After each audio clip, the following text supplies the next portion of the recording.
Merry Christmas, everybody. Hello, everybody. Chuck, Chuckman. Last night, hang on. I want to touch up on last night before I get things started. Yesterday was a nice Christmas Eve. It was nice for, C3 to share the gifts that he got. And then he was going to start up his Christmas stream. And he likes playing that wonderful Super Mario Brothers 2 USA hack where it's all Christmassy. It's always snowing. Mario, Luigi, Toad, and Peach, they're all dressed up in, Christmas outfits. And it's a good one, Chuck. Dennis Leary, Merry effing Christmas. But then along came Comcast. They struck down C3, and that sucked. But there was one man that came along that night to save Christmas Eve. You know who that man was? That man right there, Chuckman, Chuckman 315. That was a very nice playthrough of Sonic the Hedgehog 1, Sonic CD, Sonic the Hedgehog 2. Yeah, Sonic the Hedgehog, Sonic CD, and Sonic the Hedgehog 2. They were really good. It was really nice. And then you got two nice big raids, and t- you even got Sir Boom and to subscribe to you, and and Silver Caracal even subscribed to you as well, and it was nice. And there was another streamer, Mari. Never heard of them. That was nice. It was like another partnered streamer that stopped on by, and it was good, man. It was great. It was really good, and I look forward to when you do Sonic 3 and Knuckles. It was really nice, man. You gave us something to watch, and it was the best thing we could ever watch. Sonic the Hedgehog. You can't go wrong with Sonic the Hedgehog. Well, the Genesis Sonic the Hedgehogs. I mean, the other Sonic games, they can be good in their own ways. Uh, it's a little bumpy in the 3D era, but hey, Sonic's cool. And you're welcome, Chuck. It was great, man. Sonic appreciates you and Tails as well. And I met. Oh hell yeah, dude! I would love to see you play that, man. I played that months ago. Hold up. I'm gonna bust out my list real quick. Control F Katana. I played that on September 7th. Yeah, that game is freaking awesome. It'd be interesting to see what kind of choices that you'll make too. Because there are some multiple choice stuff too, which is kind of cool. AI Matt, Merry Christmas to you, man. Oh, look, everybody. I'm gonna show you what I got. I got this really nice Super Mario Brothers 85 shirt that I got last night from my brother-in-law and his girlfriend. It's really cool. I like it. And I got some other nice things too. I swear, sometimes I think the jokes write themselves. I got this nice Keanu Reeves shirt. I like joking about that. Even though I say, you know, his performance was just okay. I don't know. Me and I don't know. I think I have a bit of Shadow the Hedgehog in me, I suppose. And all right. I got this really nice fire flower. It lights up apparently. I got it from my younger nephew. And I also got this from my younger nephew as well. I got this really cute Hot Wheels Lucky Cat. It's really cute because, I also have a Lucky Cat nearby me. It's adorable. It is nice. And I got some other nice doodads. Look, everybody, I got this wall crawling menace. I got Spider-Man. And who knows, maybe Spider-Man will show up again real soon on my streams. I do have something planned of Spider-Man. And I got this cute little Kinder Joy. It's a sweet cream topped with cocoa wafer bits. I don't think I ever tried this before. I've seen it before, but I'll try it soonish. I got this, I got this semi-destroyed gingerbread house. Your Twitch isn't loading. You're here to call Von Karma a bitch. Uh, you'll get to do that real soon, wild card. I got this nice Hershey bar. I got some Sour Patch Kids. I got this really nice bag of queso cheese ruffles. Good flavor. And I got this really nice looking I got something called Chocolove Toffee and Almonds. This is pretty good from Whole Foods. Oh, look, I got this the elf on the shelf made of chocolate. Elf on a shelf. Oh, nice. I haven't had these in a good while. Jolly Ranchers, except in chew form. Cool. Jolly Rancher chews. And yeah, some Sour Patch Kids again. Oh, and I'm gonna try and actually spend some time with the family at some point, maybe during my downtime.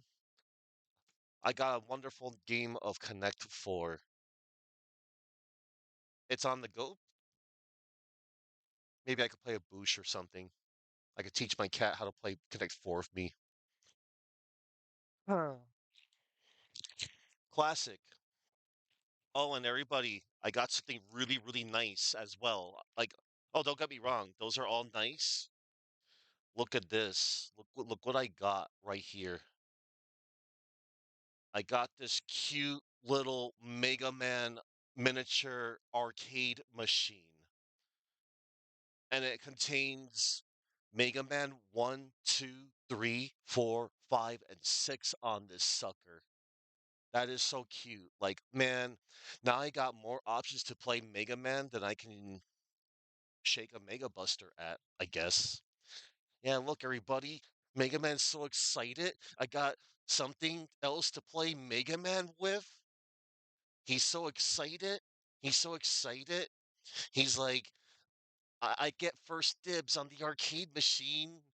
He's so excited because, Mega Man Dual Override, the 12th game in the series, is happening in 2027.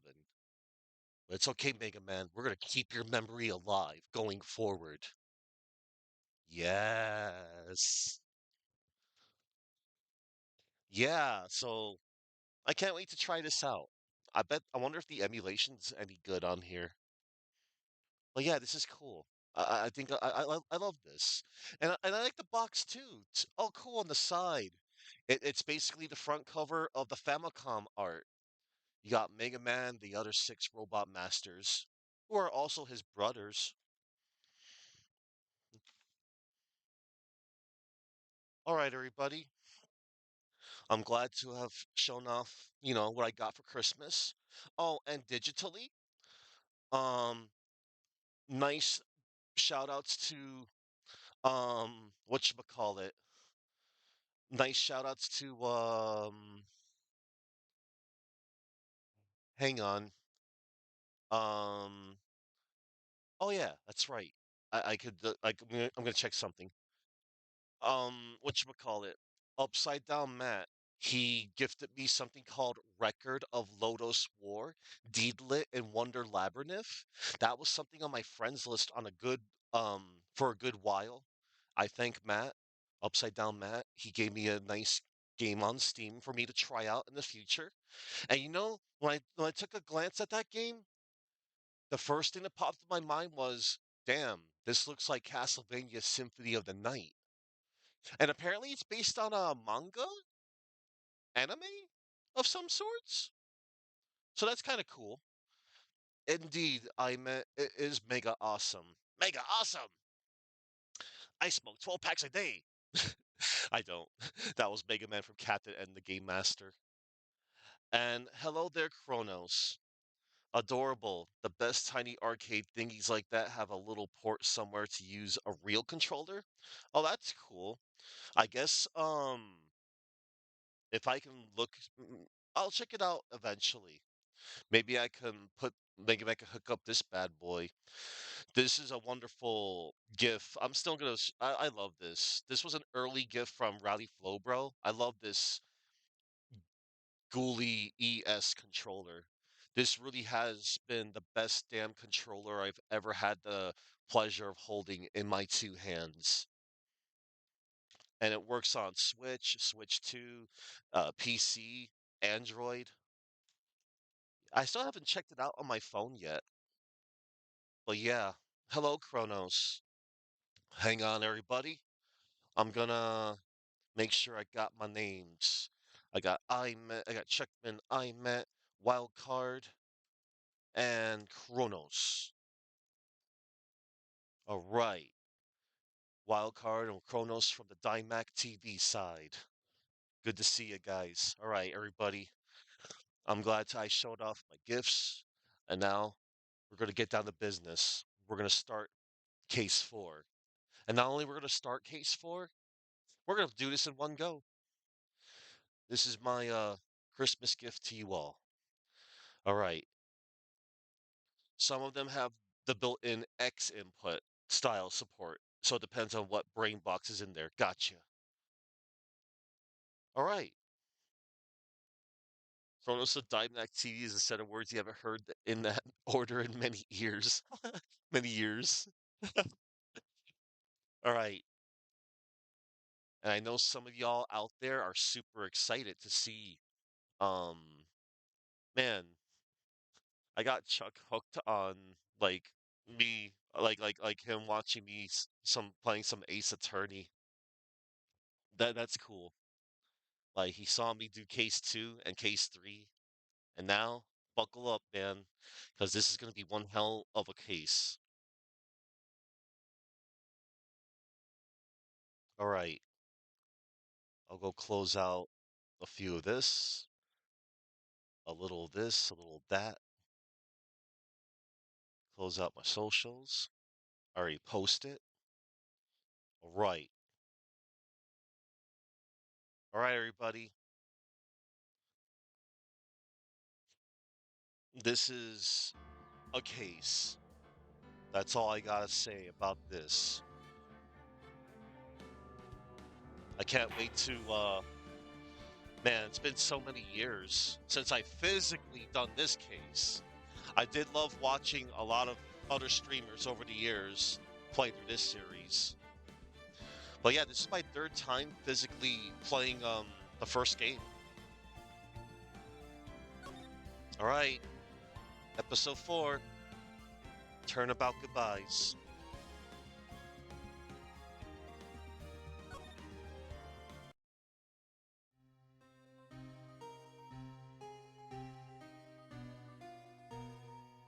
It's been what, 15 years?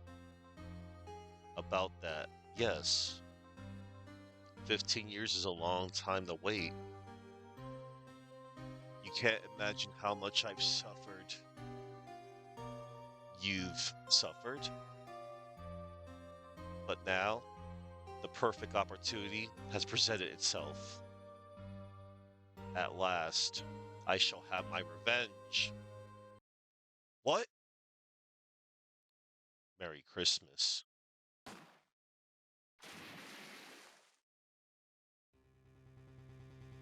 Oh no. What? Edgeworth? Miles Edgeworth? Seemingly killed a man? With a gun? December 25th, 10:08 a.m. Wright and Co. Law Offices.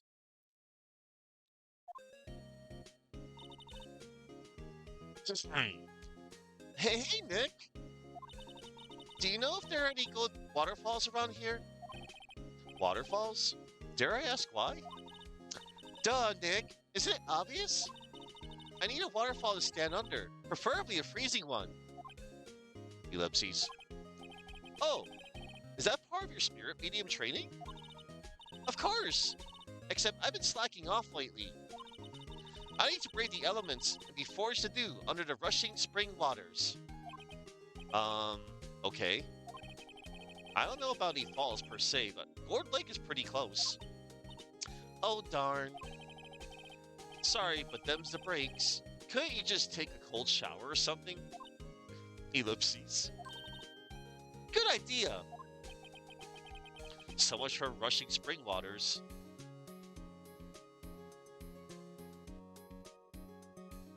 Thank you, Kronos. Um, I thank you for the compliment. Next to the news, a large unidentified animal was sighted at Gourd Lake. The town is buzzing with excitement. Locals are calling it Gordy, in a tip of the hat to Nessie, the Loch Ness monster. Though its namesake, Nessie, proved to be a hoax. Locals are confident their Gordy is the real deal. Ellipses. Boring. Can't they show real news for a change? Nick? The water pressure's kind of low in that shower. Ellipses. You want more pressure, huh? Why don't you go down to the fire department and have them spray you with the hose? Ellipses. Good idea, Nick. Apparently, Fey blood is no aid in detecting sarcasm. We interrupt this program to bring you a special news bulletin. Strange occurrences continued at Gourd Lake, but this time it's murder. Gourd Lake again? The body of a man was found in the lake early this morning. A suspect was apprehended. Sources inside the police department revealed that the suspect's name is Miles Edgeworth, age 24. Edgeworth was an up-and-coming prosecutor known for his skill and connections. He was guaranteed a long and rewarding career. Has he thrown it all away? Ellipses? Edgeworth? What's going on? Edgeworth would never do something like... Nick? Yipes, Maya? The fireman yelled at me when I called him. We got bigger things to worry about than that. They arrested Edgeworth. What? You mean the prosecutor? Yeah, he's a suspect in a murder.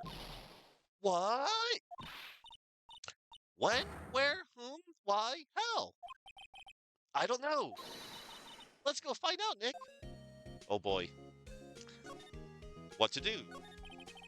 Well, what should we do? What do you mean? Let's investigate. We should talk to Mr. Edgeworth and check out the crime scene. You're right. We need more information. Save aimlessness and confusion for later. Any ideas? Well, got any good ideas? Not really. I do my best thinking when I'm standing underneath a waterfall.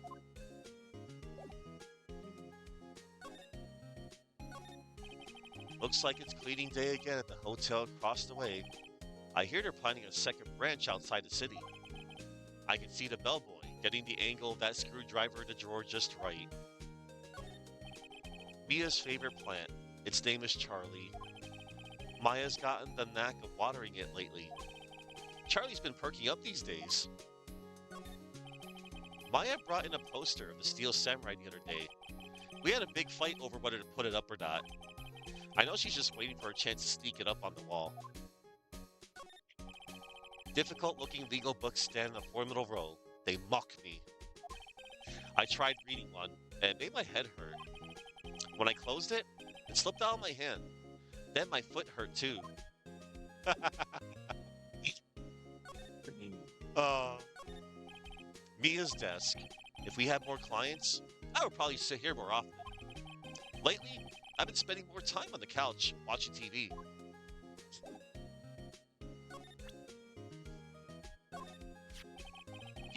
I think it's developing a nice luster. Look at your badge later, Nick. You've got work to do. I suppose you're right. All right, time to move. To the detention center. December 25th. Detention center. Visitor's room. Nick, we've all been in here one time or another, haven't we? I guess it comes to the territory. I'm not sure it's something we should mention to too many people. Ah! Ellipses. Hey, Edgeworth, come back. What are you doing here? Nick, I don't think he's in a very good mood. Well, he is in detention. Were you in a good mood when you were here? So, you've come to laugh at the fallen attorney. Then laugh. Laugh. Well, why aren't you laughing? Nick, should we be laughing? Nah, it's a trick. Laugh and he'll get mad or burst into tears. Edgeworth, we don't have so much free time we can spend it coming down here to laugh at you. Ellipses. Yes, you do. Actually, he's right. Ellipses. I hoped you wouldn't come. I didn't want you to see me. Not like this. I didn't want to see you like this either. Believe me.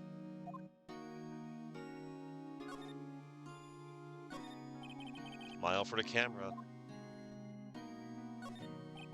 This guard monitors the visitor's room. He hasn't moved an inch since I came in. A real pro. Or maybe he's just nervous with Edgeworth in the room.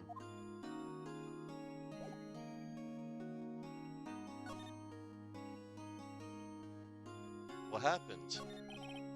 Edgeworth, tell me what happened. Ellipses. Why should I? What are you going to do about it? Duh! We're gonna help you, that's what. Ellipses? Ellipses. Help me. You? Don't be ridiculous. Sorry? You're a novice. You've only been in 3 trials. Hey! Sure, you got lucky and won all 3. But your luck's bound to run out someday. You need real skill, right? Experience.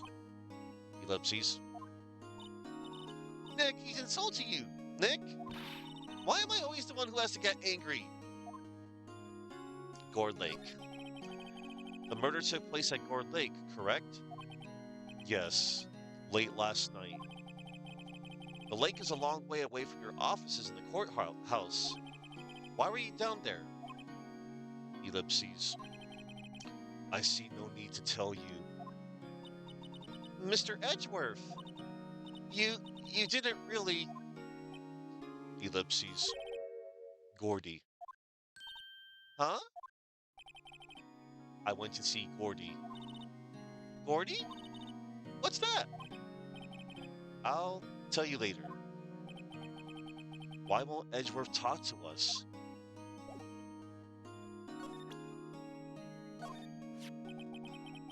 Your attorney's badge? Edgeworth, let me defend you. Ellipses. Ha! Good one, Wright. But I'm not that hard up. Not yet. What do you mean by that? Me? Trust a wet behind the ears lawyer with only 3 trials under his belt? Never. Well, what? My case is near hopeless, Wright. Every defense attorney I've talked to has turned me down. What? Simply put, they were afraid they'd lose. It occurred to me that it might be my fault that they lack confidence. After all, I did get every single one of their clients declared guilty. I don't believe it. Regardless, I don't want you involved in this. You in particular, I cannot ask to do this. Did you do it? Edgeworth, this is really hard for me to ask, but you didn't do it, right? Right? Ellipses. Think what you will. I have only one request. Huh? Stay out of this case. Why?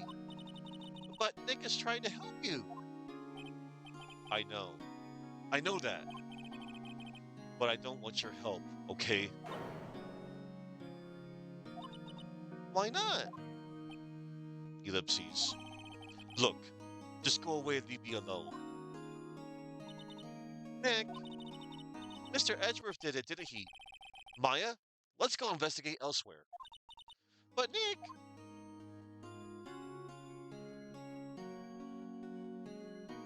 That's all we can do for now. To Gourd Lake entrance. December 25th, Gourd Lake Park entrance. This is where it happened? Yeah, Gourd Lake is in the middle of this park. I can see some police walking around in there, questioning people properly. Hey, isn't that Detective Gumshoe over there? Well, pal, there's enough of us here. Anyone found anything? Sorry, sir, nothing. Idiot, the trial's tomorrow. We need clues, on the double. But, sir, there weren't any clues. That's why we arrested that attorney, Mr. Edgeworth. It's clear, sir. He's the one who... Shut up! Jesse, try saying that again. I'll... I'll... I'll make you sorry if you do. So just get out of my face, pal. Yes, sir. Detective Gumshoe's kind of scary today. Recruits. Heh. Ellipses. Ah. Hey, you're that hairy guy. Hairy Butts. Right. Phoenix Wright. Will he ever learn my name? And just what are you doing here, pal? Investigating? Huh? Well, yes, I suppose. Well, I'm here to help. Ask me anything you want. Bring it. He seems different than usual. I wonder what's up. Mr. Edgeworth hasn't actually asked us to defend him yet. Huh? Oh, you don't say. Let's examine stuff first. The sign says Gourd Lake Nature Park. This place is full of families picnicking on the weekend. But no waterfall. Not many picnickers come here for spiritual training, Maya. No clues here. I feel winter's chill from the bare leaf trees today. What is it about winter that turns people into poets? Okay, you're fine, Kronos. I don't know, but my toes are starting to feel numb. Yes, my poetry has that effect on some people.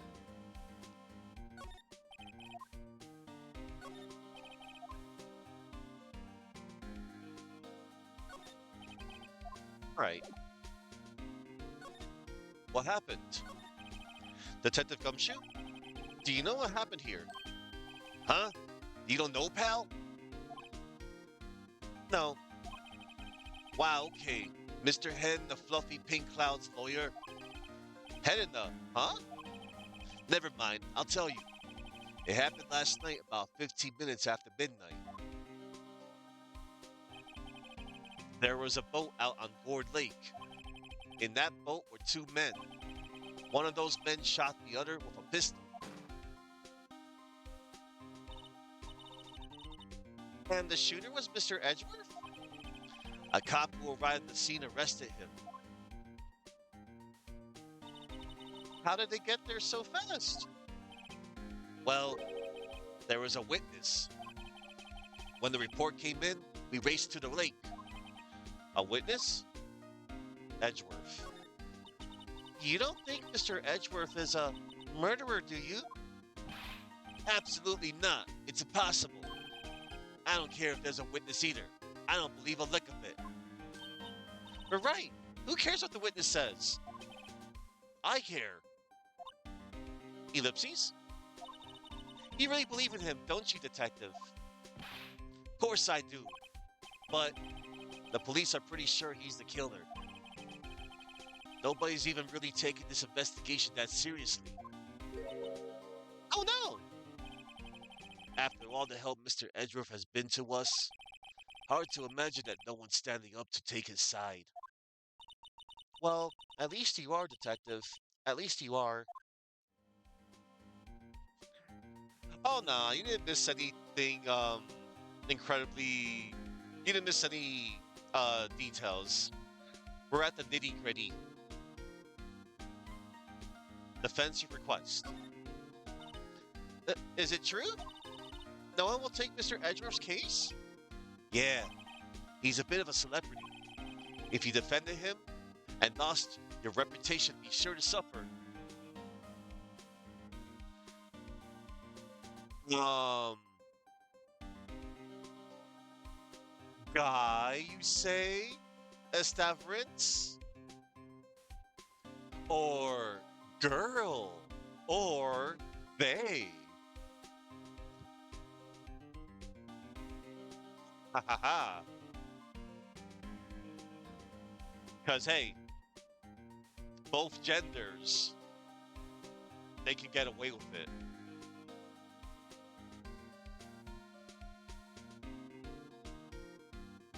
But hello there, Estavrance.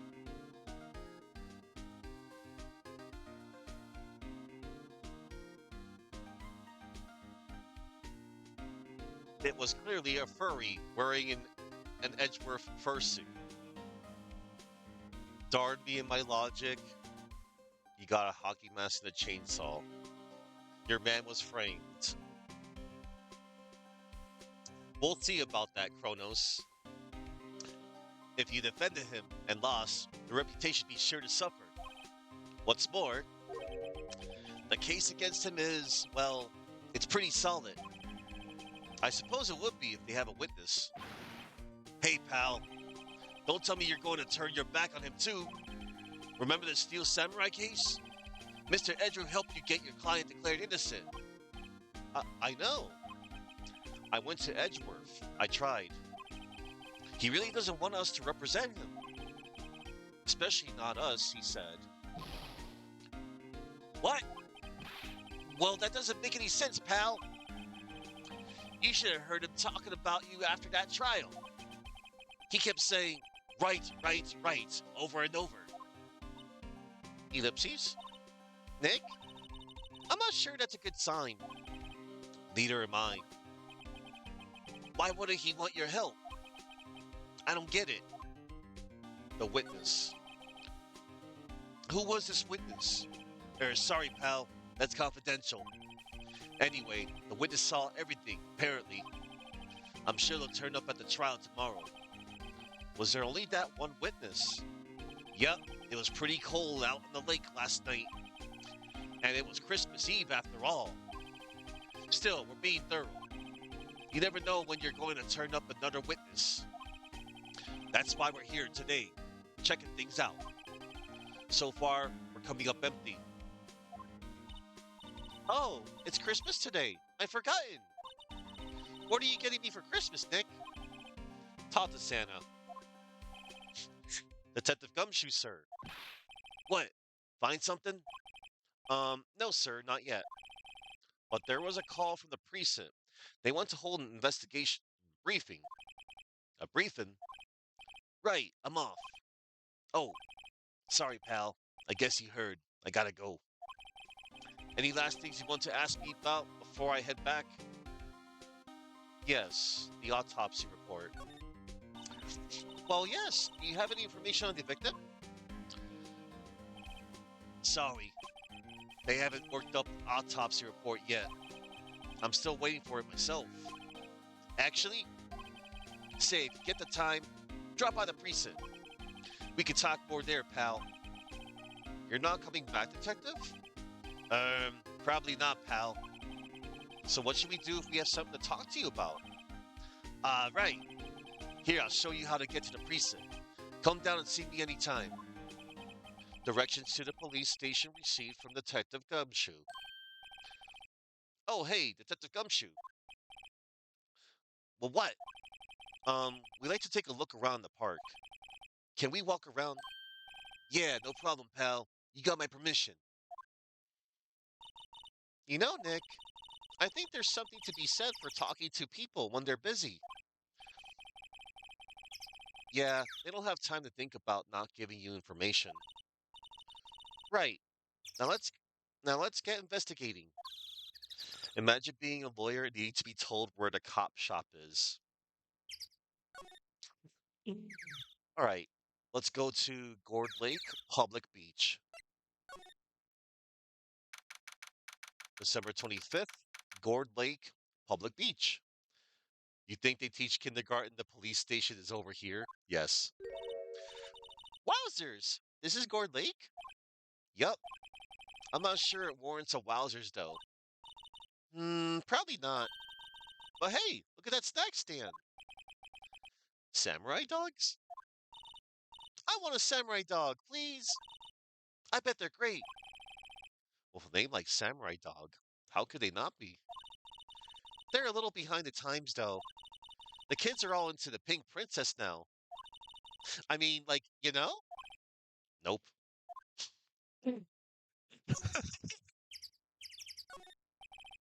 The trash can's empty.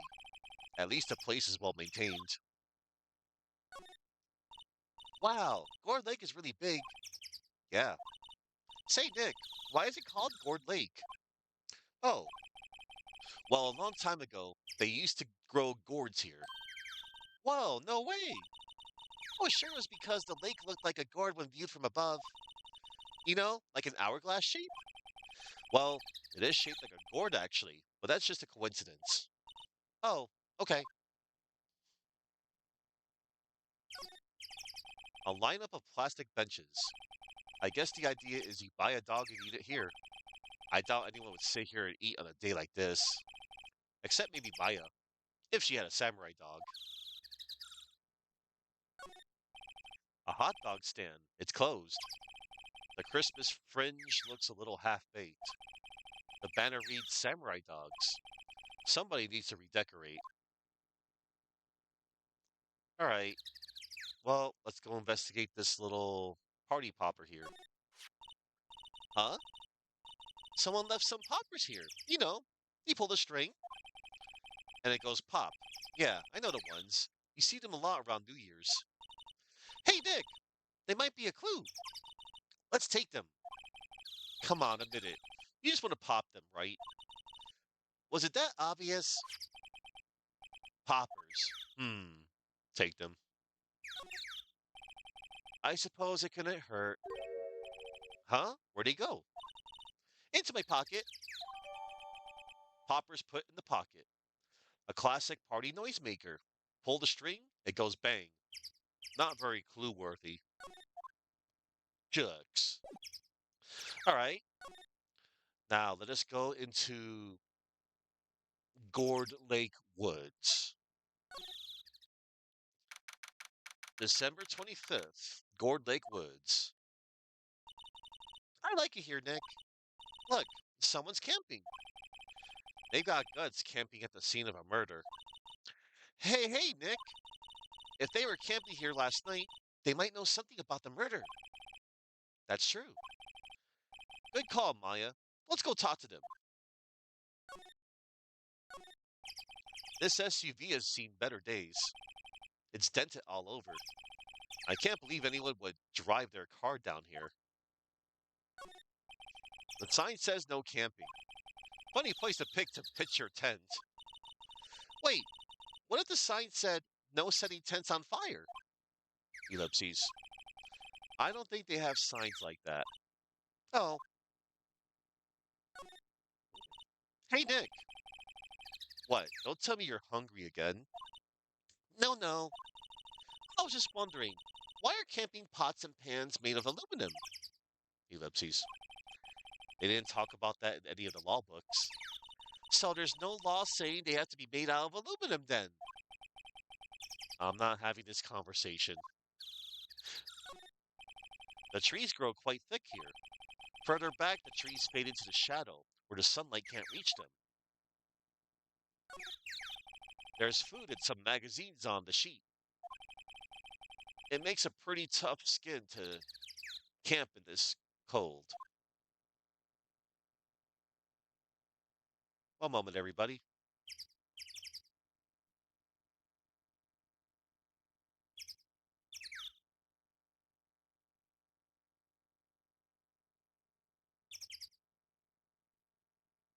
All right, just want to check a little something. All right, proceeding. Let's see. Hello there, Matt. Thank you for last night. And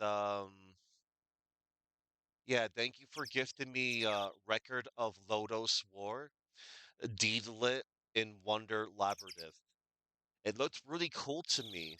That was on my wish list for a good while, and you got it for me. I appreciate it, Matt. When I first looked at like the screenshots of the trailer, Matt, you know what it kind of reminded me of? It gave me some Symphony of the Night vibes. And I understand that's based off of like a manga series. Yeah. And I think I recall you playing through that as well. But thank you very much, Matt. And yes, Matt, I'm doing the thing. I'm doing the thing. Almost Christmas means it wasn't Christmas, Matt. We haven't gotten to that iconic scene yet, but we are getting there. I'm just happy to be here and streaming this for you all. All right.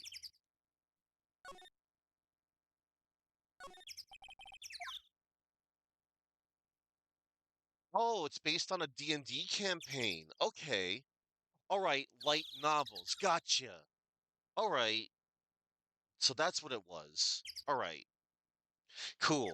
Cuz like I was trying to get some good reliable sources like through Wikipedia. I think I didn't really like read too much into it. I know the store description did say it was based off of something. So that's awesome. That's cool, Matt.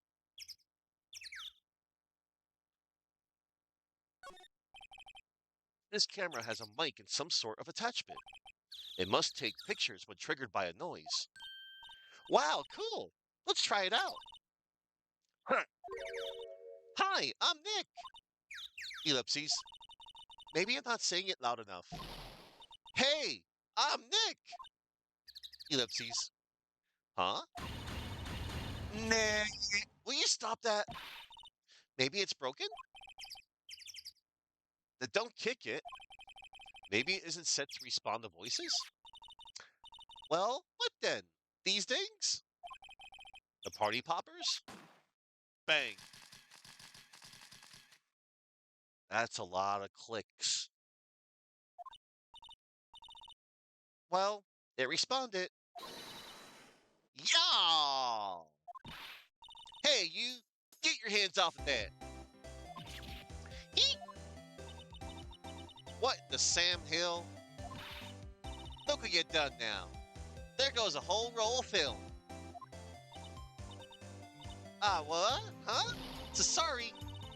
Sorry's nice, but it ain't paid my bills. Y'all know how much a roll of that film costs.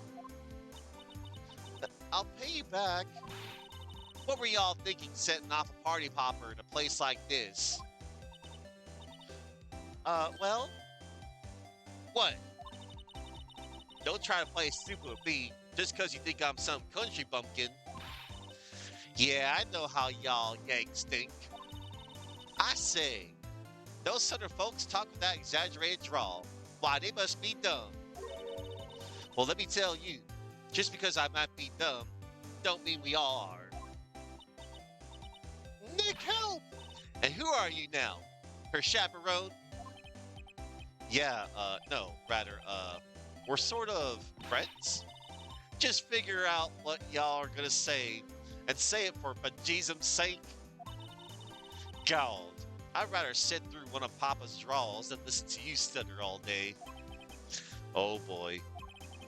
I guess we should pay her for the film. Watch it! Yes, ma'am. On second thought, I'll pay later.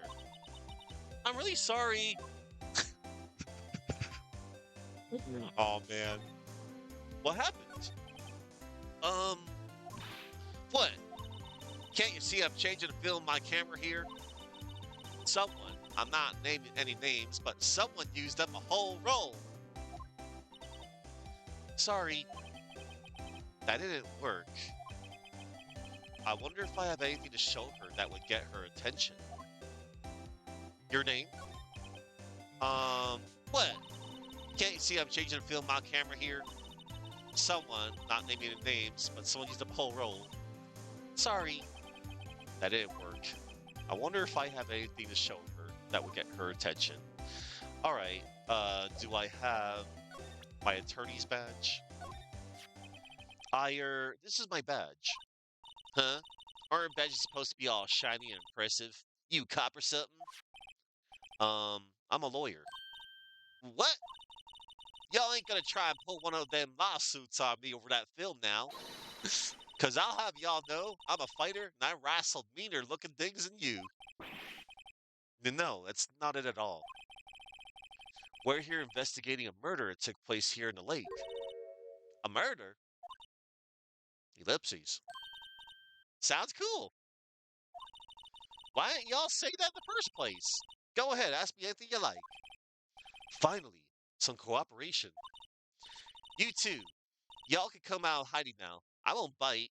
Hard. Come to think of it, where did Maya get to? Sorry, I was feeling a little overwhelmed. The culture gap and all. Never you mind, honey. I can talk yank for you if it pleases you. Thanks. I think I'll be okay. Great then. I'm Lotta. Lotta Hart. Well, y'all can call me Lotta. I'm here photographing meteor showers for a research project. Mighty pleased to meet ya. Yay.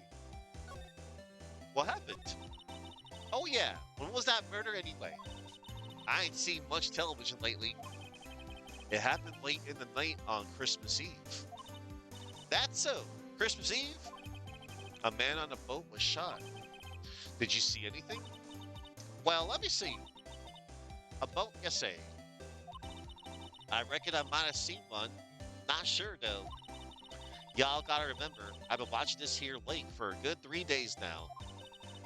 I've seen enough boats to choke a mule. Kinda hard to remember which I seen when. Lotta. So, what is it you do, Lotta? Huh? Me? Y'all don't really want to know that, do ya? Actually, I'm a research student at Country U, right in the heart of the heartland. Wow, neat! Nick, she's a research student at a university, Country U. So I hear. So why did you come up here? Let me see. I guess it was about 3 days ago. What are you photographing? Didn't I tell y'all that already? Meteors. Yep, meteor showers. Falling stars. The camera. That's quite a camera you have there. Y'all better know it. It's German made. A genuine Sulligan. Isn't that where they make knives? So what's that device you have stuck to the camera? Huh? A device? Your camera went off all by itself when I fired my party popper. Oh, that mic triggers the shutter whenever it detects certain sounds. It's programmed to pick up loud noises right now. A programmable camera? Neat. Lada's camera, set to automatically take a picture when a loud noise is detected, faces the lake. All right, Lada, yeah. So your camera, it triggers on loud explosion noises? Yep. Actually, the victim in the case we're researching, he was shot with a pistol. A pistol? Right. Now, wouldn't a gunshot make a similar noise to our party popper? I guess it would. Your camera didn't get a picture of the murder, did it? Ellipses. Hey, y'all are pretty bright. Huh? I see what you're saying. Tell you what, I'll have a look-see at my film. It would have been a photo taken late last night.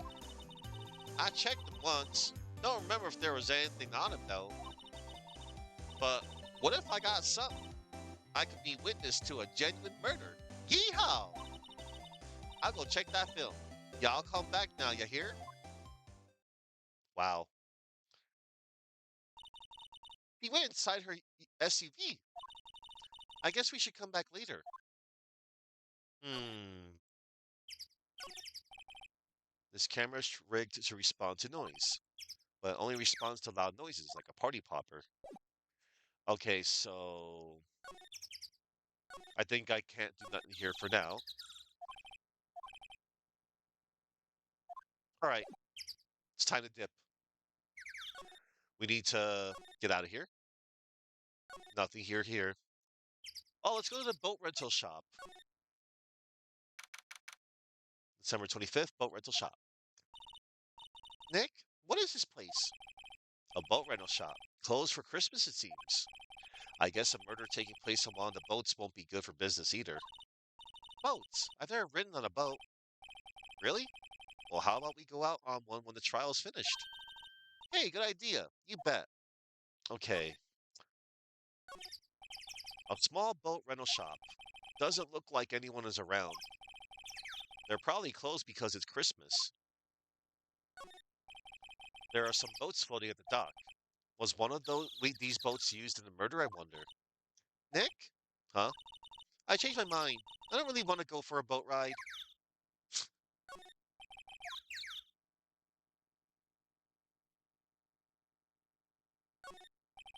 Okay.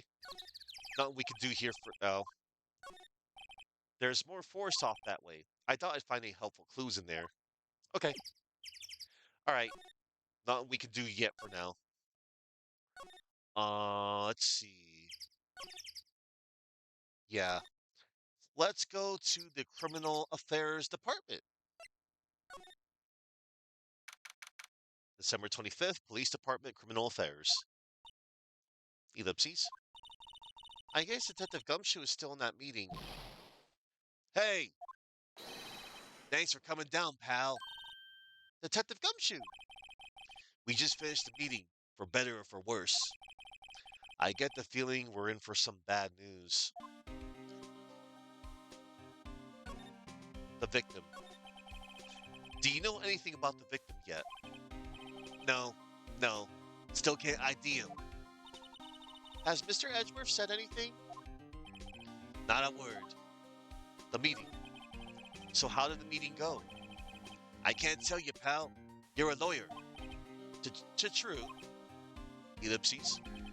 You know, I don't know what to believe anymore. Sure, Mr. Edgeworth's human like you or me. Still, I get the feeling that if he'd done something wrong, he wouldn't go hiding it. That's just the kind of guy he is. Why can't anyone else see that? So they think that Mr. Edgeworth did it? Well, the trial started tomorrow, as scheduled. I see. Ellipses. Um, hey, in the end, you did tell us about the meeting. Ellipses. Don't go telling anyone else, pal. Yes, sir. And do me a favor. Stand by Mr. Edgeworth. He needs help. You're the ones to help him. I'm sure he's got some reason why he won't talk to us. Thanks, Detective Gumshoe. Trusting Edgeworth. Detective Gumshoe, how come you trust Mr. Edgeworth so much? Well, I think that was obvious. We got a strong working relationship, us two. We trust each other. That's how it works. A working relationship? See, Mr. Edgeworth always gets his defendants declared guilty every time. Yeah, his methods might be a little extreme at times, but there's a reason. He trusts our investigation, see? He trusts us to get the right man. That's why I work extra hard, pal. We've got to earn that trust he places in us. I see. Mr. Edgeworth is a man you can trust, and you have my word on that. The autopsy report? I was wondering, did you ever get that autopsy report? Oh, that? Yeah, I made a copy for you. Autopsy report. Time of death. Sometime on the 24th or 25th. Cause? One bullet shot to the heart. Thank you. Nick? Huh? Can you show me that photo of the victim? Ellipses. That face. Someone you know? I... I don't know. I just have this feeling that I met him somewhere a long time ago. Ellipses. Hmm. Let's check our court record for a moment.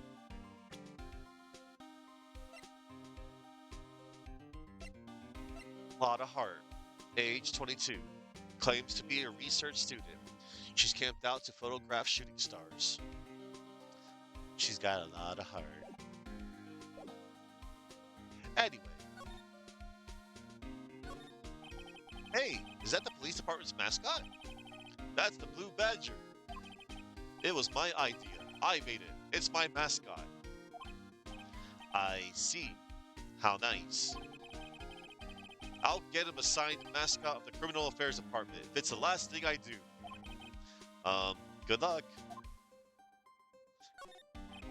This must be the chief of the detectives here. He's glued to his computer screen. What? Gord Lake. Gordy cited. I don't believe it. Shouldn't you be reading something more important? A poster of a female police officer. Wait, no. That's the latest Babes in Uniform calendar. My bad. That must be one of the detectives. He's mumbling something to himself. All right, hands against the wall, all of you. Don't even think about escaping. I got eyes in the back of my head. Ellipses. He must be doing image training for arrests.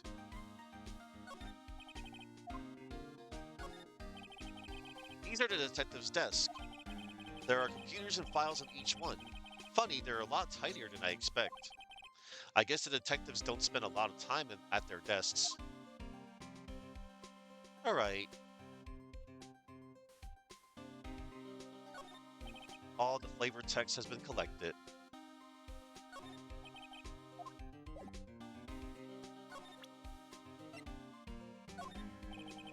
Sorry, I'm drawing a blank right now. Okay. Well, I hope it helps you, pal. Thanks, detective.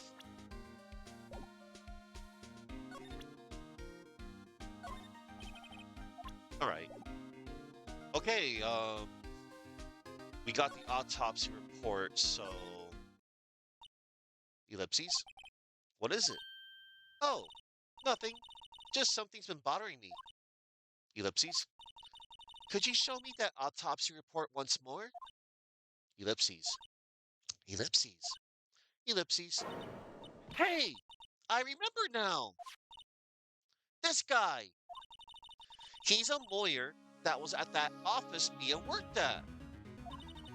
I met him once when I went there to hang out with Sis.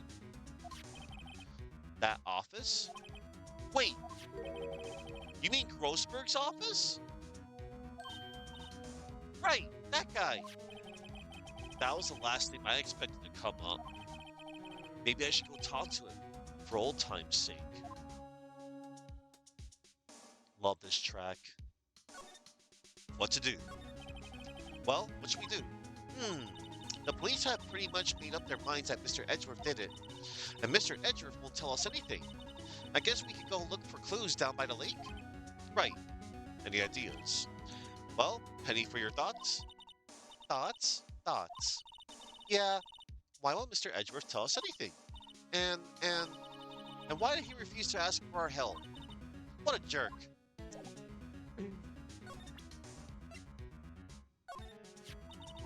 Who was that with the camera? Lana something? Let's go talk to her about that photograph. Nick, this person was a lawyer at Grossberg's office. Let's go talk to him. Mr. Grossberg, I mean, not the dead guy. All right, let's go to Grossberg Law offices. He never did get that painting back. Oh well. December 25th, Grossberg Law offices. It's been a while since I was here last. Mr. Grossberg is out as usual. Hey, Nick, look at the wall. That painting is still missing. Mia must have known about the deal with Mr. Grossberg and Red White. Kept track of all of White's extortion and blackmail rackets. All right. Why is the wall there a different color? A big painting was hanging there until recently. Huh? What happened to it? Well, he gave it to someone. I bet he gave it to some romantic interest. Love blooms eternal, Nick. Yeah. A solid mahogany desk. The wood's been polished to a deep luster. Hey, Nick, I want a desk like that in our office, too. I don't know. I don't think I'm ready to sit at a desk like that yet. Huh? I meant for me. You'd better start saving your allowance, then. Expensive-looking mahogany bookshelves full of expensive-looking books. Funny. They don't look like they've ever been read. Well, then, let's take them back to our office. He won't miss them. We don't need them.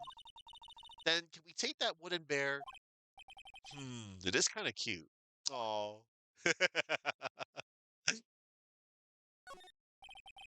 A table for clients. An elegant ebony case. And if I'm not mistaken, that lighter's made of solid gold. Even I can tell someone here's got money to burn. We should put things on our client table too. I'm not really into smoking. We could put out candy or gum. Classy.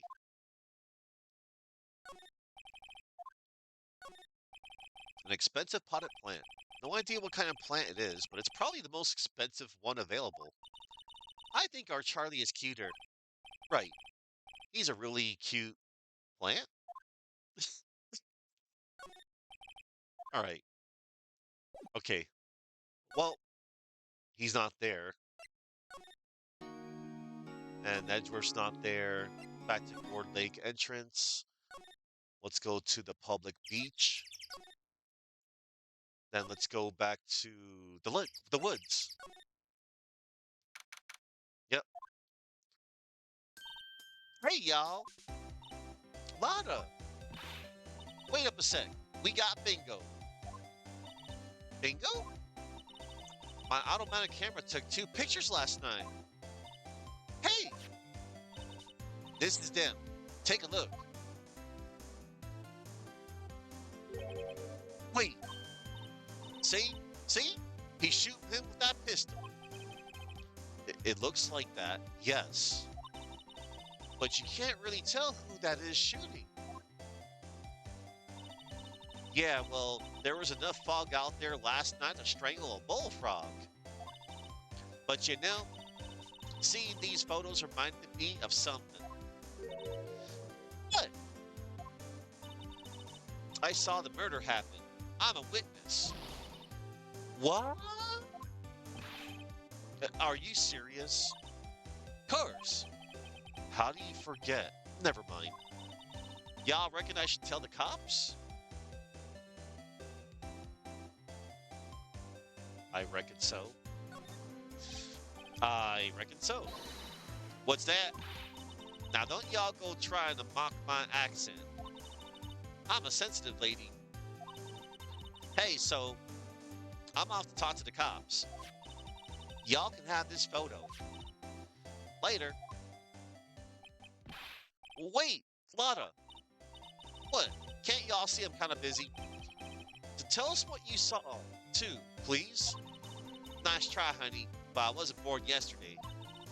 I'm a witness, and that means I'm on the side of justice. That means the cops. I'd sooner eat the south side of a northbound skunk than tell you. Lotta, don't let it get your skivvies in a bunch. Friends today, enemies tomorrow. Or was that the other way around? No matter, I'm gone. Hey, maybe they'll let me do some testifying. Hot darn. She left. Ellipses. Well, that's one more witness. What do we do now, Nick?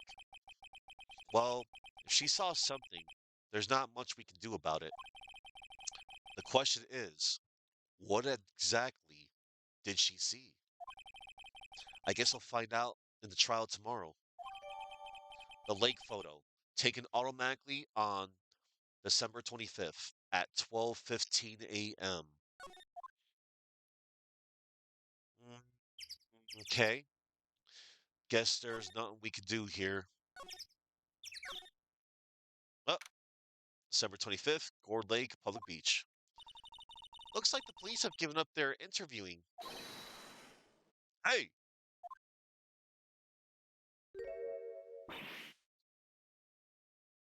ah, and Nick, I think Santa's mad at you. Long time no see. Nick? Nick? You know Santa? Wow, Nick and Saint Nick. Hey, I see the connection. Don't be ridiculous. Dude, it's me, Larry. What are you doing here? Isn't it obvious? I'm working my day job. I sell samurai dogs. What? Gotta get money for dates, you know? My girl Kianci deserves the best. Kianci? Not another model, I hope.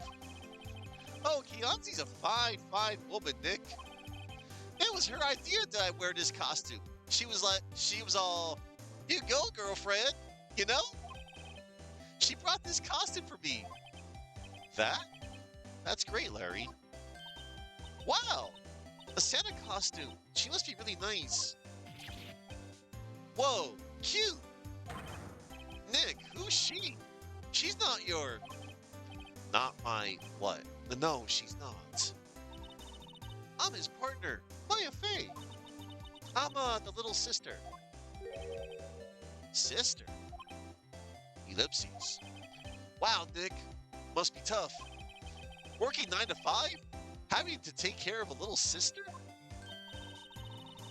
No, I'm Nick's sister. I'm my older sister's little sister. Huh? Sounds great. Don't worry, Maya. He's not listening. Wait a minute. You think that photo's fishy? If by 12:15 he had shot the guy and the camera acted automatically then. Samurai dogs, aka looks like Dango. Probably the same brand as those jelly donuts from the Pokemon dub. I've heard that all one too many times. Some new material, please.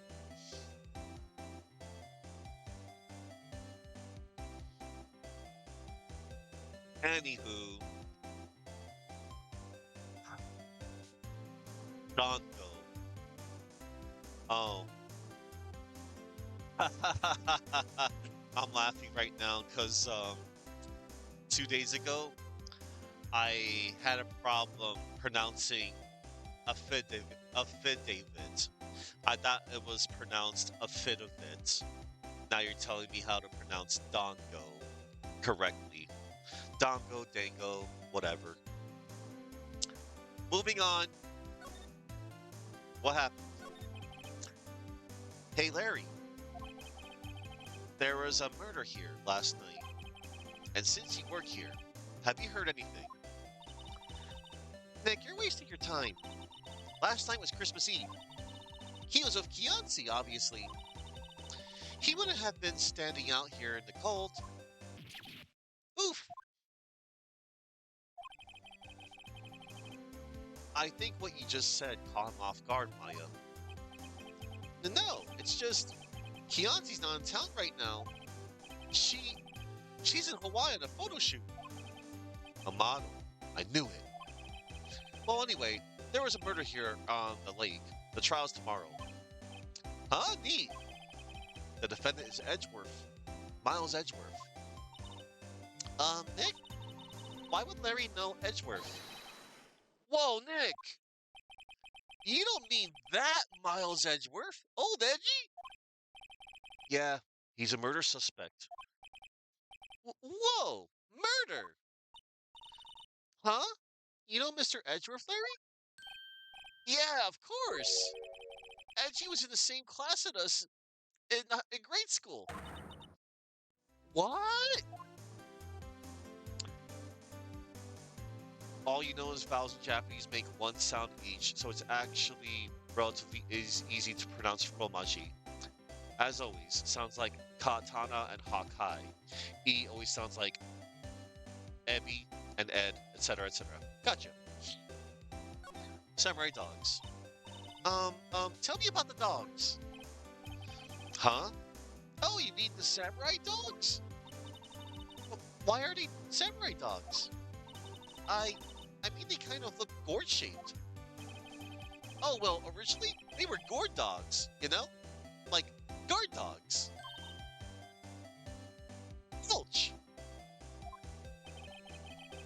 The samurai thing was Kianci's thing. Oh, she's my woman, you know? She was all, change the name, you go, girlfriend. She made me that better. Man, the kids can't get enough of those samurai dogs. Something about that just seems wrong. Oh, and guess what? We're getting a ton of customers here at the lake. What with the big news? The big news? Yeah, Gordy. Gordy? Edgeworth. So, Mr. Edgeworth was your classmate, Larry? Yeah, Nick, him, and I used to hang out all the time. Wow, I never knew. Don't get me wrong, he's always been kind of a stick in the mud. Studying all the time, trying to be like father. Like his father? Yeah, Edgy's pop was a famous defense lawyer back in the day. Wow. Wait, you said defense lawyer? Yeah. Wait a second. But Mr. Edgeworth is a prosecuting attorney. What? Edgy's got a proboscis on his knee? No, he's a prosecuting attorney. That's like the total opposite of a defense lawyer. Ellipses. Huh? Go figure. He always used to talk about defending the weak who were unable to defend themselves. Man, he used to go on and on about man's duty to society and all that. What a bore. I wonder what changed his mind, though. Do you know, Nick? Ellipses. Nick? If you're interested, it doesn't spoil anything. You've played this before. According to the wiki, this is the food a samurai food dog is supposed to be. Oh, manju. I've seen that before. Yeah, that's cool. Tono Samanju. A combination of Tono Saman, Steel Samurai, and Manju, that food. Hey, that's cool trivia. Thank you. That's good stuff. Gordy. It's Gordy. Huh? You mean you don't know? It's here in this very lake. A giant mysterious monster. Gordy, a monster? Yeah, check it out. This is an article from yesterday's newspaper. There's a photo. Wow, it's really real.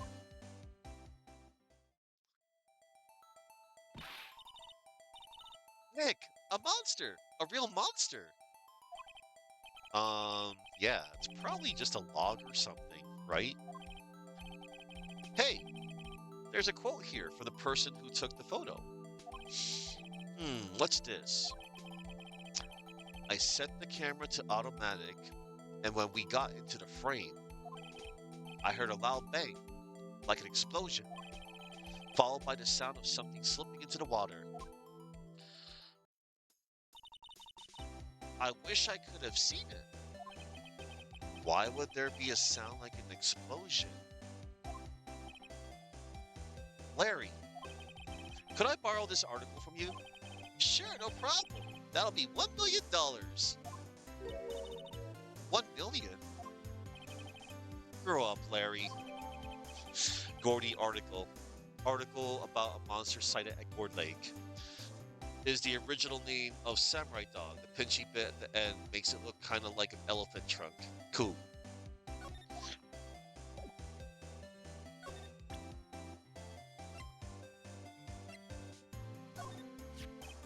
Huh? Oh, that's your attorney's badge, isn't it? Dude, you really helped me out back in that trial. Sorry I can't really pay you. Because you blew it all on Chianti. But you can have all the dogs you want. Really? Larry, if you let her at your dogs, you won't have any left for the other customers. Hey, no problem. That's what makes her happy, you know? How many times do I have to remind you that it was me who got you off the hook? What is that? It's a camera. You take pictures with it. Huh? Larry, you mean you don't know what a camera is? Of course I know. Hey, you're looking at a bona fide junior high graduate. I was talking about the weird contraption on that camera. Oh, that. Well, it's hard to explain. Just forget about it. Well, don't go showing me it then. Jeez. Hey, Larry, you know this guy? Who's this? I don't know. That's why I asked you. Who's this, Maya? Well, what's this? You know, my eyes have been getting pretty bad lately, Nick. Actually, the photo's blurry, Larry. It was taken last night. Last night? Sorry, Nick. I don't know much about that. I'm just a simple vendor of samurai dogs. Dig? Alright. Later, Larry. Okay, nothing there. Nothing here.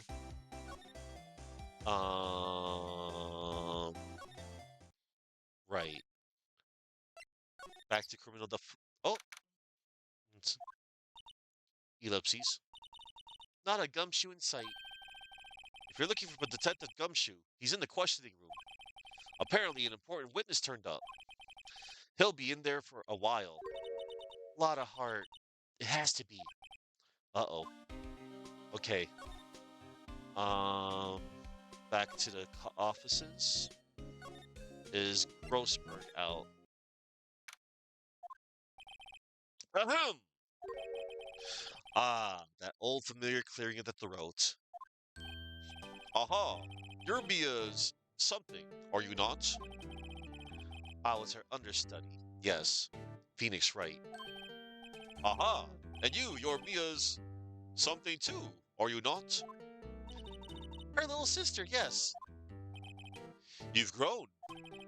You've come to look a lot like your sister, you know? It takes me back.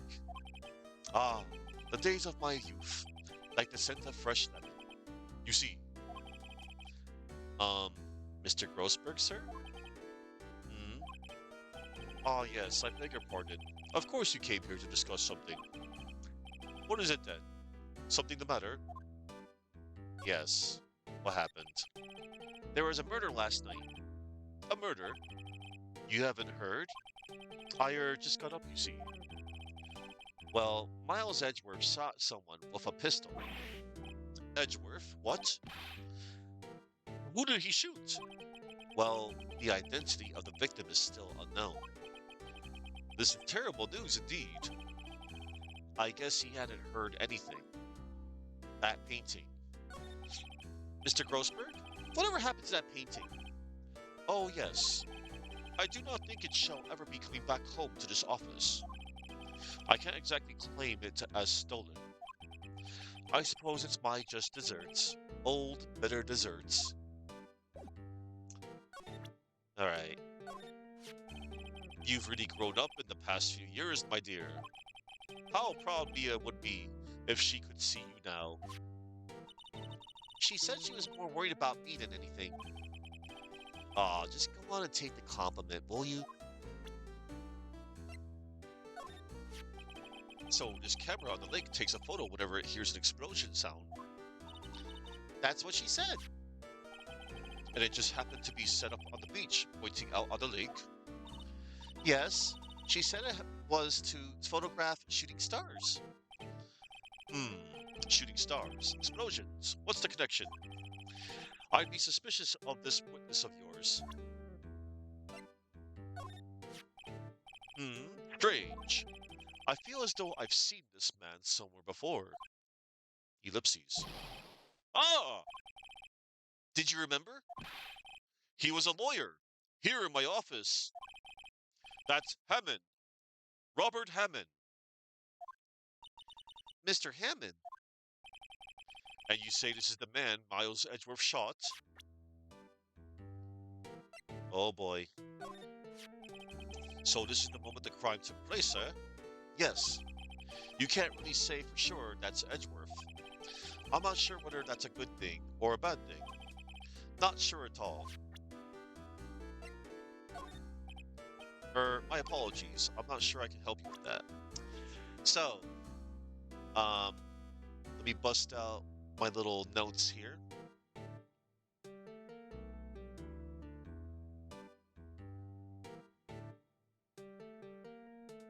So, Robert Hammond.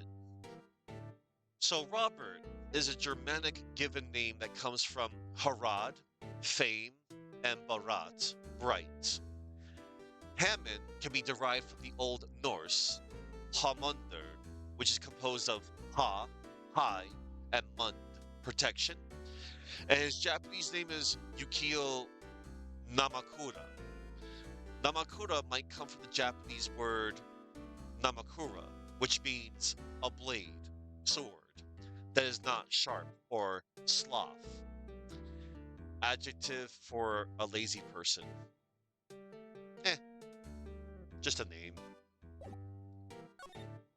Robert Hammond. Who is this Hammond guy anyway? Mr. Hammond. He was a defense attorney in that case. That case? Yes, the DL6 incident. DL6, why does that sound so familiar? You heard about it in case 2. Perhaps you remember? I'm sure someone mentioned it during the trial for Mia's murder. That was the incident where the police were so at a loss they used a spirits medium. Ellipses. Wait, you don't mean... Was that medium my mother? Yes, my dear. The spirits medium, Misty Fay, your mother, contacted the spirits of the victim. But the case was a loss. No conviction was made. The DL6 incident. The DL6 incident, yes, happened 15 years ago. A very strange case indeed. They never caught the criminal, right? Correct. Misty Fay used her powers to talk to the spirit of the late victim. Her testimony led to charges being laid against one man. But Mr. Hammond won the case, and the suspect was declared innocent. Ellipses. And the police blamed my mother, calling her a fraud. You were the one who helped her out then, right, Mr. Grossberg? Yes. Yes, quite. Thank you. No, please. Don't mention it. Ellipses. DL6. Never thought I'd hear that name again. But wait, what does that case have anything to do with Mr. Edgeworth? It has everything to do with Mr. Edgeworth, my dear. The victim in the DL6 incident was none other than his father, Gregory Edgeworth. What? His father? Ellipses. If he wants to know more, you should ask him yourself. Show him this. I'm sure he'll talk to you. Wait, this is a photograph of my mother. Misty face photo. An old photograph, DL6 incident. Exhibit A is written on the back. Hmm. Misty Faye, mother of Mia and Maya Faye. Show this photograph to Miles Edgeworth. He'll have something to say to you then. Alright, back to the detention center. What's this? I was hoping you'd gotten my message the first time. Edgeworth, what about your defense? Ellipses. It's no concern of yours. Guess he hasn't found anyone yet. What happened? Can I ask you about the murder? Right. I'll ask you again. Just leave me alone. Ellipses. Please try to understand. I'm not doing this to prove I'm tough or because I look down on you. I just don't want you anywhere near this case. Understand? Gourd Lake.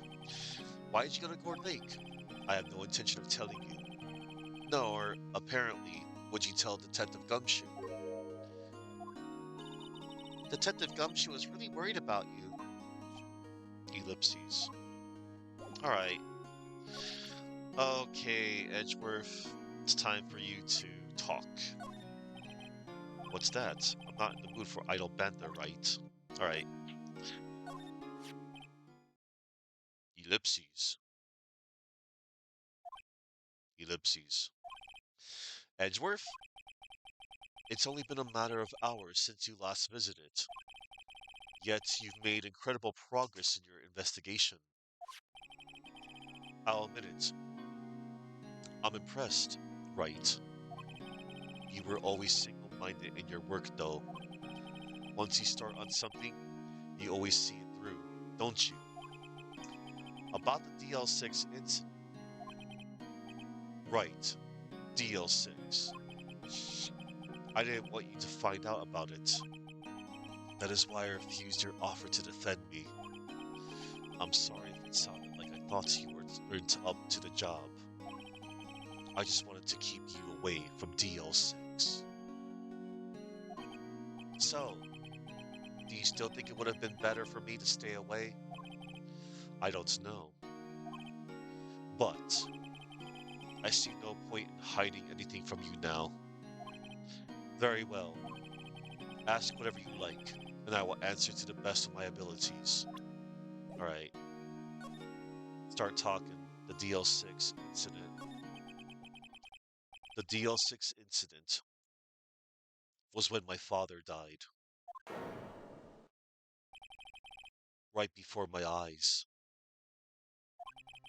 He was shot and killed. And I saw it all. Ellipses. My memories from that time are foggy. I suppose it's a self-defense mechanism. In any case, a suspect was arrested. A man. It's pretty clear he was the only one who could have killed my father. The spirit medium they used to talk to my late father said the same thing. It was an attorney by the name of Robert Hammond that cleared the suspect's name. And Hammond is the victim in the Gourd Lake murder? Correct. Um, that spirit medium. That was my mom. What? You mean your... Ellipses. It's strange. I thought that terrible incident was about to end, and now this. About to end. The DL6 incident happened 15 years ago. 15 years ago on December 28th. December 28th? The statute of limitations on the case runs out in 3 days. What? Nick, what does that mean? When a case's statute of limitations runs out, legally, the case never happened. 3 days from now, DL6 will be closed. Forever. The suspect. What happened to the suspect? The one who got off innocent? I don't know. He disappeared from public view. Nobody knows where to. If he's still alive, he'd be about 50 years old now. I guess I can understand why he'd go into hiding. It'd be hard to live a normal life after being a murder suspect in such a big case. Your father. So was your father a lawyer? He was. Gregory Edgeworth. He was quite famous at the time, apparently. So, you were sort of trying to follow in his footsteps? Ellipses. I'd rather not talk about it.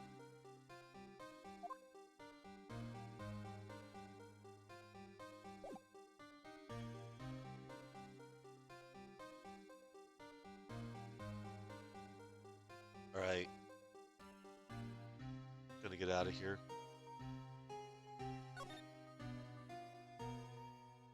This music. Alright.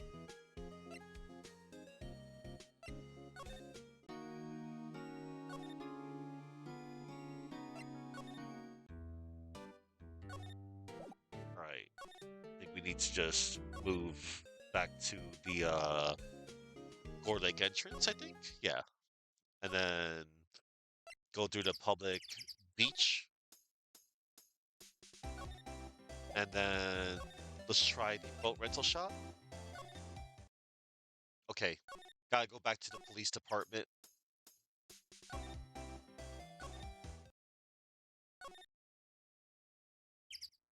Criminal Affairs Department. There we go. What's going on here? Eek! Well, what's wrong, detective? This wild lady comes in here just a while ago. Says she came to talk to y'all about after hearing what Mr. Wright had to say. What's this all about, pal? Lot of heart. Why are you going around finding more witnesses? You want to give Mr. Edgeworth a death sentence, pal? No, not at all. Just, I mean, she did see something. There's nothing I can do about that. I can't go around covering up evidence. You trying to say something about the way I do my job? No, sir. Alright, Lotta's testimony. So, what did Miss Hart say? She says she saw Mr. Edgeworth fire the pistol. What?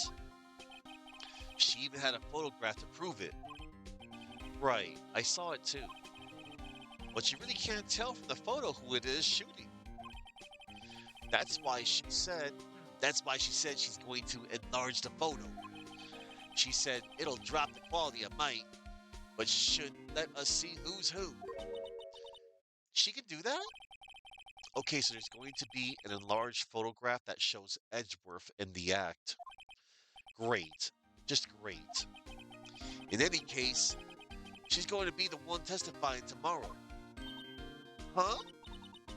What happened to the other witness? Well, apparently there was a cancellation. A cancellation? Tomorrow's trial. I'm afraid tomorrow is going to be life or death for poor Mr. Edgeworth. We got a witness who says she saw the very moment of the murder. And we got a photo taken when the shot rang out. I'd say that sounds like a pretty unwinnable case. But wait, what did Mia used to say? If he's innocent, there's got to be something I've overlooked. Edgeworth. It sounds like Mr. Edgeworth is going to ask the state to assign a public defender. I was just asked to file the paperwork. But you still got time, pal. Go talk to him again for me, please. You have to convince him. You have to make him let you defend him, please. I know you're the only one who could do it, pal. You're the only one who could save Mr. Edgeworth. I'll do it. Back to the detention center.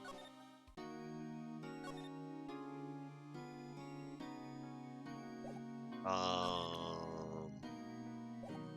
Wait a minute. I think something else is supposed to trigger.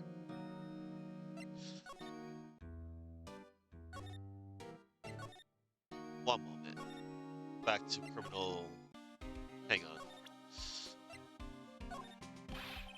Hey, pal, there's only one thing I want to see from you, and that's a letter of request from Mr. Edgeworth for you to be his defense attorney. Alright. I think I gotta trigger something else.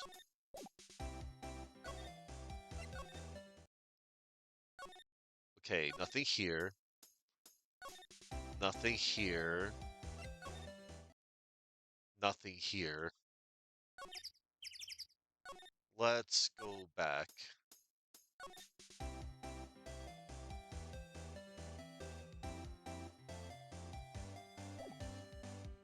Move Gourd Lake. Move back to the company. Nah. Okay, I think I must have overlooked something.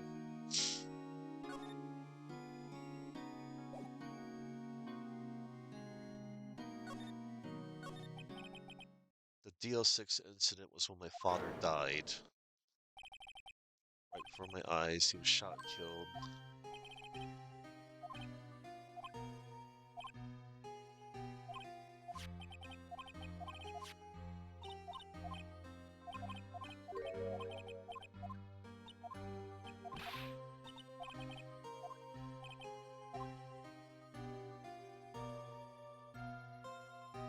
One moment, everybody.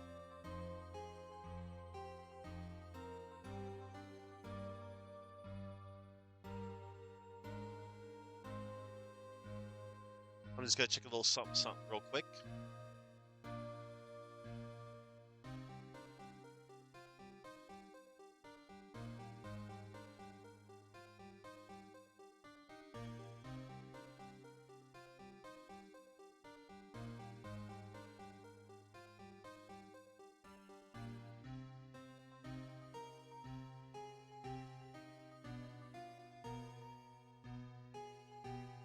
Oh, right. Duh.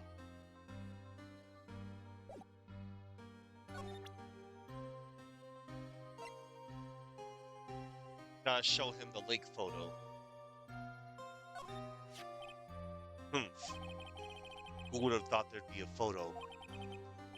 Edgeworth, did you shoot him? Ellipses. What do you think, Wright? I don't think you're the kind of to point a gun at anyone. No. So you didn't shoot him? No, I didn't. It wasn't me. Ellipses. Right. It pains me to ask you this now. I know. You want us to defend you. Yes. Will you? Of course we will. Ah, who would have guessed this day would come? Not me. This is my chance to finally pay you back. Pay him back? Pay me back? For what? I don't remember ever doing anything for you. Never mind. I guess you don't really need to know. Huh? My letter of request. Please give it to Detective Gumshoe. Edgeworth's request. Document proving Edgeworth's request for an attorney. Well, I guess we should. What's that? Earthquake! Nick! It's a big one! Wow! It's calming down. Woo! That was scary. Ellipses. Huh? Where's Edgeworth? Ellipses. There. He's on the floor in a ball, shivering. I guess he doesn't do so well with earthquakes. I've heard of running, but curling up in a ball? Well, I guess we're done. Mr. Edgeworth doesn't seem like he's going to stand up anytime soon. Let's go, Nick. Right. We have to give Edgeworth's letter of request to Detective Gumshoe. All right. Back to Criminal Affairs Department and presenting the Edgeworth's request. Look what I got. Ellipses. Hey, you did it, pal. Glad I waited till the last minute to file those papers. I'll rip them up and start new ones for you. Thanks, Detective. Well, see you in court tomorrow then. Good luck, pal. Hey, you guys feel that earthquake a little while back? I was worried. Worried? We're fine. I lived out here my whole life. I'm pretty used to them by now. Oh, I wasn't worried about you two. I was worried about Mr. Edgeworth. Oh, right. He did seem to overreact a little, now that you mention it. Yeah, well, I'm not surprised. It was a pretty big quake. I'm going to go check on him. You two go eat and get your rest for tomorrow's trial. Later. Ellipses. I wonder what it is with Mr. Edgeworth and earthquakes. I wonder. He was never that scared of them when he was in school. Then again, I only really got to know him in 4th grade. He transferred to another school after that. I wonder what happened to Edgeworth.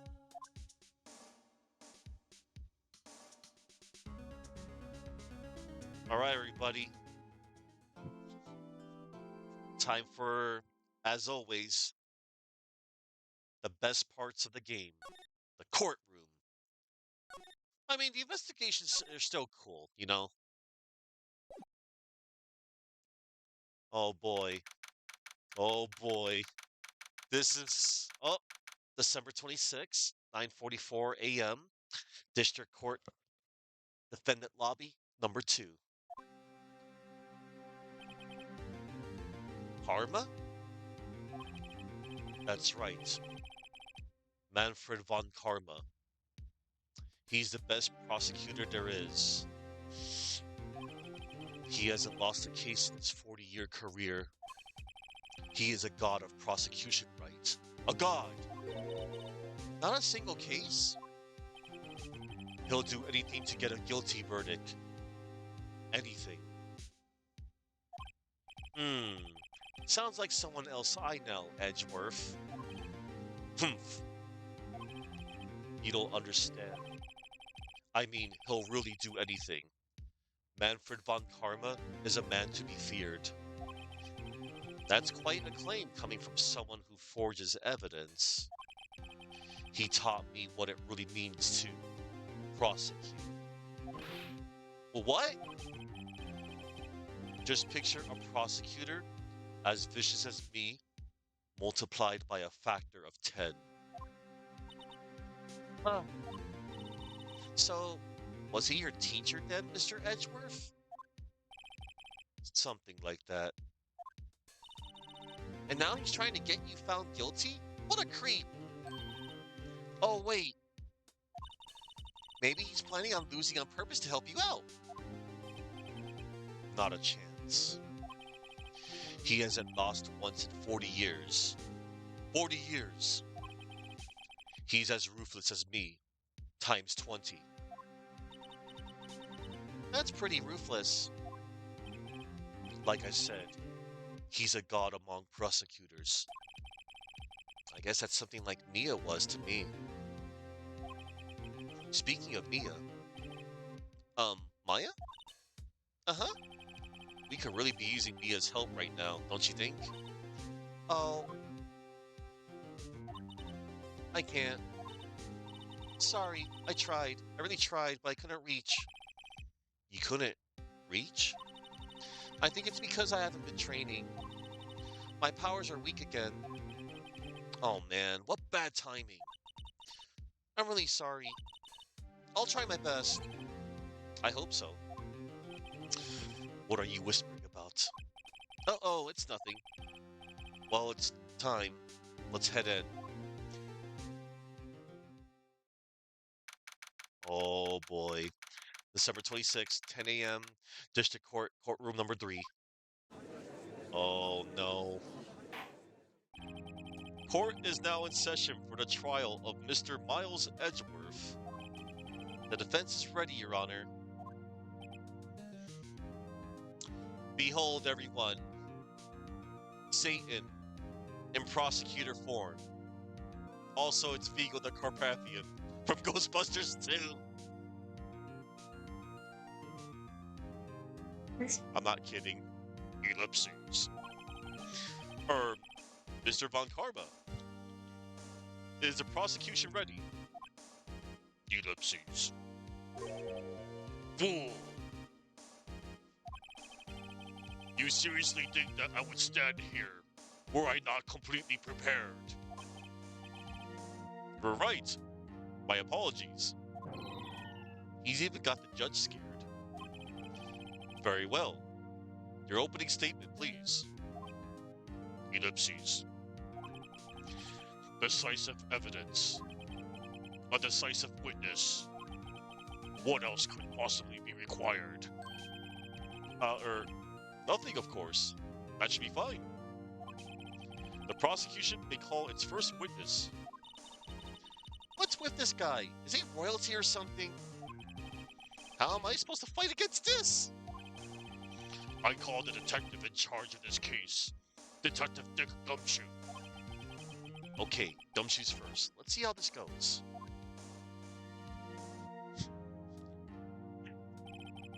Describe the incident. Now. Yes, sir. Detective Gumshoe looks nervous. Please take a look at the map.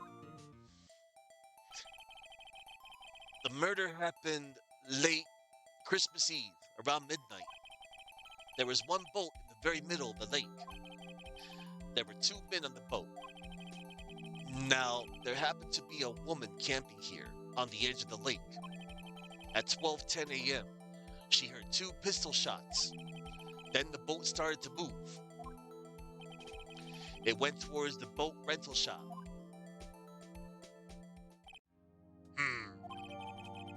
Overhead map of Gourd Lake. Testify to the court about the arrest. Now! Well, wait! Mr. Von Karma. Yes? Actually, I'm the one that's supposed to be handling these proceedings. Wrong! There is only one thing you need to do here. You will slam down your gavel and say the word guilty. That is your role. This guy, man. This guy. Yes, of course. You're quite right. No, he's not. The arrest of Edgeworth. A man called into the station around 30 minutes after midnight. We headed to the scene of the crime as fast as we could. That's where we found Mr. Edgeworth. Now, I didn't suspect him of anything at all. But next morning, a body was found in the lake. So, we had to arrest Mr. Edgeworth. I see. Very well. Begin your cross-examination, attorney. Now! Ellipses. He thinks he's running this courtroom. The arrest of Edgeworth. A man called into the station about 30 minutes after midnight. You received a call from a man?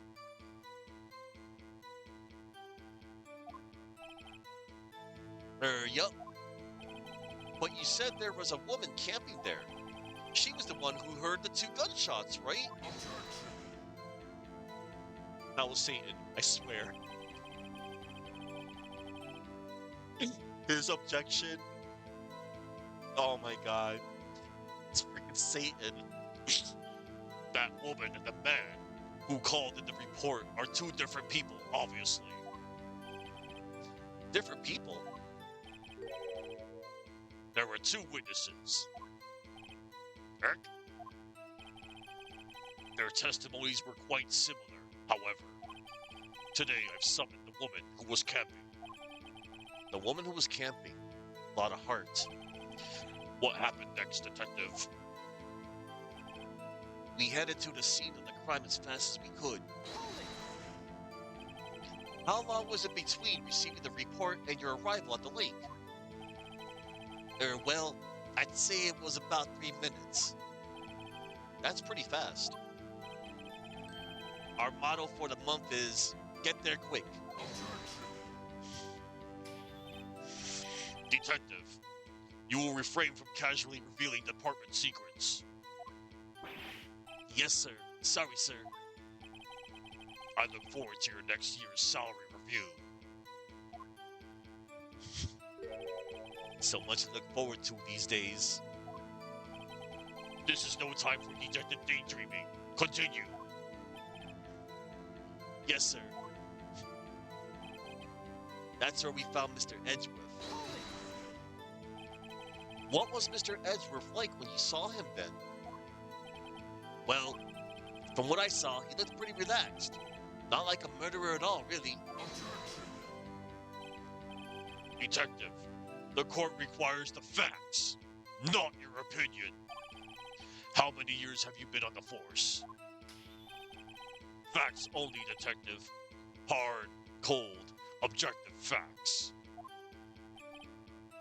Yes, sir. Man, he's got his share of objections. Now, I didn't suspect him of anything at all. Why didn't you think he was suspicious? You should know. We have a deep trusting relationship with the prosecutors. Detective, the court isn't interested in your musings. Deep, trusting, poppycock. I've never heard so many flippant comments from an active detective in the force. Detective Gumshoe doesn't look so good. Continue. Now. But the next morning, a body was found in the lake. Did you find any clues in the body? A single bullet was recovered from the body. He was shot through the heart, fatally. Judge, here's the bullet. It didn't strike bone, so its shape is well preserved. Very well. The court accepts this bullet into evidence. Pistol bullet, found in the victim's body, fired from a .22 caliber pistol. Damn. So we had to arrest Mr. Edgeworth. Why is that? Well, we found the murder weapon in the boat. The murder weapon? A pistol. Detective Gumshoe. That is a vital piece of information. Please revise your testimony. Right. So sorry, Your Honor. The murder weapon we found in the boat was decisive evidence. What about the pistol made it decisive evidence? Tisk, tisk, tisk. Does he not remind you of Vigo the Carpathian? He does. To me, he does. Ghostbusters 2. Heck, he has the same evil laugh as Edgeworth. There were fingerprints in the pistol found in the boat. They were clear prints from Mr. Edgeworth's right hand. What? Order! Order! So Mr. Edgeworth's fingerprints were found on the murder weapon? Yes, Your Honor. Judge, this is the weapon in question. Accept it into evidence. Pistol. The murder weapon. .22 caliber. Fired 3 times. Bears prints from Edgeworth's right hand. Members of the court, we now have the pistol used in the murder and the bullet found in the body.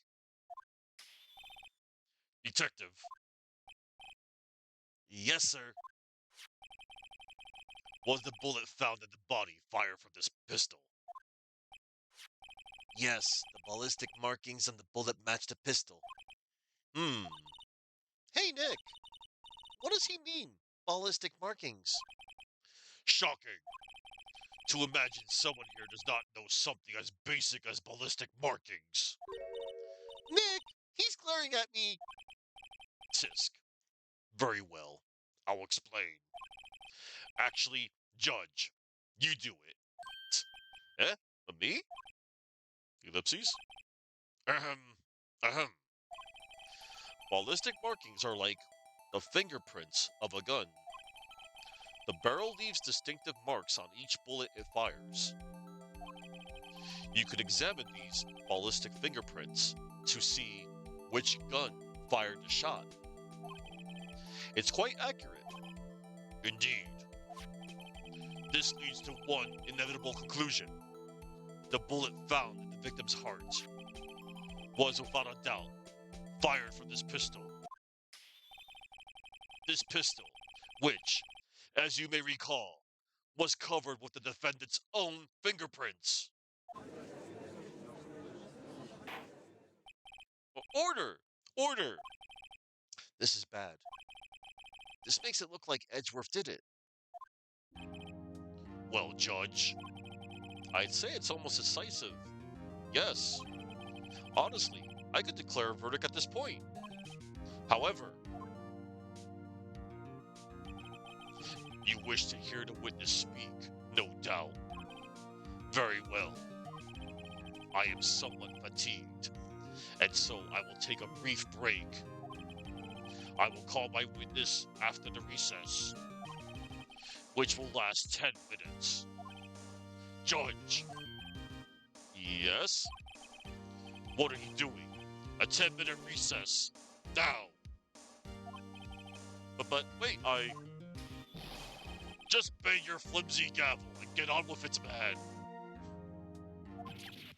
Yes. Ahem. This court will take a 10-minute recess. Who's running this court anyway? December 26, 11:09 a.m. District Court. Defendant Lobby number 2. Yep. The prosecutor is Satan. Edgeworth, what's going on here? Your fingerprints were on the murder weapon.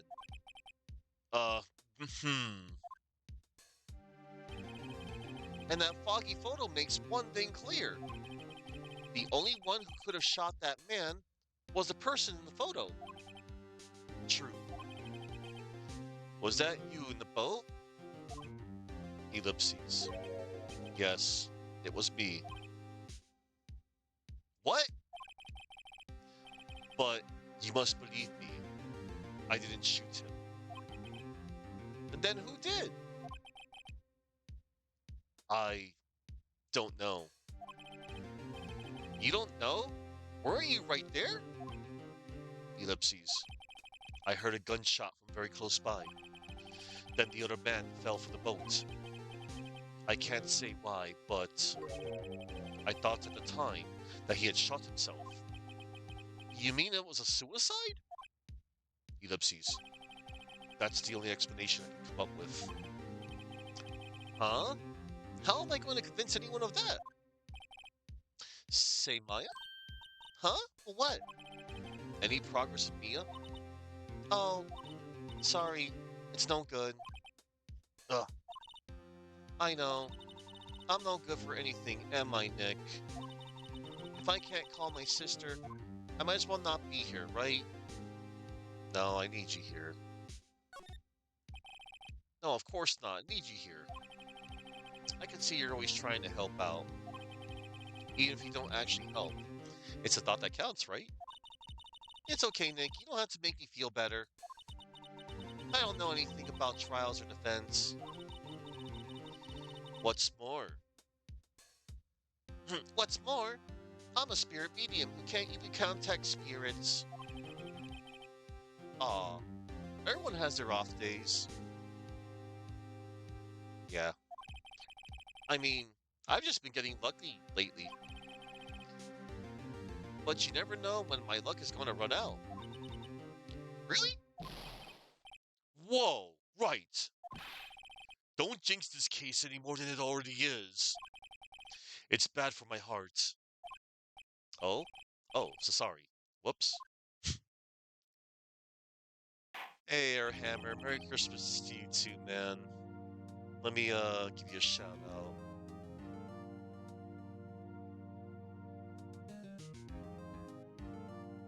Alright.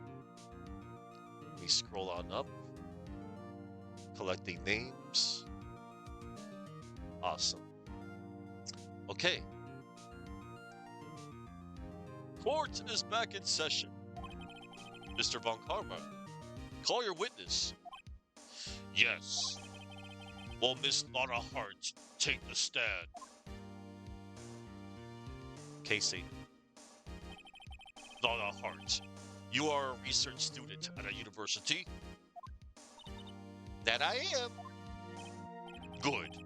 Begin by telling us what you saw the night of the incident. And don't add anything trivial or subjective. Understand? Ellipses. Y'all need to learn some manners. Understand? Yeah, I understand. I understand. Very well. Your testimony, please.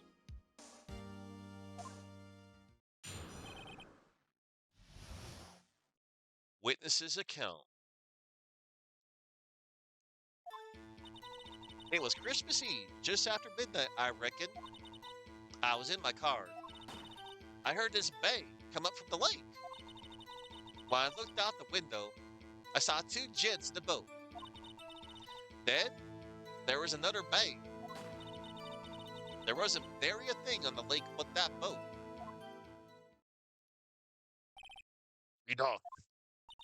Huh? Judge, she happened to take a photo of the incident. This is that photo. Accept it as evidence.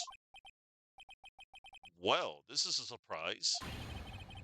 This looks like the very moment of the murder. Order! I will remove people from this courtroom if I do not have order immediately. As the witness testified, she looked at the lake when she heard the shot. There was no other boats on that lake, so the man in the boat with the victim must have been the one who shot him. Yes, it was the defendant, Miles Edgeworth. Order! Order! Order! I will have order. I will have order. Ellipses. Well, Judge.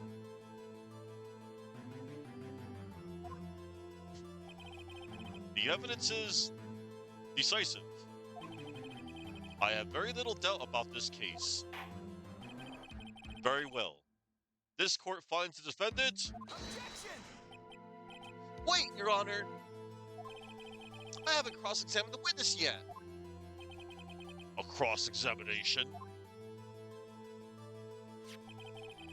We have photographic proof. What question can there possibly be? Say it. This photo is worth 1,000 words, and they all read guilty. Sure it does. You lose. Or do you claim to have found a contradiction in her testimony? Oopsies. Very well. If you have to, you may cross-examine the witness. You will only flounder and ask meaningless questions. You will fail to find anything, and then I will have you held in contempt of court. This guy. Nick? Contempt? Contempt of court, you know? I guess I understand. Well, what are you going to do? Do you really think there was a contradiction with the facts in her testimony? Why, I think there was. I think I noticed one little thing. Wow, I'm impressed, Nick. Nick, I didn't notice anything. Right, let's take him on. Yeah, I got a bad feeling about this.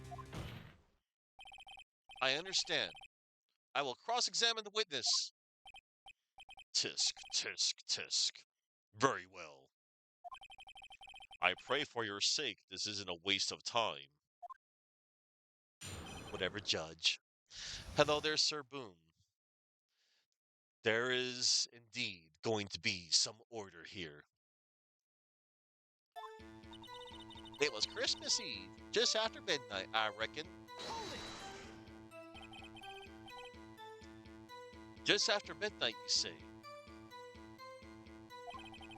In other words, it was no longer Christmas Eve, but Christmas Day. Huh?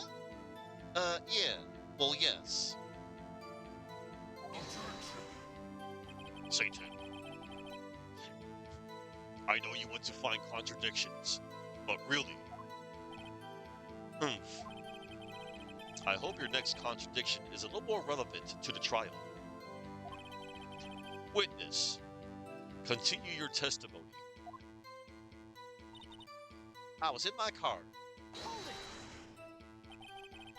Why were you camping there anyway? I'm a research student at my university. I was taking pictures to use in my research. What research? This all sounds suspicious. Press further. Ms. Hart, could you be more specific about your research? What does the witness's motive in camping by the lake have to do with this case? The answer is nothing.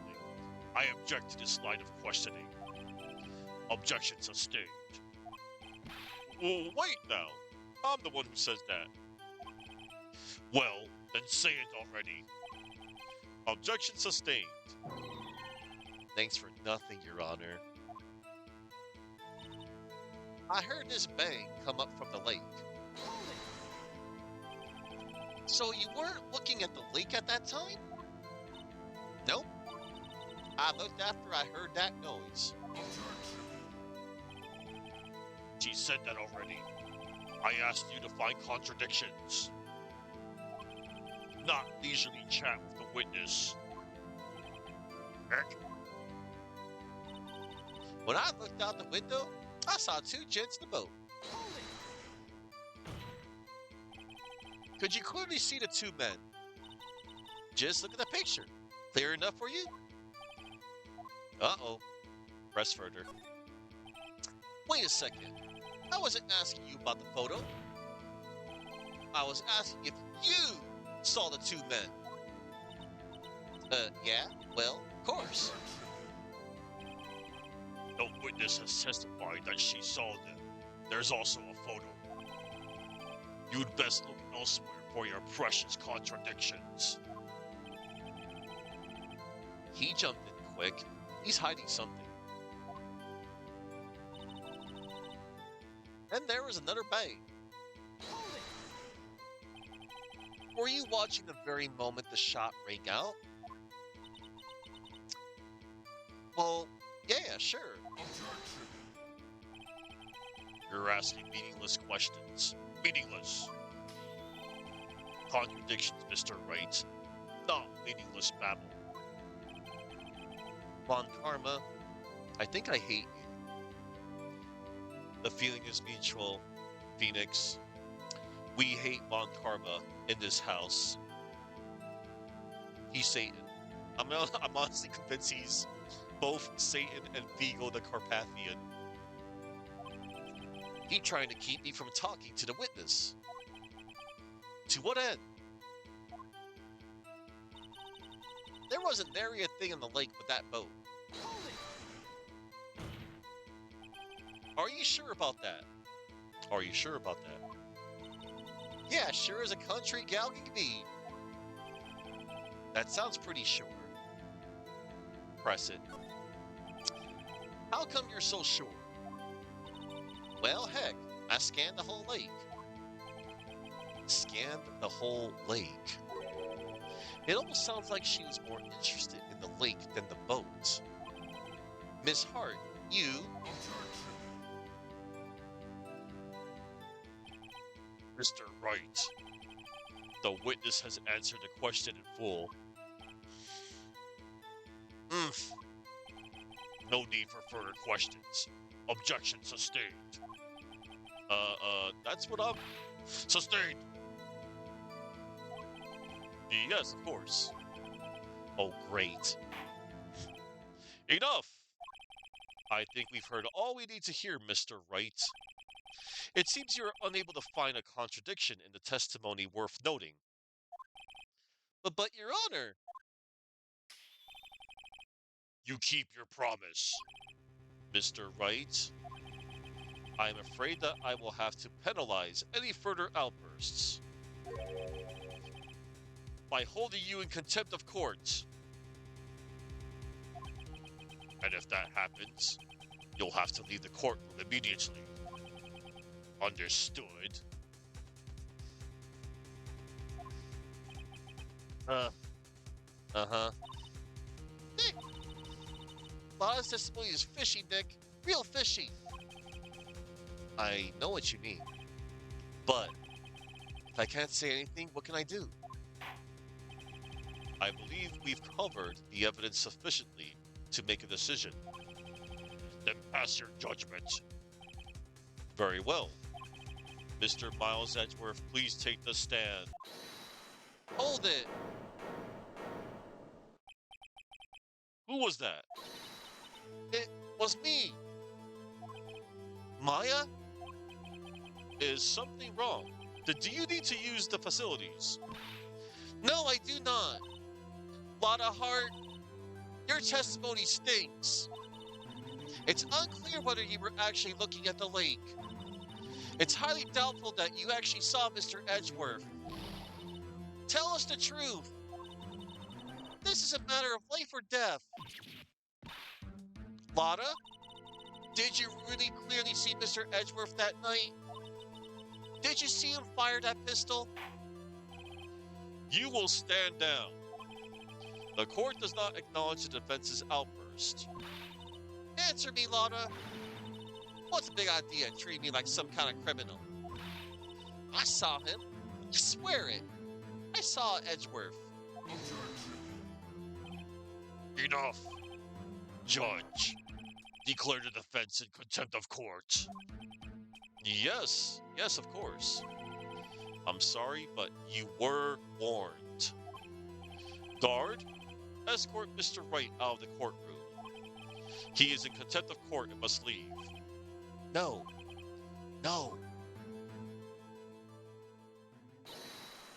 Wait. I was the one who made the outburst, Your Honor. Nick is innocent.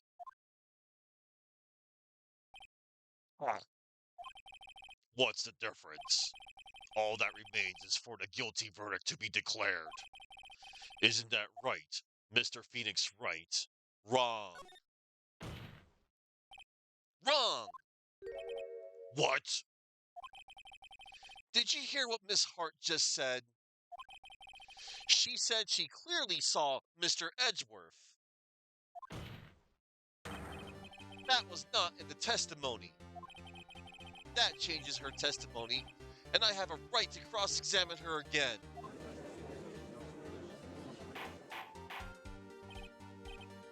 Order! Order! Order! Order! Order! Order! You're in contempt of court. It's too late for wild claims. Judge, sustain my objection. Ellipses. Ellipses. I'm sorry, Mr. Von Karma, but I cannot. What? Miss Lana Hart has made a new testimony. The defense does have a right to cross-examine her again. But he is in contempt of court. No, I am. If you're going to arrest someone, arrest me. Very well. Maya Fey, you will leave the courtroom immediately. Nick, I did what I could. You have to do the rest. Good luck. Maya? Maya took one for the team, everyone. I care not for this melodrama. Melodrama. Listen well, Mr. Wright. I do not tolerate badgering of my witnesses. I'm running out of time. I better find a contradiction here or else. Mr. Wright, begin your cross-examination. That last statement. I saw it clear as day. The man on the boat was Mr. Edgeworth. Well, what about the other man? You cannot expect to be allowed to blithely ignore your promise, Mr. Wright. I believe you claimed there was a contradiction in the witness's testimony. Well, find it, if you can.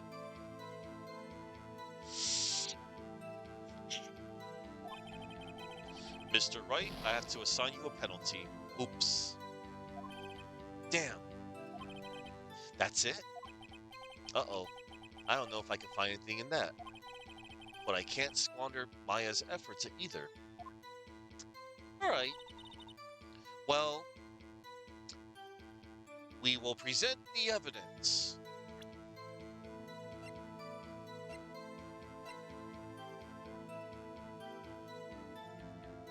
How can you tell, Lada, that the man in the boat was Mr. Edgeworth? Hmm? Do you see? Do you see? I do not see Edgeworth. Do you see? Nah, you don't see. Objection! Got you. Got you, Miss Hart. Finally. Well, what? You got what? Look at this photograph. Look at this photograph. The photo I took? The very same. There's something I want you to see in this photo. It's quite clearly visible. The fog, Miss Hart. So, this picture was taken with professional, high-quality film, correct? Yet, even it could not capture the faces of the men on the boat. Yet, you claim you saw Mr. Edgeworth. How? What? What? Mr. Wright has a point. That's why I told her not to say that in her testimony. Please. Yet, now she has said it, Mr. Von Karma. How can you possibly see Mr. Edgeworth? Explain yourself. Miss Hart. What? Could you see the defendant that night? Of course. I said I could, and I meant I could. Then please testify as to the circumstances of your sighting. I did it. I finally found a hole in Von Karma's carefully vague testimony. How Edgeworth was seen. You're right. It was a cold night, and the fog was thick as grits. So once I was finished setting up my camera, I got back in the car. Still, I brought my binoculars with me. When I heard that noise out in the lake, I looked at my binoculars. See? No problem.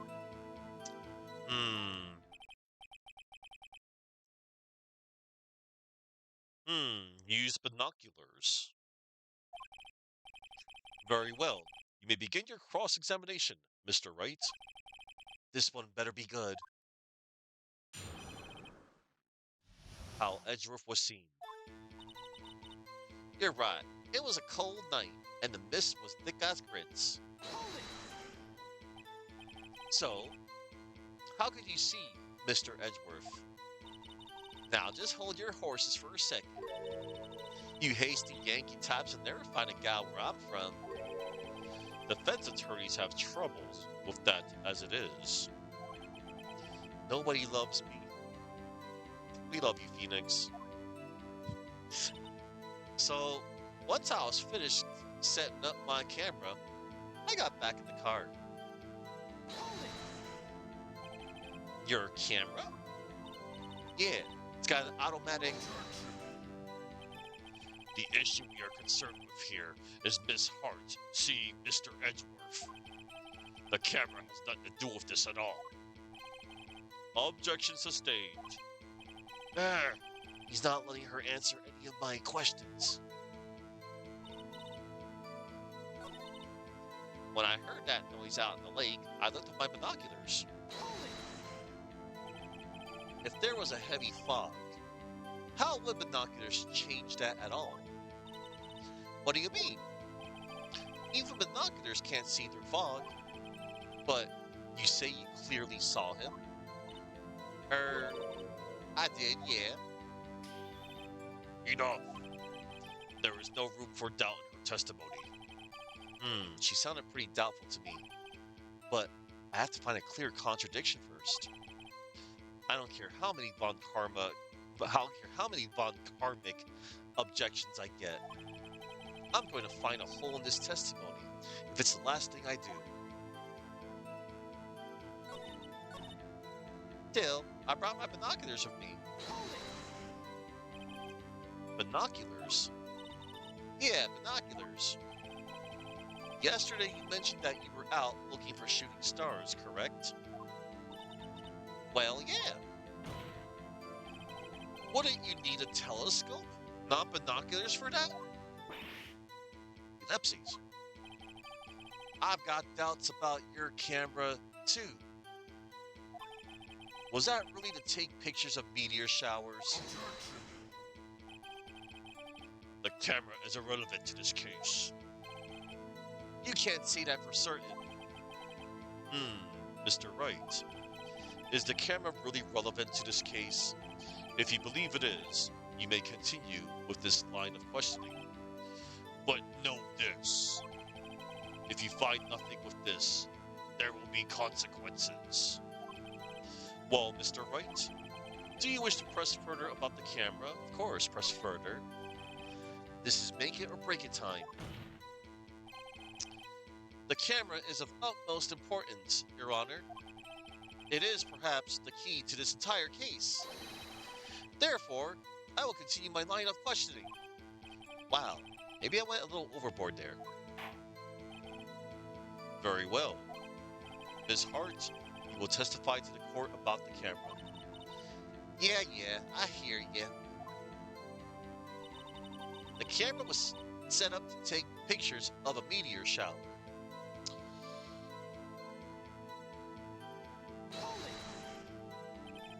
Miss Hart, what made you choose that lake to photograph meteors? You know, the fog gets thick on that lake. It's not very suited to stargazing. Yeah, well, you see, I guess I wasn't thinking too straight. Hard. Mr. Wright, I will not have you badgering my witness because of her challenged intellect.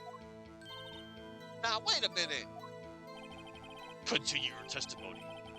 You were saying how it was that you saw Edgeworth. Grr. No unnecessary comments, please. Damn. He just called Lana dumb. That's messed up. Alright. So, the camera was set up to take pictures of a meteor shower.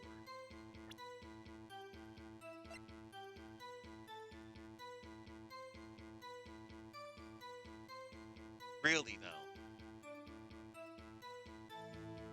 This camera was used to detect noises. Objection! Get out of here with that garbage. You were photographing shooting stars. That's a lie. Says who? I saw the camera you set up yesterday. It was pointed directly at the lake. You have to point a camera upwards to take photos of the stars. Miss Hart? Oof.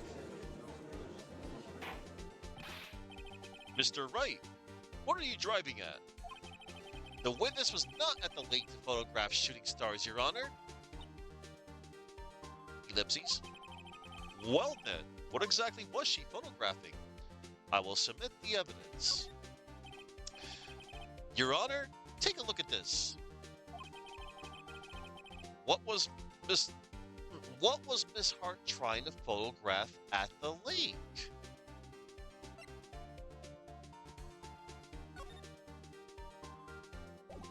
The Gordy article.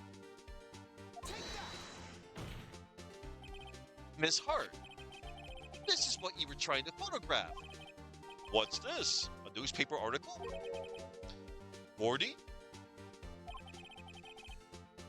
Ah, the sighting at Gourd Lake. Well, Miss Hart, I never heard of no lake monster. You got proof or something? Let's see you prove that I was down at the lake trying to photograph this Gordy. Why, I do have proof. Two sets of proof, actually. I have it. Proof. Intriguing. Very well, let's see it. And no joking around this time, please. What is proof that the witness was trying to photograph Gordy, the lake monster? So, you could either present Lotta's camera or the Gordy article. We'll present the article again. Proof is this article about Gordy, the lake monster. According to this article, when Gordy breaks through the water, it makes a loud noise, which is why you set up your camera with that microphone. You had it set to respond to loud noises, and that's how you got this picture when the pistol fired. Order! Order! I see. I too thought it was a little strange. Yeah, sure. Well, Miss Hart, you were camping there to try and take a photo of Gordy, weren't you? Ellipses. Yeah. Not bad. Are you, are all you lawyers that smart? So smart, boy. I was down there trying to photograph Gordy. You got me.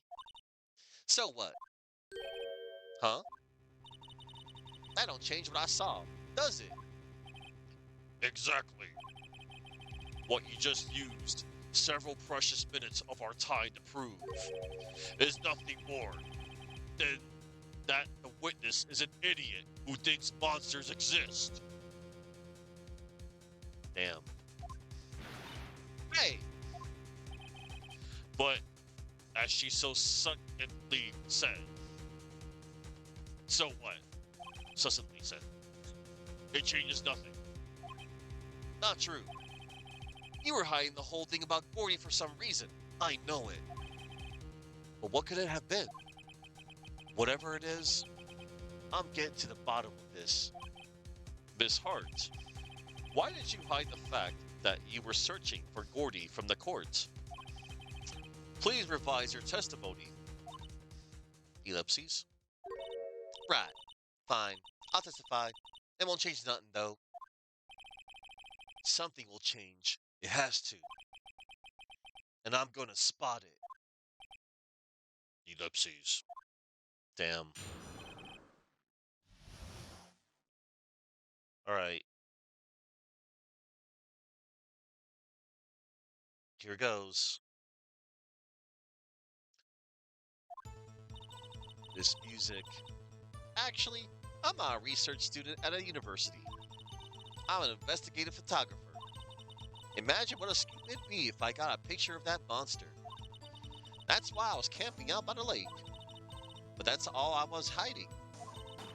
When I heard the bang, I looked straight out at the lake. There wasn't much else to look at, so I just watched that boat the whole time. Then I saw a flash near one of the men's hands, and I heard another gunshot. I was looking right at that boat the whole time, crossed my heart and hoped to fry. Hmm. Well, Mr. Wright, you may cross-examine the witness. The witness's testimony is unchanged from before. Whether she is a research student or a photographer has no bearing on this case. There is no need to waste more of our time with another pointless cross-examination. Objection! I claim the defense's right to cross-examine the witness, Your Honor. Von Karma's up to something. I know it. He doesn't want me to cross-examine her because why? Was there a contradiction? Very well. You may begin the cross-examination. You seem sure of yourself. You must have something in mind. Ha! That will be a first. Very funny. You understand that this is your last chance at a cross-examination, Mr. Wright. If there is no problem with the testimony this time, we will let the witness leave. I will announce my verdict at that time, Mr. Wright. Understood? Yes, Your Honor.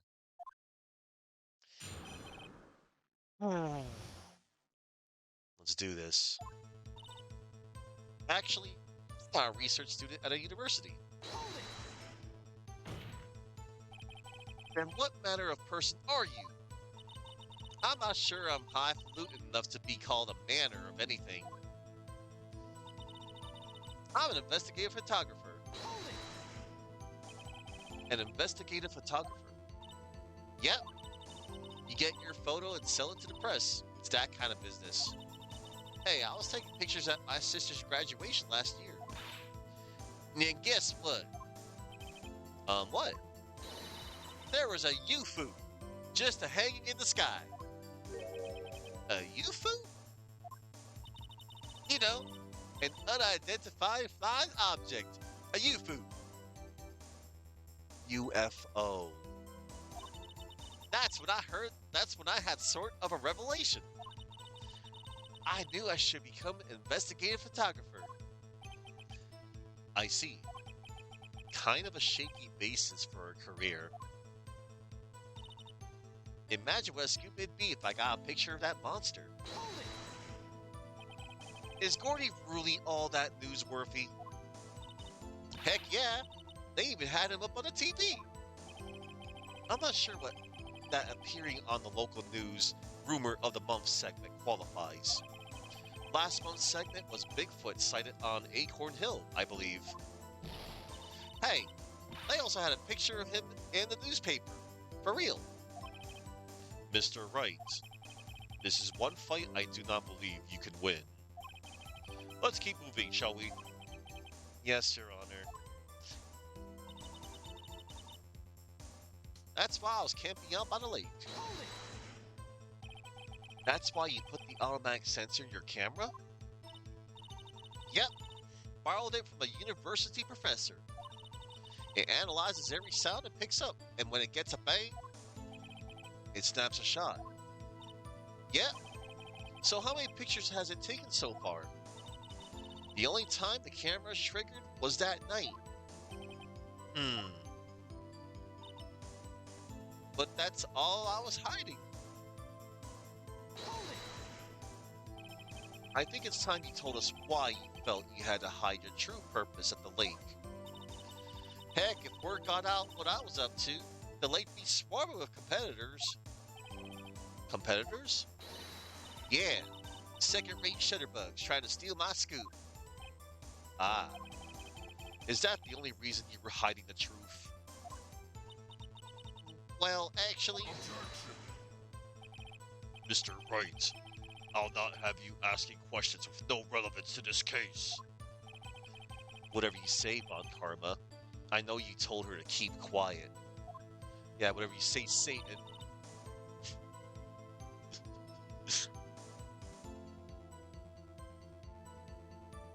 Hold it. Exactly what sort of sound was it? Well, I never heard one before, so I can't say for sure, but it sounded like a gunshot. It was a lot sharper sound than I would have expected. Hmm.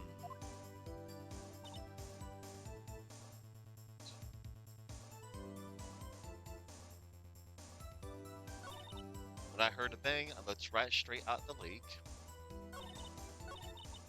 Then I saw a flash near one of the men's hands, and I heard another gunshot. Hold it. Was there nothing on the lake but the boat at the time? Huh? Wait, so you're thinking maybe he was shot from some other place? I don't think so, no. The lake was smooth as glass, and nobody was on the shore neither.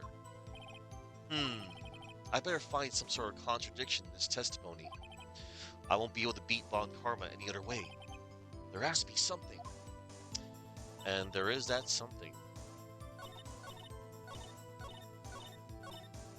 There wasn't much else to look at, so I just watched that boat the whole time. Hold it. There wasn't much else to look at? Yep. I don't know. If she heard a bang, and she thought Gordy was out there, I kind of doubt she'd waste any time looking at a boat. What? What did I do now? What are you giving me that look for? Definitely suspicious. Maybe it's time for some evidence. Witness, continue. Hold your hush puppies, Pops. I'm getting there.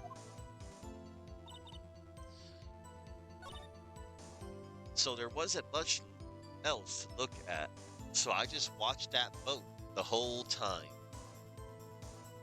Not much else to look at, huh? Lot of heart.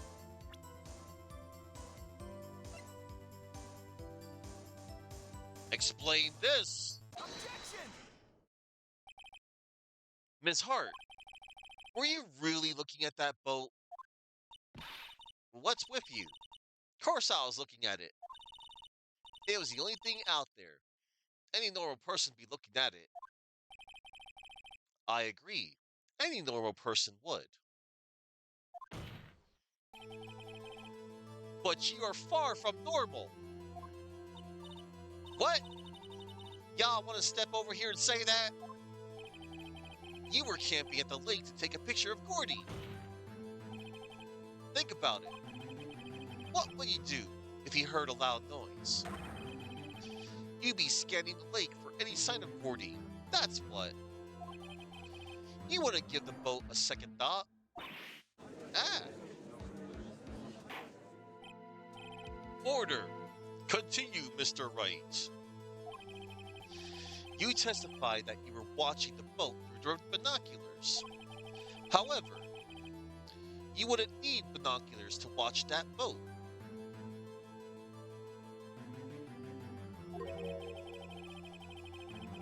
You needed them to search for Gordy, and that's what you were doing.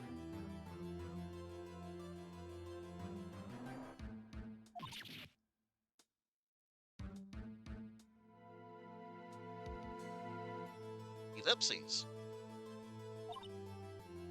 Ellipses. Ellipses. Well, hmm.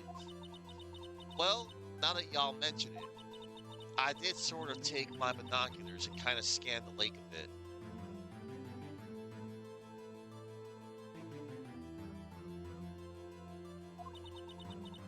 I mean, Gordy might be out there and all.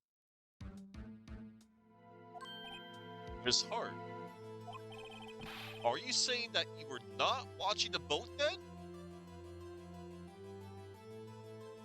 Welcome home, wild card. Ellipses. Sorry, y'all. I wasn't fibbing, really. I was just, I thought, I could be witness to a murder and all. I kind of got excited. I was sure I was watching that boat. Till now. Ellipses. This this is totally uncalled for. But hey, you got the photograph. You got proof. Hmm. Still, we can't see who is shooting who in this. Right. That's why I took this photo and Satan. Satan objects. Witness. That's enough. You've had a long day. Shut your pie hole. Shut my what? What was she going to say? She took the photo and what? Wait a second. He even had a photograph to prove it. But you really can't tell from the photo. But you really can't tell from the photo who was shooting. That's why she said she's going to enlarge the photo. She said it'll drop the quality of might, but should let us see who's who. She enlarged that photo. Why won't Von Karma let her show it? I've got a hunch. I bet that enlarged photo shows something bad for Von Karma. This is my chance. If I'm wrong, though, it'll mean prison for Edgeworth. Or worse. What should I do? Make her show the enlargement. Miss Hart, look at this photograph. You enlarged this photo, did you not? Yeah, I did. Why was that enlargement not been presented to the court? Satan. Because it does not exist. What are y'all talking about? You were the one who told me not to show it in court in the first place. You old fool. Get wrecked. What's the meaning of this, Mr. Von Karma? Er, um. Miss Hart? Show the photo to the court. Show us the enlargement. The prosecution objects to the submission of this evidence. Objection denied. The witness will show the enlargement to the court. Here it is. Damn. We still cannot see who was firing this. It could be the defendant, or maybe it's not. Regardless, I'll accept this as evidence. Lake photo. Taken automatically on December 25th, 12:15 a.m. Happy now, Mr. Wright. There has to be something. You asked for the enlargement. You got the enlargement.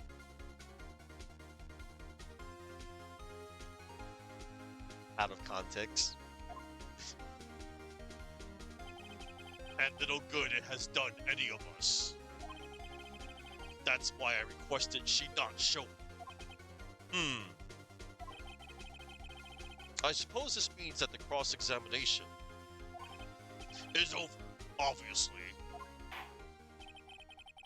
Then I would like to close the cross-examination of Miss Lotta Hart. And none too soon. That was a flagrant waste of my time. Shut the hell up. Mr. Von Karma, do you have anything to add? I stated everything I needed to when this trial began. Decisive evidence.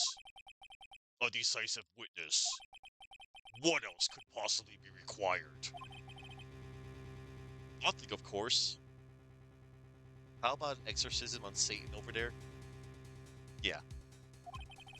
Then I believe it is time for me to declare my verdict. Wait, it's not supposed to go like this. There has to be a clue in this photo somewhere. It's bad, real bad. What should I do?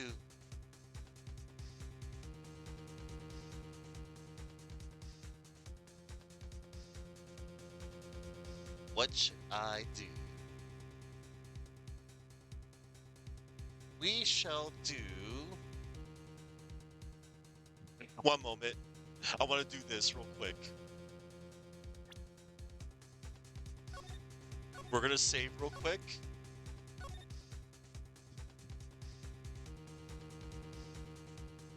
Check this out, everybody. Let's do the wait and see approach. Uh-oh. Think of something. No good. I guess I'll just sit back and see how this turns out. Very well. Allow me to state my verdict. Oh no, I should have pressed further. This court sees no reason to further prolong the trial. Nor is there any need for more time to decide the case against the defendant. This case is extremely clear. I see no room for misinterpretation of the facts. This court finds the defendant, Mr. Miles Edgeworth, guilty. The accused will surrender to the court immediately, to be held pending trial at a higher court within a month from today's date. That is all. This court is adjourned. Bad ending, yeah. So you don't want to do that, anybody. I just wanted to show you what happens if you chose the wait and see approach. Good thing I saved. What you really have to do here, obviously, is to object to the enlargement. Your Honor, there is something decidedly strange with this enlargement. What might that be?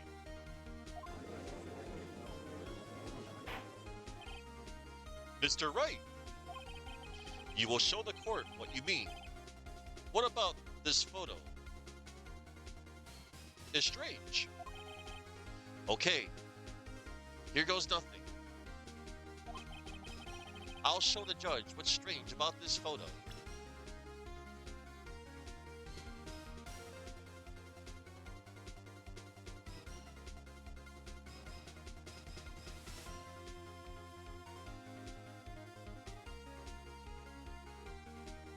Let's see.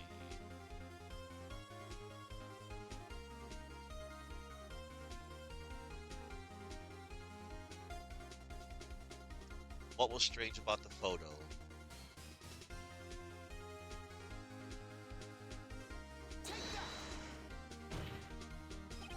Here, Your Honor. The shooter? I'm not sure I understand. What about the shooter is strange? Look at the hand holding the pistol, Your Honor. The hand? That hand directly contradicts another piece of evidence. This man's left hand does what? Let me show you. I'll show you the evidence that left hand contradicts.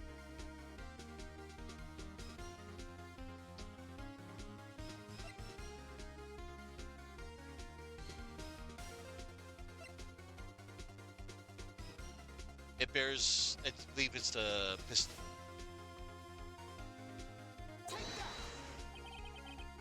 The evidence is clear.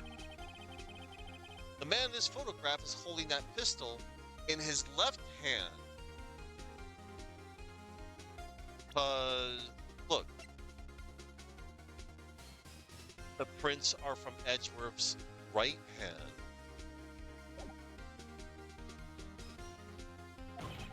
However, the prints on the murder weapon were from Edgeworth's right hand.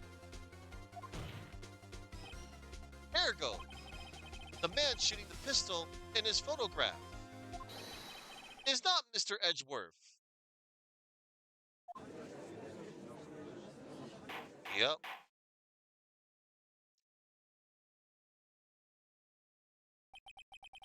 Now that everyone in the courtroom has quieted down,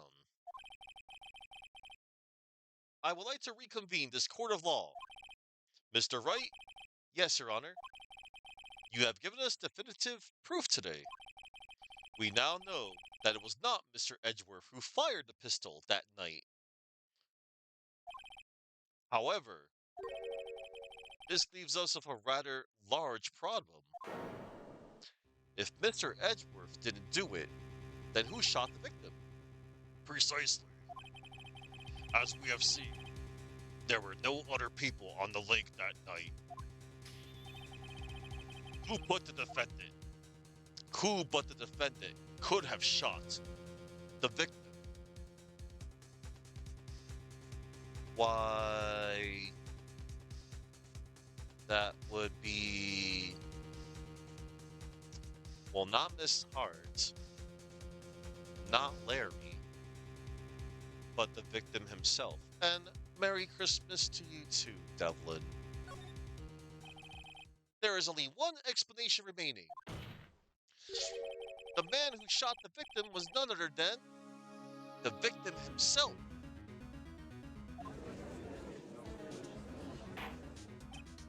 Order! Order! So, you're saying that the victim committed suicide? Yes, Your Honor. I can think of no other explanation. Hmm. Indeed, that does seem to be the only remaining option. I'm so very sorry, Mr. Wright. But suicide is out of the question. What? An examination of the victim's wound reveals the distance at which he was shot. The distance? The victim was clearly shot from further than a meter away. A meter? That's 3 feet. There is no way it could have been suicide.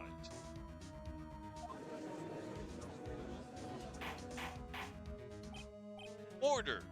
Order!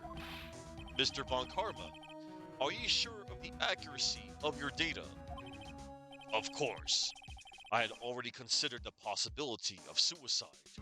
You see, Robert's autopsy report, time of death, sometime on the 24th or 25th, shot from approximately 1 meter away. I see. Very well. Allow me to state my opinion. Considering the situation, the shooter had to be the defendant, Mr. Edgeworth. However, the prints in the gun reveal that the shooter was not Mr. Edgeworth. This is a conundrum. Therefore, I would like to suspend proceedings for this trial for the day. The court orders the defense and the prosecution to further investigate this matter. Understood? Yes, Your Honor. Ellipses. That is all. This court is adjourned. Well, Satan has nothing to say. December 26, 1:15 p.m. District Court, Defendant Lobby Number 2. Woo! That was a close one. Ellipses. Hey! Don't you have anything to say? No. I have yet to be declared innocent, right? Well, yeah, but what happened out there on that lake anyway? If he didn't if he didn't commit suicide, then who? The shooter was about a meter away, too. What? Don't give me that look. I did not kill him. I was just kidding around. Look. I'm going to go check on Maya. Oh. Right. What? Tell her something for me. What? Ellipses. Ellipses. Ellipses. Tell her to watch what she says in court. That's all. Would it kill you to just state how you really feel with a Thanks, Edgeworth. I requisitioned a transcript of Lada's entire testimony.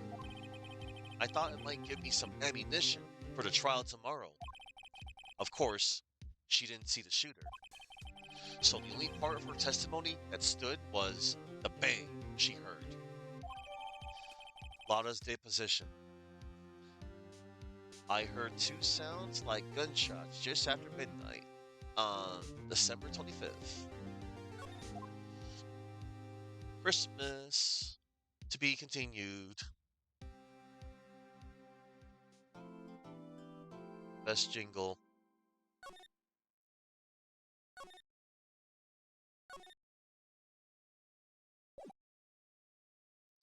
All right. Investigation 2, everybody.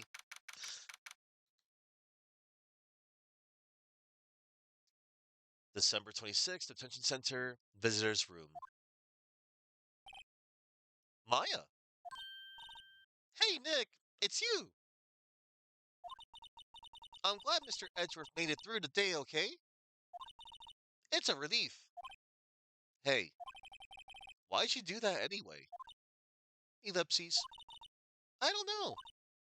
I just knew I had to do something. I know I'm not the lawyer my sister was. Ellipses. I'm sorry. Well, you did save the trial. Just behave from now on, okay? Oh, okay. Uh, all right. Talk to Maya. Questioning.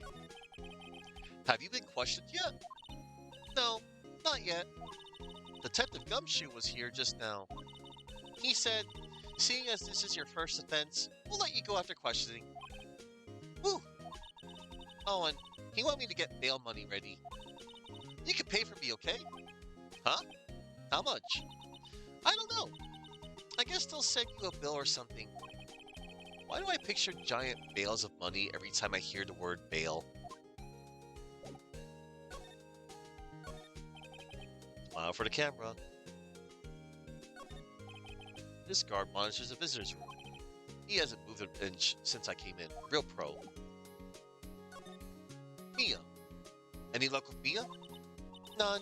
I can't get through to her at all. I tried. I really did.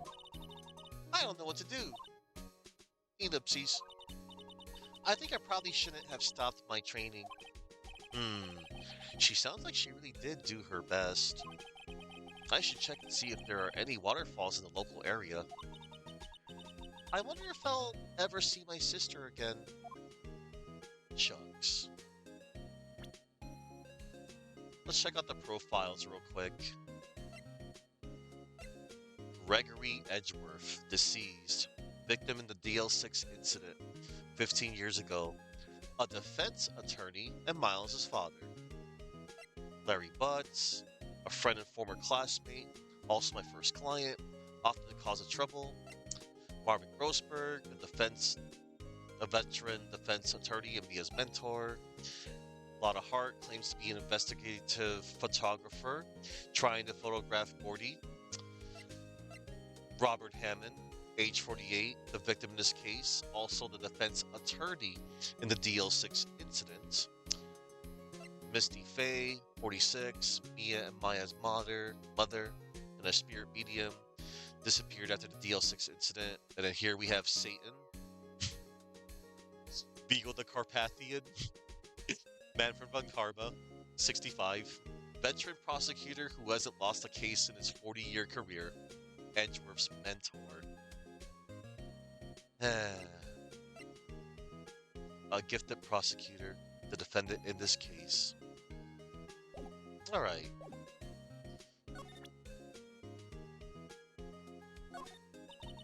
It must be nice, Nick.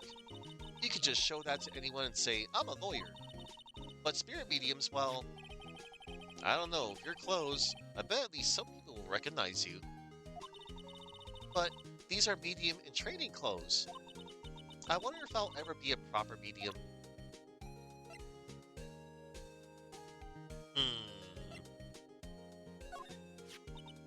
My mother. Ellipses. Now that I've shown her the picture, I'm not so sure it was the right thing to do. It wasn't. No, I'm pretty sure it was the wrong thing to do. It was. Sorry, I'm fresh out of ideas.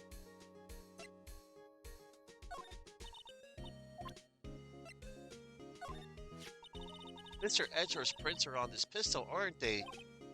Yes, the prints from his right hand. But they must have gotten on there at some time other than the shooting. What? Really? The shooter used his left hand after all. So the markings in his bullet and the barrel of the pistol matched? Hey, I'm surprised you remembered that. How could I forget after Von Karma rubbed it in so much? So which one of these are the ballistic markings? I'm not really sure. Alright. Oh, it's C-42, if he really exists. Well, I'd say a photograph is pretty good proof. Once this trial's over, let's get some fishing poles and go down to the lake. Even if there is a monster in that lake, fishing poles sound like a bad idea.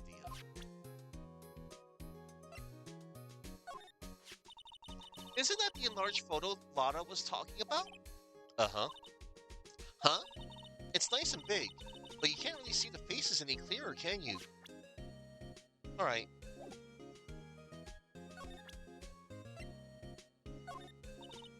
Alright.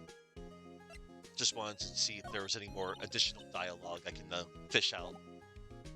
Alright, it's time to move.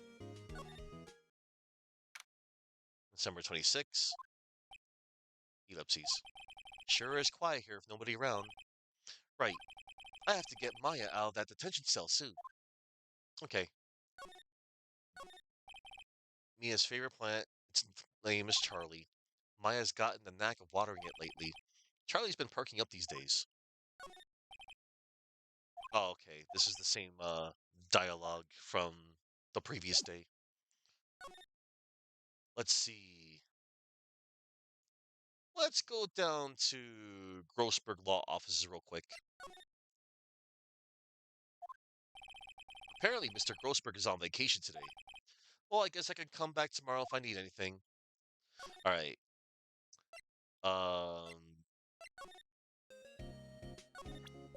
Let's go to the Criminal Affairs Department.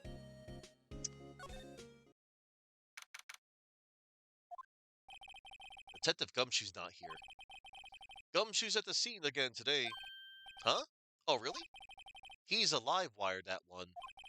Got into a fight with the chief for not following protocol. Not following protocol? I bet he wouldn't help them build a case against Edgeworth. Damn. Alright, Gourd Lake entrance. There are fewer than there were yesterday, but the cops are still around the park. I wonder if Detective Gumshoe is here today.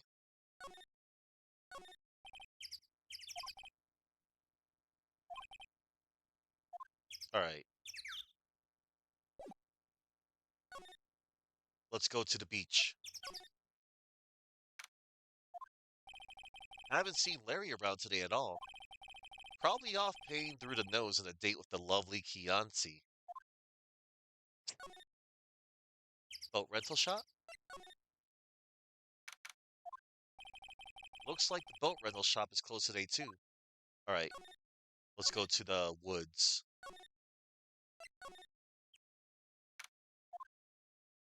There he is. Hey, Detective Gumshoe. Hey, pal. The trial today at Ellipses.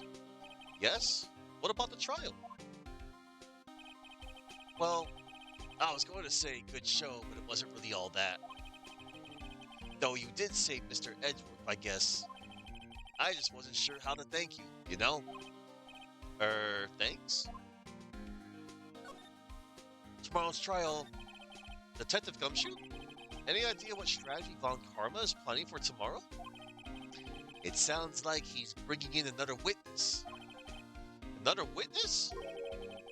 Oh, right. He said something about that in the trial today. There were two witnesses.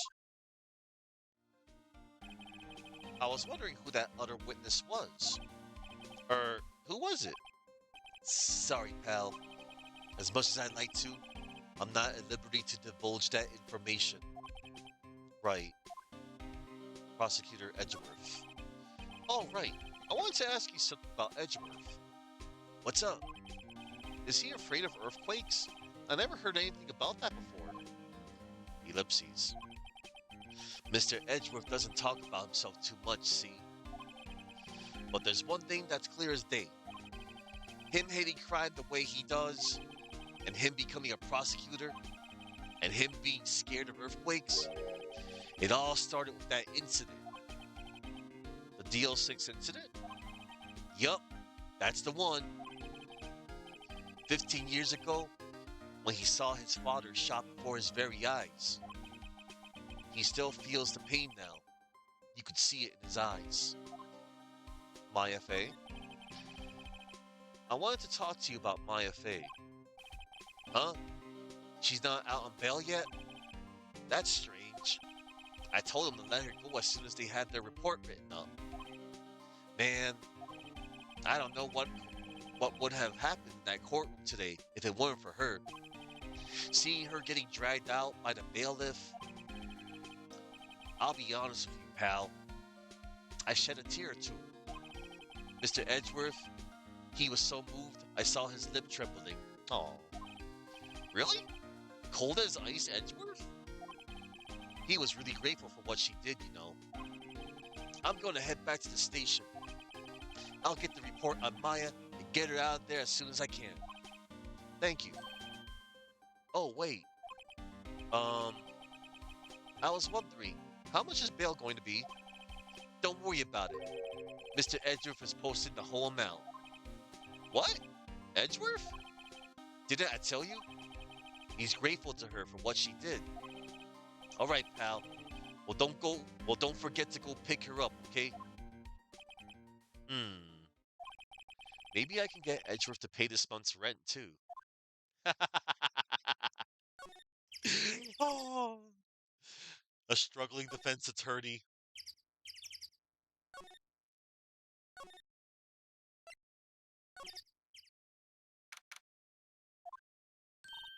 Hey, Nick, you finally came. They just finished the paperwork. I'm free to go. Free at last, eh? Those interrogators were really mean. They were like, okay, what did you do this time?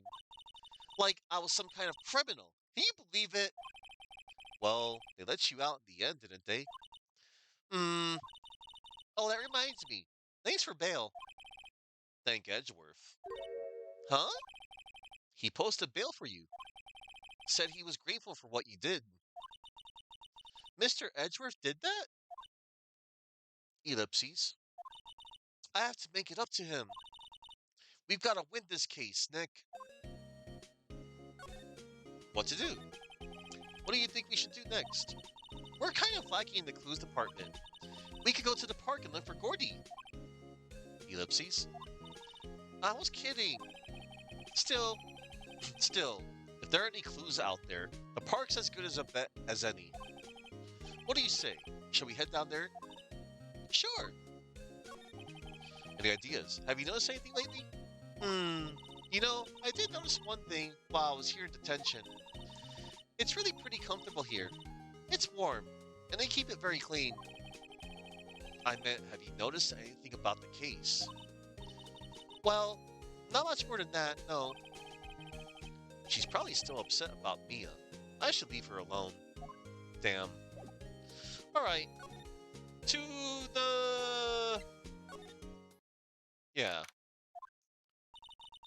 There aren't many cops around today, are there? They're probably back at the precinct, working up the case against Edgeworth. Hmm. Hey, y'all.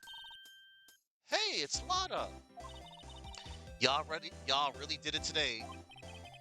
What do we do now? Nah, I'm not complaining. See, I did a little thinking.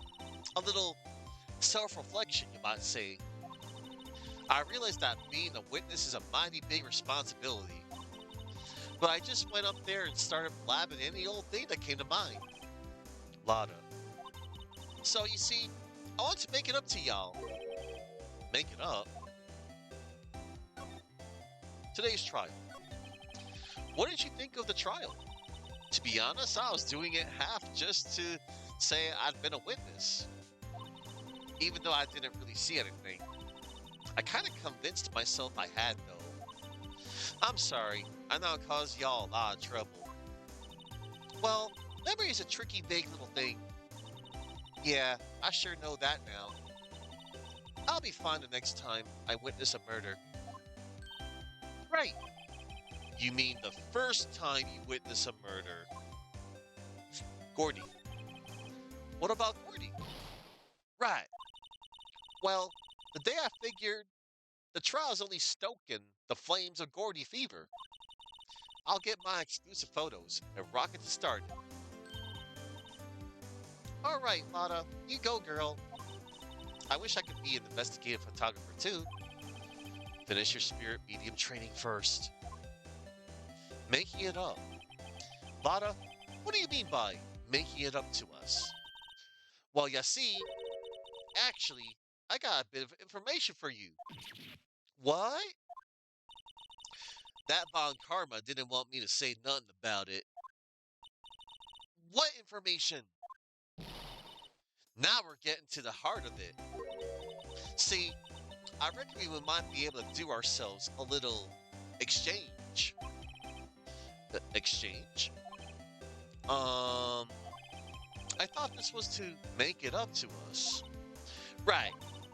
I propose a little exchange to make it up to you. Ellipses. What? Information don't come cheap, my friend. Um, hey, I see you thinking, my, how unsophisticated these southern folks are. It's written all over your face. Let me tell you, most southerners are way more sophisticated than you. I'm just the exception, okay? Well, what'll it be? We gonna deal or not? What do we do, Nick? Deal. We don't have any other leads, so I don't think we have a choice here. Okay, how much? Huh? You completely off your rocker? I may not be sophisticated, but I'm not trying to rob the poor. Huh? The only fair exchange for information is information. Listen good. What I need from you is information about Gordy. Whoa, whoa, whoa. Gordy? But Gordy doesn't, Gordy might not exist. Then bring me proof that shows he don't. Um, I'll be keeping watch from the car, okay?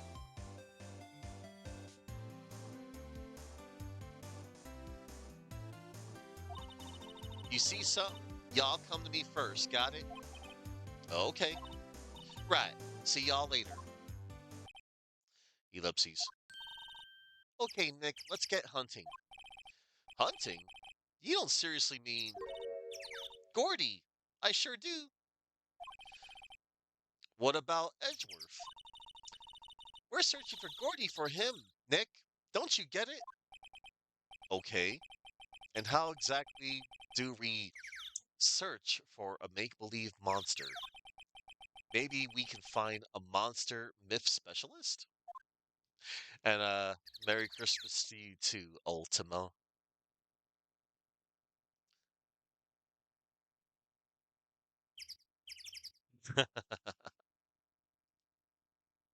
Love me some Home Alone 2, Lost in New York. Merry Christmas, you filthy animals, and have a happy new year. So good. Let's see. I believe I want to go to the Criminal Affairs Department.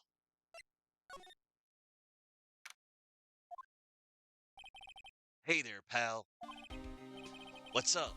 You look out of sorts. Wait, you didn't go and do something that's going to hurt Mr. Edgeworth's case again. What do you mean again? Whatever, have a seat, pal.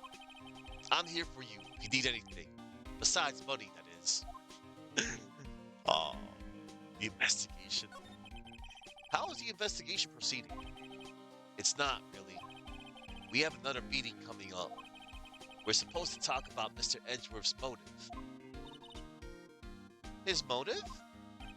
See, Mr. Edgeworth's father died in the DL6 incident, and the guy who got the lone suspect declared uninnocent was the victim in this case. Robert Hammond. They're saying that's why Mr. Edgeworth shot him. And Edgeworth never talks about his past. I bet they'll drag that out and hit him with it in court tomorrow, too. Poor Mr. Edgeworth. I gotta admit, it doesn't look good, pal. 40. Say, Detective Gumshoe, do you know Gordy? The monster down in Gourd Lake? Not personally, no. Well, we're looking for it. Huh? Are you out of your minds? Eek! You got time to go wild monster hunting? How about doing a little questioning for me then? Oh, Detective Gumshoe is scaring me, Nick. I told Detective Gumshoe about the deal with Lada. Nick, try telling him sooner next time. Sorry. Ellipses. I see, pal. Sorry for shouting at you. Ellipses. Okay. I, Detective Gumshoe, will aid your search for Gordy. Huh? I'll loan you one of our newest secret weapons for finding evidence. Really? You can take whichever one you like. Secret weapons. That's right, Ultima. We're getting to that soon. Okay, give us the goods. Oh no, I know. But I'm talking about we're getting to that iconic line real soon in the game. Hold on now. Hold on now. Everything in due time. First, let me show them to you. These are our best and brightest. Introducing secret weapon number 1, Missile. The Missile? He's a K9 police dog, still in training. Missile, Missile, here boy. Aww, Shiba Inu. Woof. Here he is. Hey, he's cute. Look, Nick, cute dog. A cute dog. And this will help us how? Aww. Next, secret weapon number 2, a fishing pole. Here, this is my own personal pole. Detective Gumshoe, we're looking for a monster. Yeah. How are we supposed to catch a whole sea monster with a fishing pole? Never know till you try, pal. Ellipses. Okay, this next one is the last one. No, please, I'm already overwhelmed by our choices. Secret weapon number 3, a metal detector. Here, Detective Gumshoe, we're looking for something alive. Right. How are we supposed to find it with a metal detector? Hey, you never know. It might have been eating soda cans. Well, which will it be? I can't make up my mind, Nick. They all seem so perfect.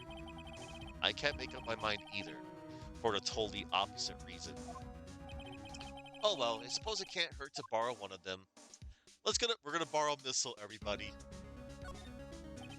Can we borrow Missile? Sure thing, pal. Be good to him. He's so cute. Oh boy. Missile, a canine unit in training. Very cute with shiny eyes. Aww.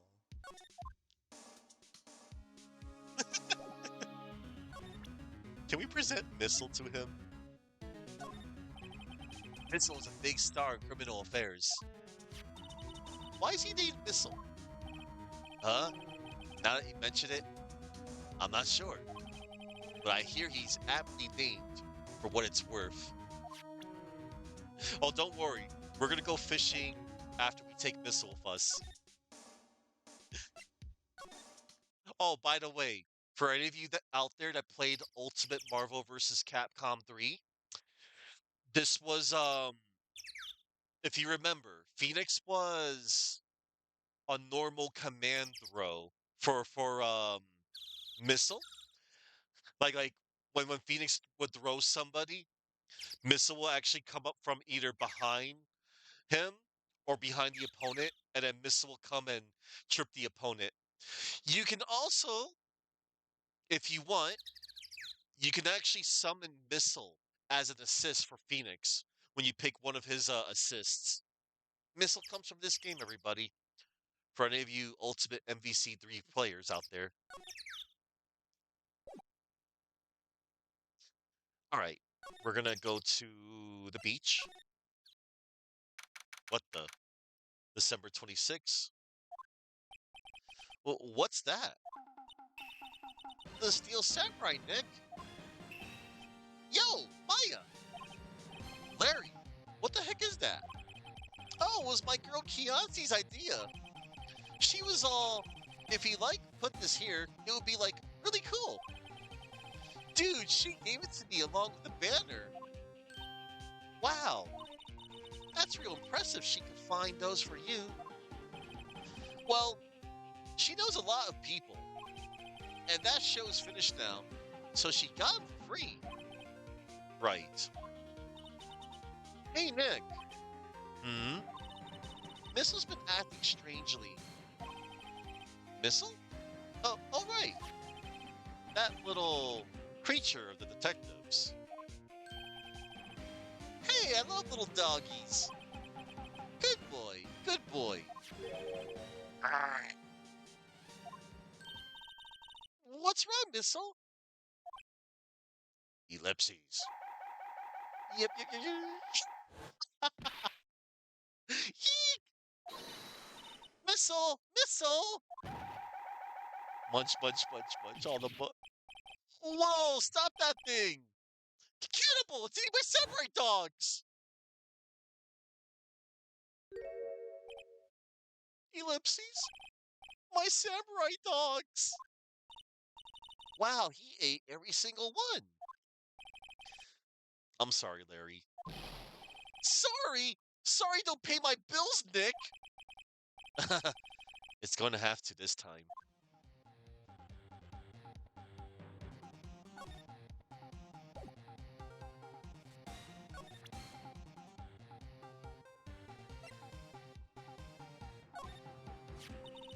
Hey, Larry, look, it's Missile. Isn't he cute? Keep that butt away from me.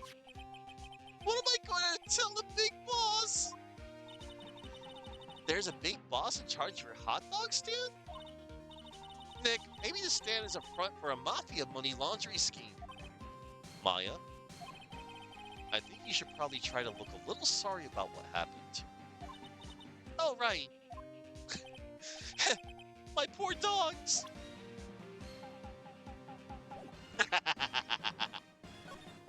Let's talk to Larry real quick. Yo, Nick, what happened with Veggie? Well, we made it through the first day in court, all right. I don't know how good our prospects are from here on, though. Huh? Hey, Larry, did you know Mr. Edgeworth's secret weakness? He's terrified of earthquakes. He acts like a little boy. Huh? That's weird. I don't think he was ever like that in school. No? Really? Well, we were only in the same class for a little bit. He transferred schools pretty quickly.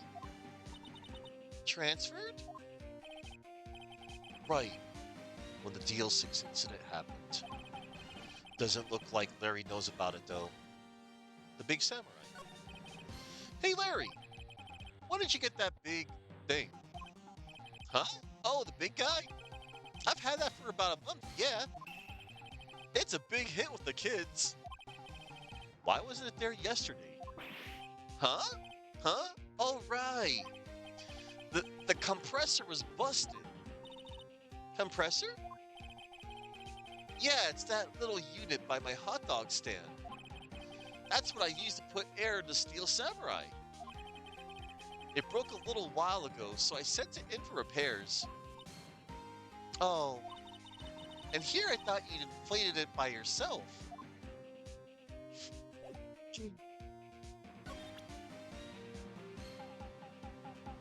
Present the attorney's badge. Sorry, Nick. I don't know much about that. I am a beer seller of hot dogs. Okay. Alright. Alright. I thought I would get more additional dialogue if I showed him certain something. Like missile. Okay, we need to go back to the police station, everybody. Or, excuse me, we need to go back to the criminal affairs department.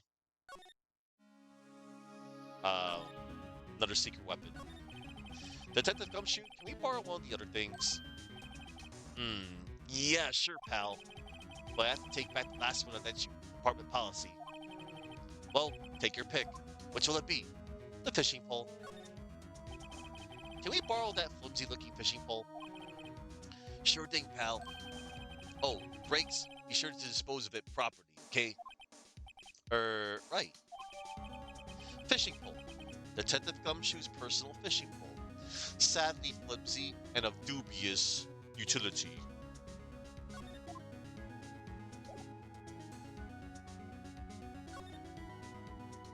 Alright.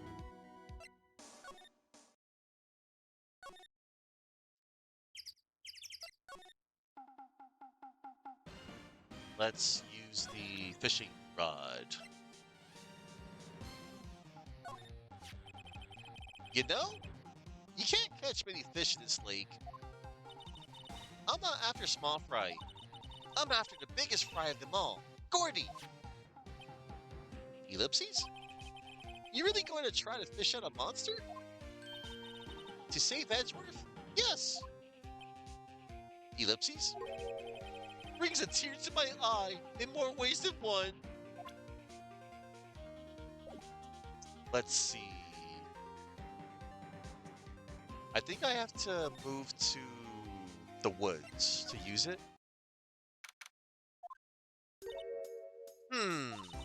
Okay, Nick, this looks like a good spot. A good spot? For what? Time to do some fishing. She's serious. What are you going to use for bait? Oh! Yeah, oh. Um... I figured something like this would happen. We should have brought Missile along with us too. At least then we'd had bait. Bad! Nick! How could you? I'm kidding. I'm kidding. I actually forgot about that. Some jokes are better left untold. I agree. Oof. She hit me. Wow, Sir Boom. Well, good thing this collection is on sale. Okay, watch this, Nick. Just try not to reel in any empty cans or boots, okay? Here we go. Ack! My leg! Wump. Oh no. Hey! What are you doing? Sorry, Lotta. Don't tell me y'all are on some film company's payroll. Nick, pay her. My poor, poor wallet. What happened? I learned something in today's trial, that's for sure. Testify is serious business. That's why I decided not to talk about that case anymore. Huh? Well, didn't you say you had information about the case? Tell us that at least. Like I said, I'll trade it for the dirt on Gordy. Gordy. What are you going to do if Gordy doesn't exist? I'll quit being an investigative photographer. What? After all, I only have one photo to my name so far. Was it a good one? You bet. A UFO. A UFO? Anyway, if I can't get a career making photo this time around, then that's it. I'll quit and go back to school. Huh? So you really are a university student? Yeah, well, I'm taking a break for a bit. Right. Okay. What are you going to do if Gordy doesn't exist? Okay. I only have one photo to my name so far. It's a good one. Bet. A UFO. UFO. Alright. Going back.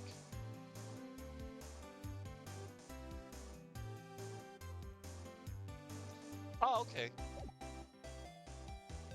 I'm definitely going to be getting around to the rest of the series real soon. I'm just doing the first game just for this week and reasons that I'm doing it. I want to do the thing, everybody. Be a Yufu. All right, we're gonna go back to the criminal affairs department and we're gonna move it along. Detective Gumshoe, can we borrow one of the other things? Hmm. Yeah, sure, pal. But I have to take back the last one of that department policy. We'll take your pick. Which will it be? The metal detector. Can we borrow that metal detector? Sure thing, pal. I'm not sure what we're going to find with this. Remember, you're hunting for a monster. Anything. Anything is possible. Anything. Metal detector. Makes a noise when metallic objects are near. A useful detection device. Yeah. A useful detection. Aw, I got a cute little achievement.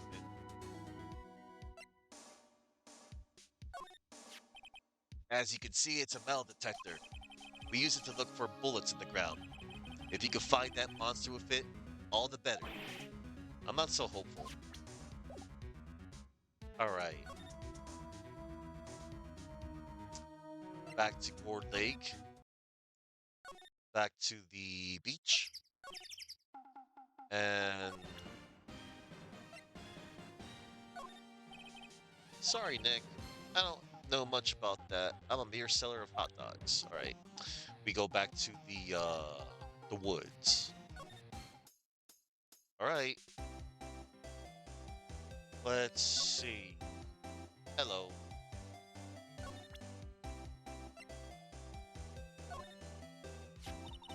Hey, Lana, look at this. It's a metal detector. I know what it is. Um, I'm not sure that's going to pick up Gordy, though. Unless he's been eating people's watches or spare change or something. Let me see. Let me read what you say.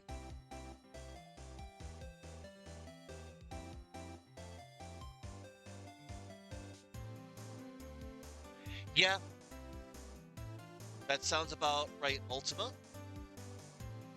And that's all I shall say.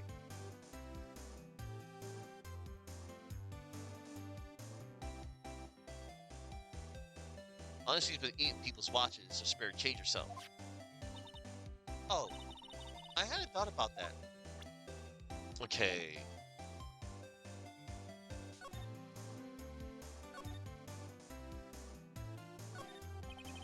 No clues here.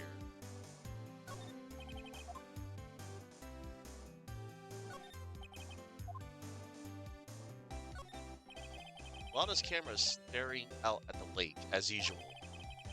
Even a novice like me can tell that camera must cost a pretty penny.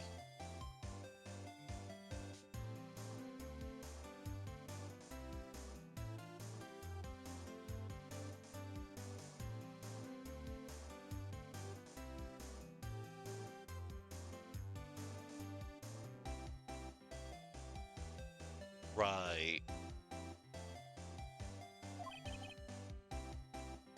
I hope she doesn't leave it out here to get stolen. Oh, right. I haven't gone to the one place I didn't look at.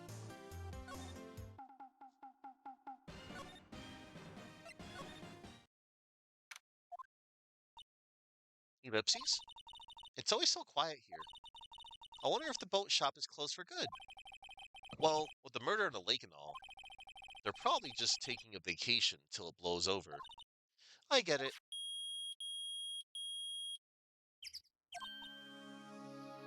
Nick. Yeah, I haven't gotten around to the Great Ace Attorney games. They are in the backlog, and I have not played Investigations 2 yet because at the time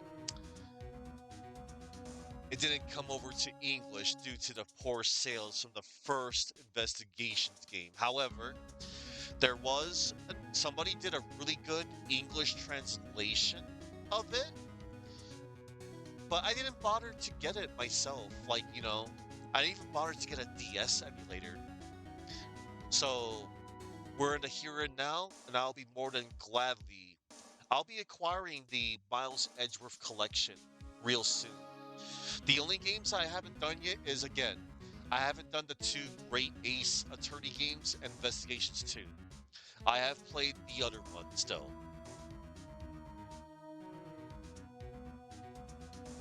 And Nick, it's beeping. The metal detectors found something. Sure is loud enough about it. Whatever it is, it must be in those bushes. Go check it out, Maya. Why do I have to check it out? Yeah. Ellipses. Nick, look! Huh? An air tank? Huh? The valve looks broken. I thought it was Gordy. Maya, first of all, why would Gordy be in the bushes? And second of all, why would a metal detector react to a sea monster? Oh, huh? There's something wrapped around this air tank. It looks like a string of flags? Well, we might as well take it with us now that we found it. It's heavy. Air tank of dubious value retrieved. An empty air tank. The valve is open and a banner of flags is wrapped around it. All right, let's dip out of here. Let us present the air tank to Larry. What? An air tank? What about it? Larry, I wanted to ask you about this tank. Have you seen it before? Have you seen this before? Huh? Me? No, never. Who the heck would go diving in the middle of the winter? There's something about the way his eye twitched when I showed him the tank. Pride Parade. Yes. I think I better pursue this line of questioning a little further.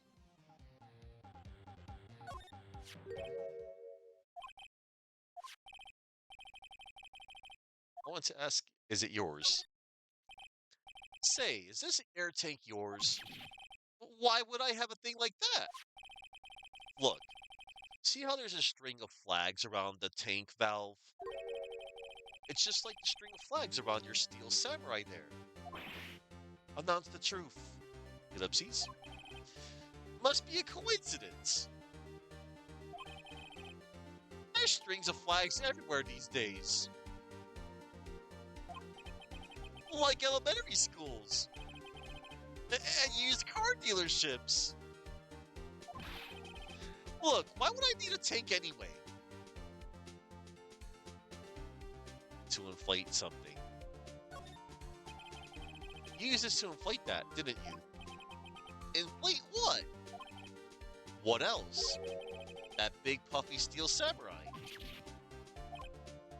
Ellipses?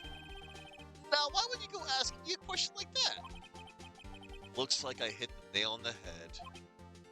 Ellipses? Right. Actually, see, the compressor I always used was on the fritz. So I tried using the tank to inflate it just once. And it didn't go so well. As I suspected. ask more about the tank. It didn't go so well. Yeah. Do you think you could be a little more specific? Come on. Look, it's embarrassing, so I really don't want to talk about it. Tell us. Ellipses. Fine. Whatever. It's like what I said, the compressor was busted. So I took the tank and tried to fill the samurai up with that. And then, blam! The valve busted open and made this incredible noise. And that tank there took off like a rocket. And it took my poor deflated steel samurai with it. What? Off into Gourd Lake? It sure scared me out of my gourd, that's for sure. Alright. Flying air tank. So the tank and the steel samurai you were trying to fill up flew away? What happened next? Well, all that happened on the 20th or so. The 20th? A week ago. Now, as far as I could see, the tank went flying out into the lake. So I went out every night in a boat looking for it. I mean, Kianci gave me that steel samurai after all. And when did you find it? Just the night before last. It flew away out there. It took me 4 whole days to find it. The night before last was the night of the murder. Sorry for not telling you, Nick. Actually, I was here the night of the murder. But you see, I went home before midnight. So you didn't know about what happened? No. That's too bad. It's not all bad. We've solved one mystery at least. A mystery? Maybe we should go tell her. Yep. To the woods. Da-da-da-da.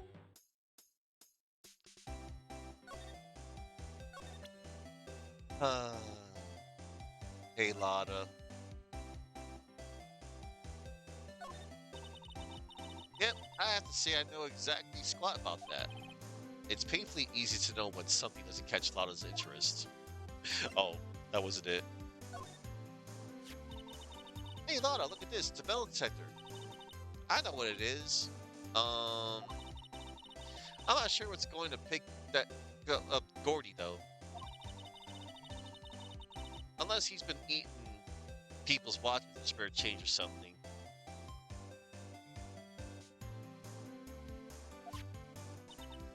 Oh, I hadn't thought about that.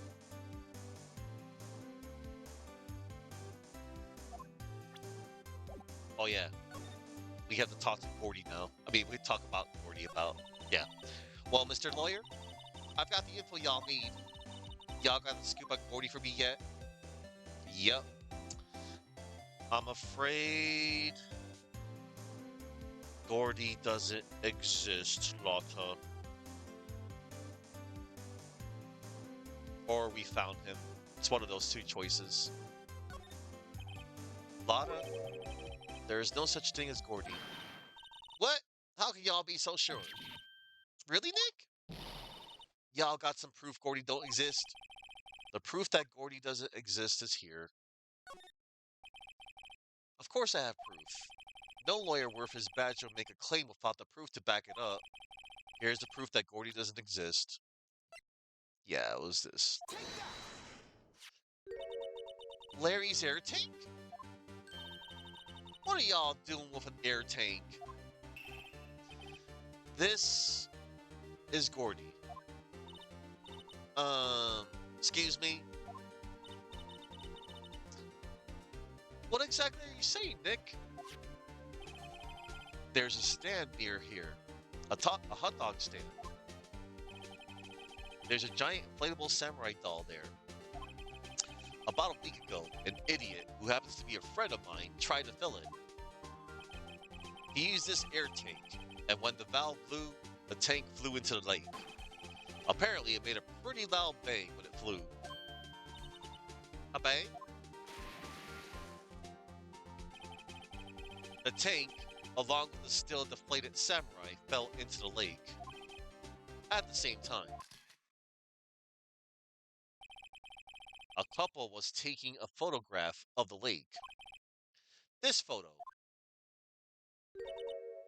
Wait, so you're saying that Gordy is really the Steel Samurai? Ellipses. Ellipses. Well, that's a fine way to ruin a gal's dreams. I'm sorry, Lotta. Nah, it's okay. You win. I'll give you your info, like I promised. Poor Lotta. Case information. So, tell us this information you have. A promise is a promise, I guess. I overheard the cops around here saying something about the witness tomorrow. They said he's the caretaker of the boat rental place up the path here. Boat rental? There's someone there? I mean, it looks so deserted. Just an old guy living all by himself. Y'all should go check it out. Thanks, Lotta. We will. Let's get cracking, Nick. Hold on. Something else? Yeah, the night of the murder. My camera clicked twice, you know. Ellipses? Wait. Wait, so you have another photo? Well, yeah, but there's nothing in it at all. Just a lake.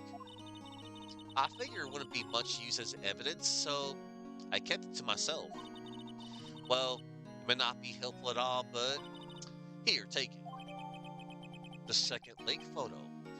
It shows an empty lake, taken automatically on December 24th at 11:50 p.m., Christmas Eve.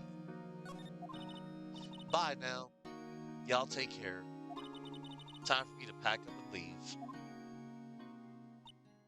Ellipses. Poor Lotta. It's all Larry's fault. The legend still lives on, I guess. The legend? Yeah, the legend of Larry, familiar to all who know him for any length of time. When something smells, it's usually the butts. Hmm, someone should whip that butts into shape. So, a little trivia on Lotta Hart's name. So, her full name is a play on a lot of heart, which refers to her well meaning nature. There have been a few times in which her name has been used for a play on words. Wright once stated that she was in a whole lot of trouble, as Lotta often hides information from him. And her Japanese name is Natsumi Oz Osawagi. Um, Osawagi comes from Osawagi, which means clamor or uproar, and Natsumi, was meant to convey an image of summer, Natsu. There you go.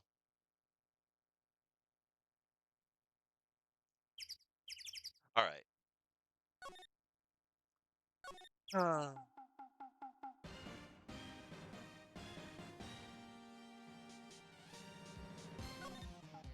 oh wait, I want to examine something. Doesn't that steel samurai look a little out of place? I mean, it's so huge. I guess it's good advertising. Ellipses. Something about this steel samurai just doesn't work for me. Huh? Really? It looks pretty well made to me. Humph, still a novice, aren't you, Nick? Really? Really? True connoisseurs like Cody and me don't fall for this kind of stuff. The Steel Samurai fans are obviously in a league of their own. Those flags look sadly out of place here, flapping listlessly back and forth in a cold wind under a cold sky. I don't know, I think it gives the place a kind of festival atmosphere. It reminds me of the War of the Eyeglasses. The War of the what? Huh? What? You mean you don't know the War of the Eyeglasses? What the heck is it? Our local fairies do it every summer. Huh? I guess we were the only ones. I ask again, what the heck is it? I can't get over the samurai dogs. The original samurai dogs, no less. Hey man, whoever calls their product the original first wins. Why don't you add world famous to the sign? Hey, good idea. What have I done? You gave him an idea. Hey Nick, benches. Let's take a break. Maybe have a dog? I think not. It's too cold to sit and eat hot dogs out here. Wimpy City boy. You should try standing under a freezing waterfall sometime. The trash can is empty. At least the place is well maintained. Wow, Gourd Lake is really big. Yeah. Say Nick, why is it called Gourd Lake? Oh, well, a long time ago they used to grow gourds here. Whoa, no way. I was sure it was because the lake looked like a gourd when viewed from above. You know, like an hourglass shape. Well, it is shaped like a gourd actually, but that's just a coincidence. Oh, okay. Alright. The second lake photo. Alright. Let's dip on out of here.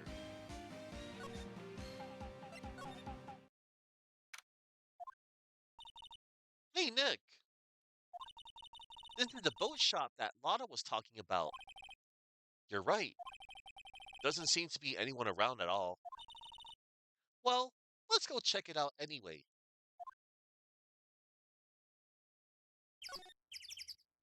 The Caretaker Shack. December 26th, Caretaker Shack. Meg, that you? Eek! Hey, is that Keith with you? Where have you two been? I've been worried sick. Ellipses. Nick, you handle this. Uh, I'll think I'll leave this one up to you, Maya. Meg? Yes? Finally made up your mind, have you? My mind? You'll run the pasta shop when I'm gone? The pasta? Glad to hear it. Glad to hear it. You make your old man proud. When you kids left the house, I didn't know what to think. How am I supposed to keep this place running? An old man like me. Polly, the kids are home. Hello, hello. What? Nick, what was that? A parrot. The one on that perch. Keith. Yes? I leave the wet noodle in your capable hands, Sonny. Nick? What's the wet noodle? Um, based on the available evidence, I'd say it's the name of his pasta shop. That's a relief, isn't it, Polly? Hello, hello. Ah! Yep. Ellipses. Zzz. He fell asleep. I guess he's relieved. The pasta restaurant.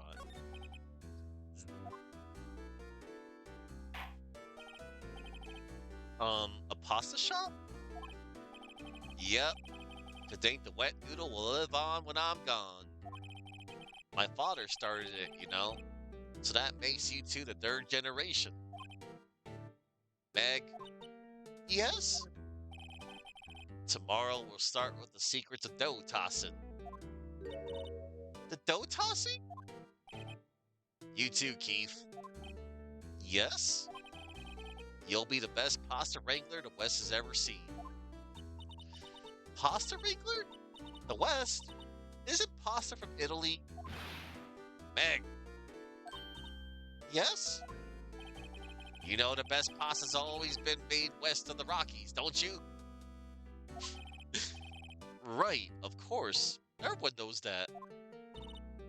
Nick? Huh? How long do we have to keep up this all in the family charade? This old man must know something about the murder. We're not leaving until we find out what that is. The boat rental shop. Zzz. Um, this is a boat rental shop, right? What are you talking about?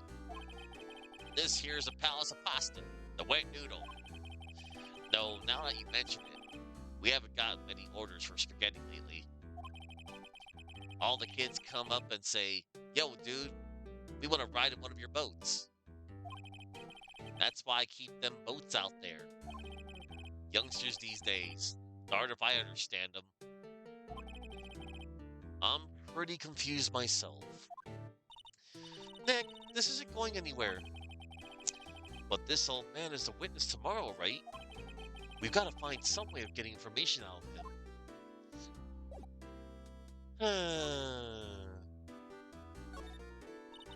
Wow, he has a television in here too. Wow, there's lots of various fish in Gourd Lake, aren't there? Lipsies? Something's funny, Nick.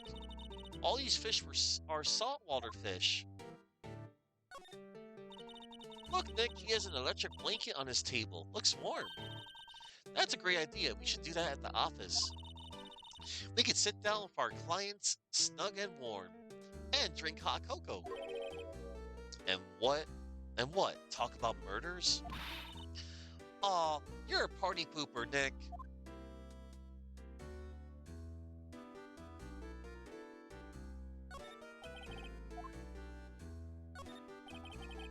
Looks like a kitchen unit. It's pretty clean.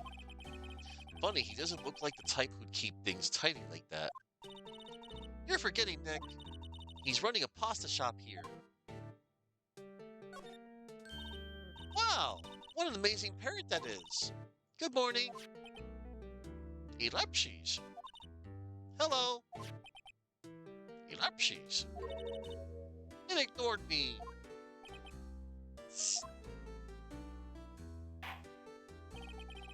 What, you forgot Meg?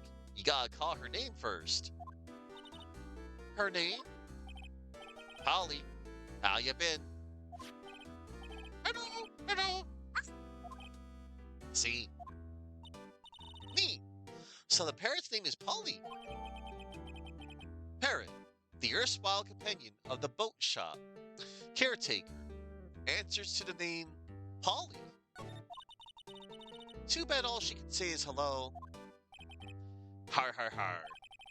Old Polly can say lots of things. You just need to know the secret words. The secret words? Look, a little safe. Ellipses. It's locked. Polly, Polly, what's your name? Polly. Cute. Maya's found a new friend. Polly.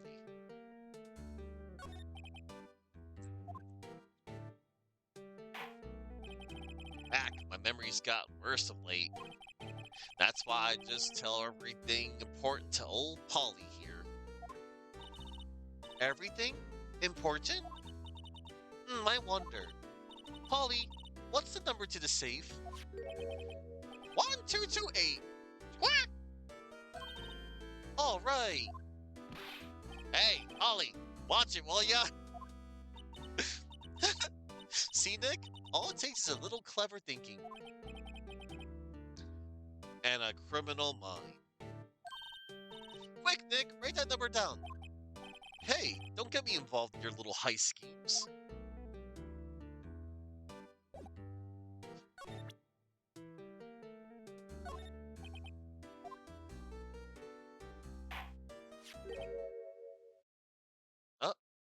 got a reaction. Ellipses. That's that a lawyer's badge? Yes, it is. I don't believe it. This old guy is the first person to recognize my badge. Ellipses. I get it. Huh? Yep. I got you figured out now. You're not Keith. Ellipses. Nick, now's our chance to clear things up. Sir? No, I'm not Keith. And I'm not Meg either. Ellipses. We're here investigating a murder that took place on this lake the other night. Please help us. Ellipses. A lawyer, huh? Please, mister. Alright, I'll help. But on one condition. What's that? When this case is over and done, you'll run the wet noodle. We'll promise to run the noodle. Okay, we promise. Nick, are you sure about this? Hey, anything to get this case solved. Also, who wouldn't want to eat Phoenix noodles? I guess so. That's my boy. Good for you, Keith. Wait, did I just say... You too, Meg. Yes. You bring a tear to your old man's eye, you know. Now, what was that you wanted to know? Speak up, Polly. Hello, hello. Rat. Er, now he's talking to the bird again. How do we get him to talk to us? Let's see.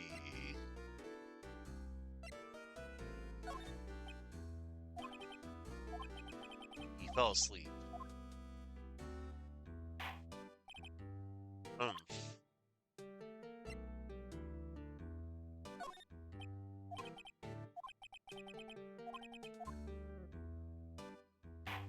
Let's see.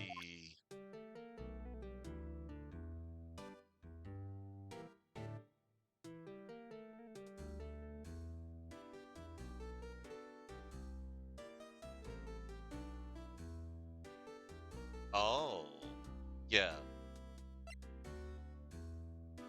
A lake photo.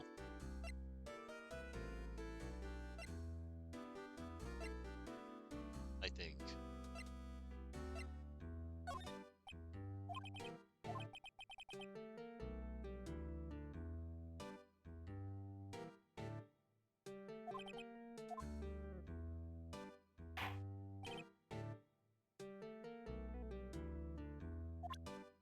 No, that wasn't it.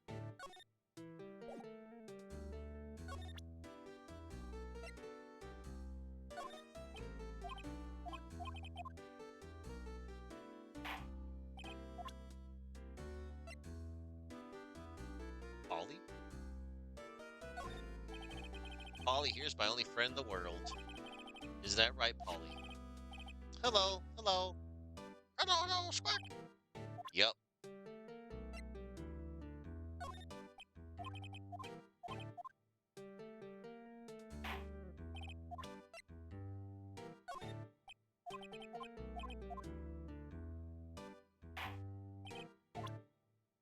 No, that wasn't it.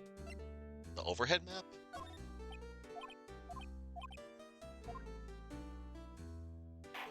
No. Oh, the other lake photo. Yep. I seen this. You know something about this, sir? Keith. Yes? It's okay. You can call me Dad. Ellipses. The dad. You know something about this? Yep, the other night. Out in the lake. Yes, yes? I know all about that. I seen it. What? Tell us. Tell us what you saw. Well, I suppose, since you're taking over the shop and all, Alright. Tell us what you saw. I forget the time, but it was pretty dark outside. Probably night. Yup. It was after midnight, but okay. Then I heard this bang, so I looked outside. Then I heard another one. Bang. Oh boy. This music. A little while later, this boat comes back. Then a young man walked by my window here. He was muttering something to himself. Yup. What did he say? Ellipses. Yup. Ellipses. I forgot. I'll remember tomorrow by court time. Promise. We need to know earlier than that. You know what? Eh. Little Terry was just here. Terry? Yup, that kid next door. You always used to make him cry, remember? He was wearing this tattered old coat. Got himself some whiskers growing out his face. He must be talking about Detective Gumshoe. He comes up and tells me to come down to court tomorrow. Really? Somehow, I don't think we're going to get much useful information from this guy. Maya? Maybe we should be leaving. I think you're right. Oh wait, I have one more question. Huh? Polly, have we forgotten something? Squawk! Don't forget DL6! Squawk! What? Huh? What did she just say, Nick? One more time, Polly. Don't forget DL6! What? What? The DL6 incident? Hey, mister. Dad. Zzz. This is getting weird. Who is this old guy? Why would that bird Polly know about DL6? We have to figure out who that old man is. Oh, what? He locked the door from the other side. Ellipses. Who could that old man be? I think I need to do a little more research on this DL6 incident. Maybe I should ask Detective Gumshoe. Yep. Yeah, let's get on out of here.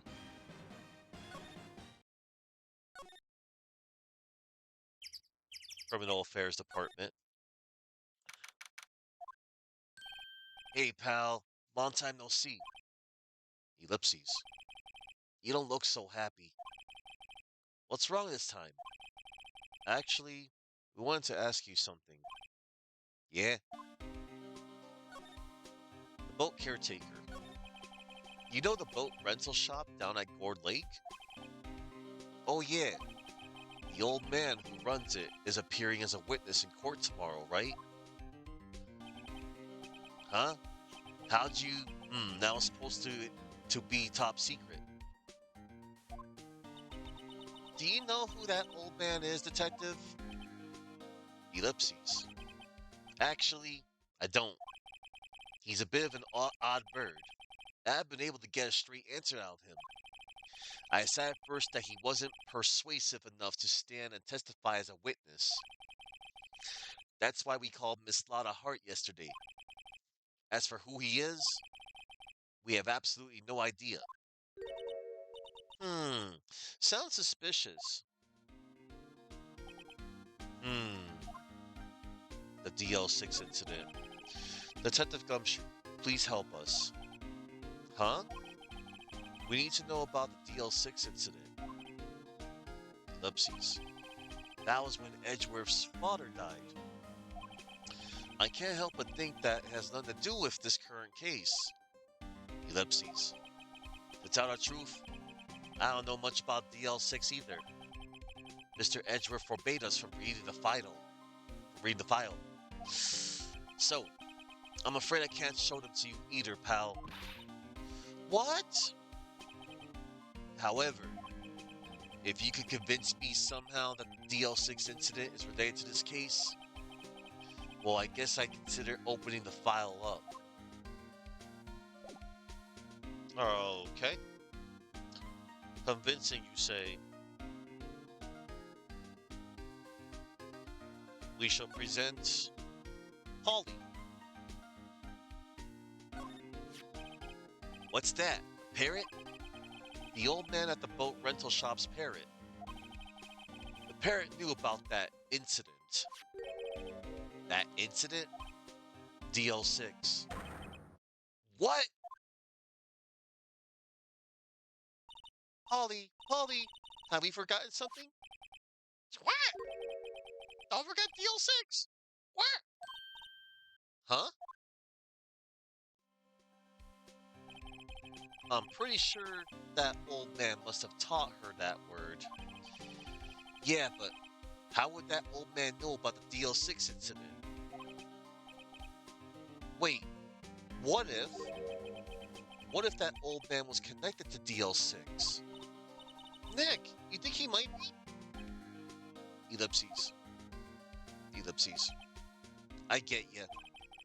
Sounds like you need information on the DL6 incident. Through there is the station's records room. I'll give you special permission to go in and find what you need. All right. Way to go, Detective Gumshoe. Okay, Nick. To the records room. I guess it's time we faced Edgeworth's past. Here goes. December 26th, Police Department, Records Room. Wow, it's amazing. The Dusty. 10 years of files and 10 years of dust, I guess. Let's find that DL6. Let's find that DL6 stuff quick. 15 years ago, both me and Edgeworth were 9 years old.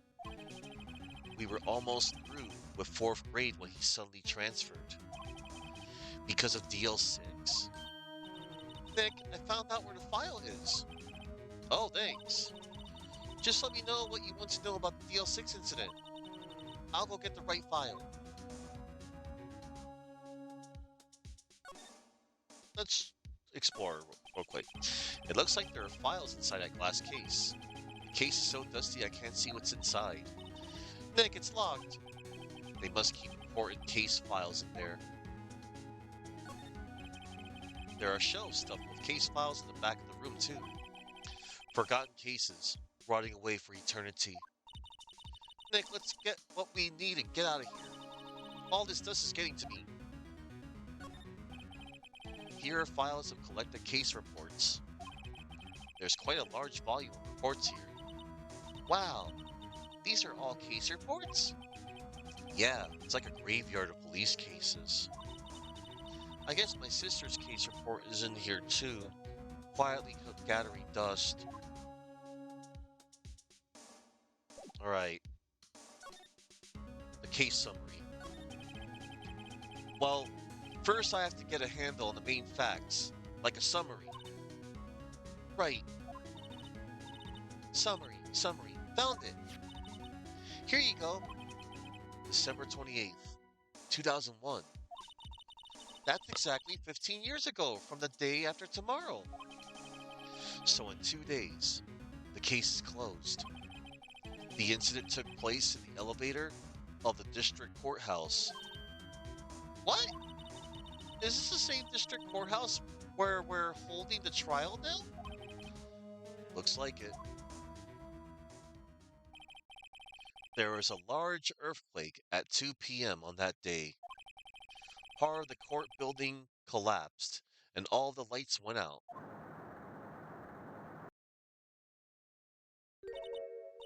Wow, that was some earthquake.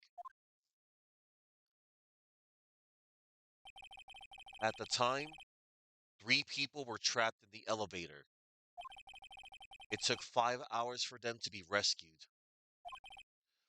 5 hours. That would be scary like that, in the dark.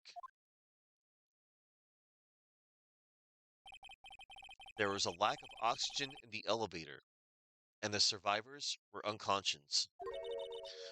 The survivors? One of the three in the elevator had been shot in the heart.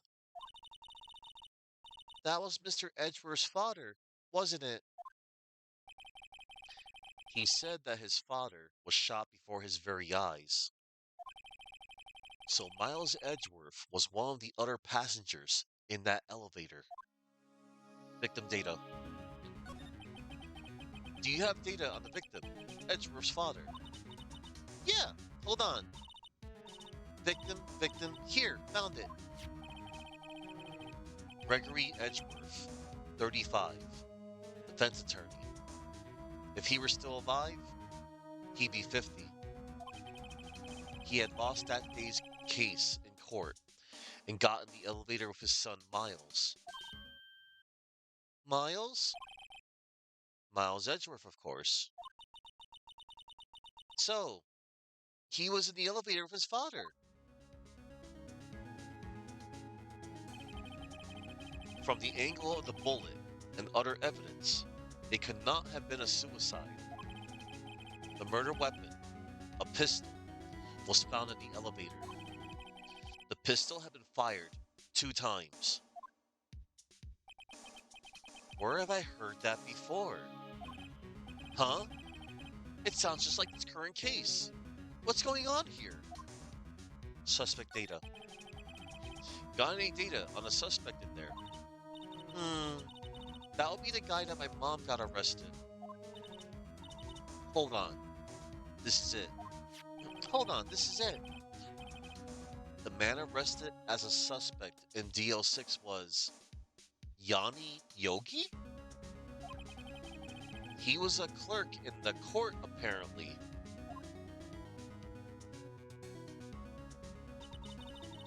So he must have been the third person in the elevator. Well, then he had to have done it. But he was found innocent, thanks to his defense lawyer, Robert Hammond. Hammond, the victim in our case. Right. The suspect, Mr. Yogi, was oxygen deprived, so much so he had brain damage. He lost all memory of being in the elevator. After he was declared innocent, he disappeared. Where could Yogi have gone to, I wonder? He may be closer than we think. I guess I know generally what happened in DL6 now. I still don't know what sort of impact the whole thing had on Edgeworth. Nick, are we going to take the whole file? There's too much, we'll never get it out. You're right. How about we just take what we think we'll need? DL6 case file. File on the DL6 incident.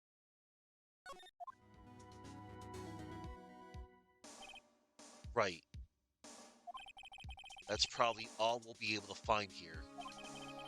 Now, all that's left is the trial tomorrow. I wonder how Dad will do testifying in court. Dad.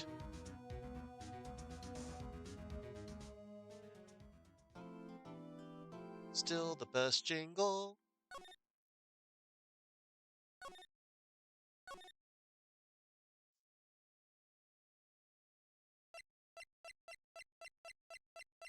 Oh wow, you can have up to 10 files saved. Neat. December 27th, 10 a.m. District Court Courtroom number 3. Oh, they're safe. Court is now in session for the trial of Mr. Miles Edgeworth.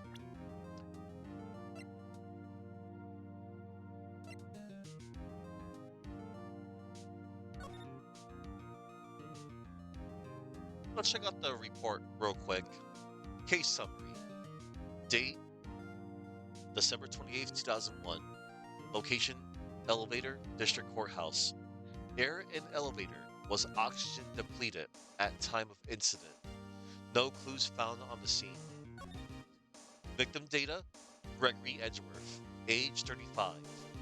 Defense attorney, trapped in the elevator, returning from a lost trial with son, Miles Edgeworth, age 9. One bullet found in heart. The murder weapon was fired twice. Suspect data, Yanni Yogi, age 37. Court bailiff, trapped in elevator with the Edgeworths. Memory loss due to oxygen deprivation. After his arrest, fiancée Polly Jenkins committed suicide. Hmm, Polly. Alright,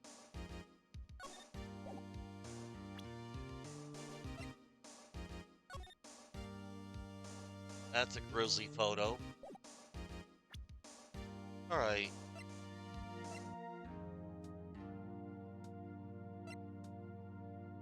we will continue now.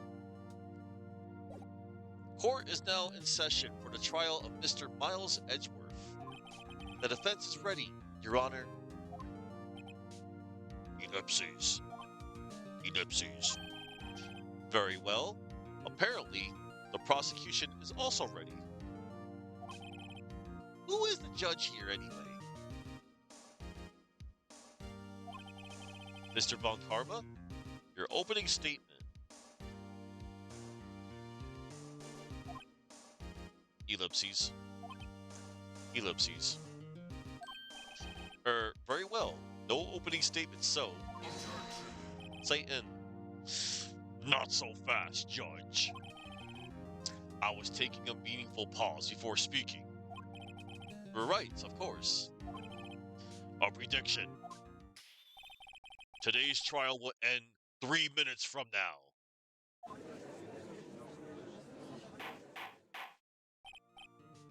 Order! Order! Mr. Von Karma, what is the meaning of your statement just now? Bah! Must you question everything? It will be over in 3 minutes. We have no time to waste. I'll call my witness now. Right. I call my witness, my decisive witness, to the stand. It's that mysterious boat shop owner.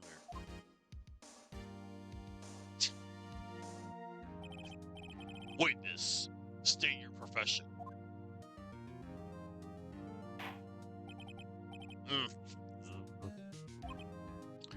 Ellipses. I am the proprietor of the restaurant, the Wet Noodle at Gourd Lake. Ellipses. And I also rent boats. The night of the incident, you were in the boat rental shop, correct? Yep. I was. Please testify. Wait a second. We still haven't heard who this old guy is. It's time to raise an objection. Objection! Wait a minute! The witness hasn't stated his name yet. Because I did not ask him, Mr. Wright. Bah! I have predicted this trial will end in 3 minutes. Stop asking trivial questions and cooperate. This guy.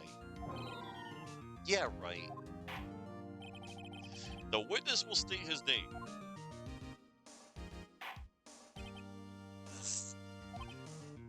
Ellipses.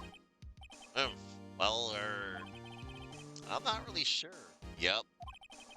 What do you mean? My, memory? Your Honor, the witness does not remember anything beyond the last several years. Ergo, he cannot recall his own name. He can't recall, you say? Yes, but the incident in question took place 3 days ago. He can testify. Very well. Let's hear his testimony then, shall we, witness? The night of the murder.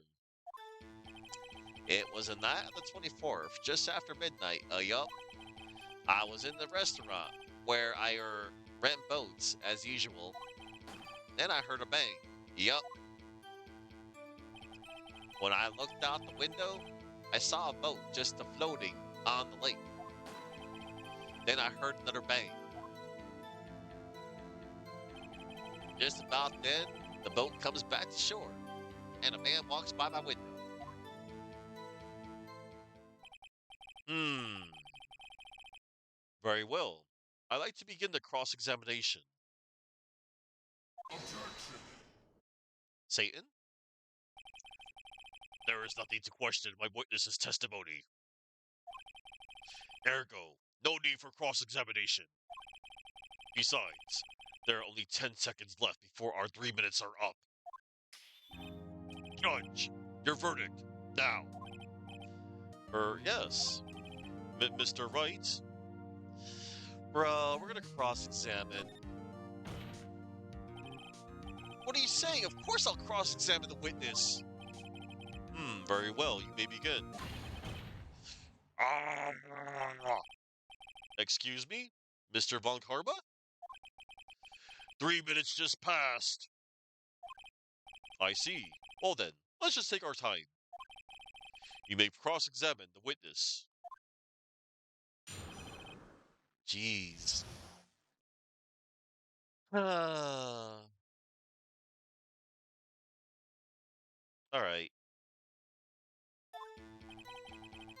It was the night of the 24th, just after midnight. Yup. Just after midnight, you say? Yup. Just around then. Are you sure? Pretty sure, yup. When I talked to you yesterday, you were rather vague about the time. I'm surprised you seem so sure about it today. Ellipses. I asked him, and he remembered. Isn't that right? Zzz. Don't glare at me like that. I remembered it clearly. I did. Yup. You see. Continue. I was in the restaurant where I rent boats as usual. Is there anyone who can verify that? Ellipses. Well, I guess Polly could. That's not good enough for a court of law. Mr. Wright, exactly what's not good enough? Your Honor, this Polly is a parrot. A parrot? Don't be so hard on the girl, Keithy boy. Keith? The prosecution concedes that we cannot prove the witness was in the shop. Witness, please continue. Then I heard a bang. Yup. And where does the bang seem to come from? From the lake, I figure. Are you certain? Yup. Good. Continue. When I looked out the window, I saw a boat just floating on the lake. Was there someone in the boat? It was pretty far out there, I couldn't see clearly. But I figured there was 2 men out there, yup. But she couldn't see them clearly? Yup, at the time, that is. At the time. Then I heard another bang. So you heard 2 gunshots total? Yup. That's what Vada said in her testimony yesterday. Just about then, the boat comes back to shore, and a man walks by my window. By your window? Yup, by my window. Right outside the window of my little shack. And could you see the man's face? Well, the fog was pretty darn thick, but he was right there in front of me. I saw him. This is a rather important detail. Please add it to your testimony. Ellipses. Tisk, tisk, tisk. I have a bad feeling about this.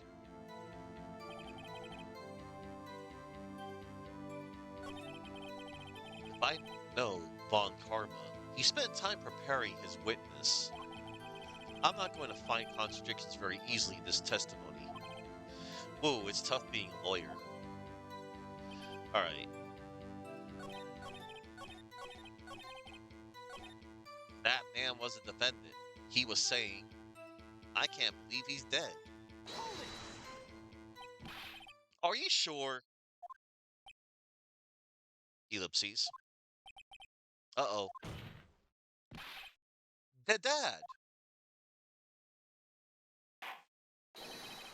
Dead certain, Keith. He said, I can't believe he's dead. And he was walking by, too.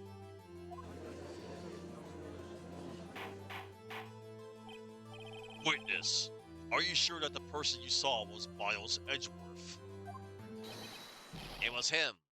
That Edgeworth boy. Ellipses. This sounds like decisive evidence indeed. I see no room for doubt. Von Karma. He lured me into cross-examining so he could set me up for a fall. Tisk, tisk, tisk. Nick, I don't like the way things are going here. Everyone in the courtroom is glaring at us. I better act quick, or this trial is going to be over. Raise an objection. Objection. Your Honor, we proved in yesterday's trial that it could not have been Edgeworth who fired that gun. Mr. Wright, are you referring to the fingerprints from Edgeworth's right hand found on the gun? And the photograph showing a man firing with his left hand? Exactly. That is easily explainable. He could have wiped his prints after he fired. You are ignoring the truth of the matter here. Everything in this witness's testimony is true. The judge is lost in thought. What should I do? Raise an objection. Objection. Your Honor, this witness claims that Edgeworth said, I can't believe he's dead. But his word is all we have. If he were telling a lie, Mr. Wright, in a court of law, the evidence tells all. Apparently, you have yet to realize even this basic fact. If you say his testimony is a lie, show us proof. Nick, do we have evidence? It's no good. There's nothing I can do. Are you sure? To be honest, I don't know what to do anymore. Please. Can you hear me, sis? Please. We need your help. Nick needs you. Tisk, tisk, tisk. 3 minutes was perhaps too high an expectation. However, 15 minutes isn't bad. This must be a new record. Enough! The witness may leave the stand. Zzz. This court sees no reason to further prolong the trial. Nor is there any need for more time to decide the case against the defendant. This case is extremely clear. I see no room for misinterpretation of the facts. What? No! Humph. This court finds the defendant, Mr. Miles Edgeworth, guilty. The accused will surrender to the court immediately. to be held pending trial at a higher court within a month from today's date. That is all. This court is adjourned. Wait!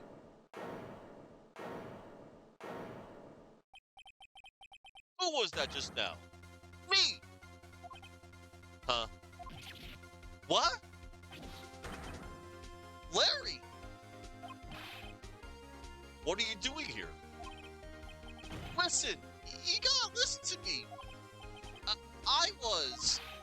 I was there in the park the night of the murder! I wasn't sure about it until just yesterday. But today's I remember it! Remembered what? The gunshot! I heard it too! Oh snap. Order! What is the meaning of this? The verdict has been decided. I call for adjournment. Hold on, everybody. Somebody is meowing in despair, and that person is Boosh. One moment. I'm gonna let him in. Okay, I hear you, Boosh. Don't worry. Hang on, everybody. I gotta rescue Boosh.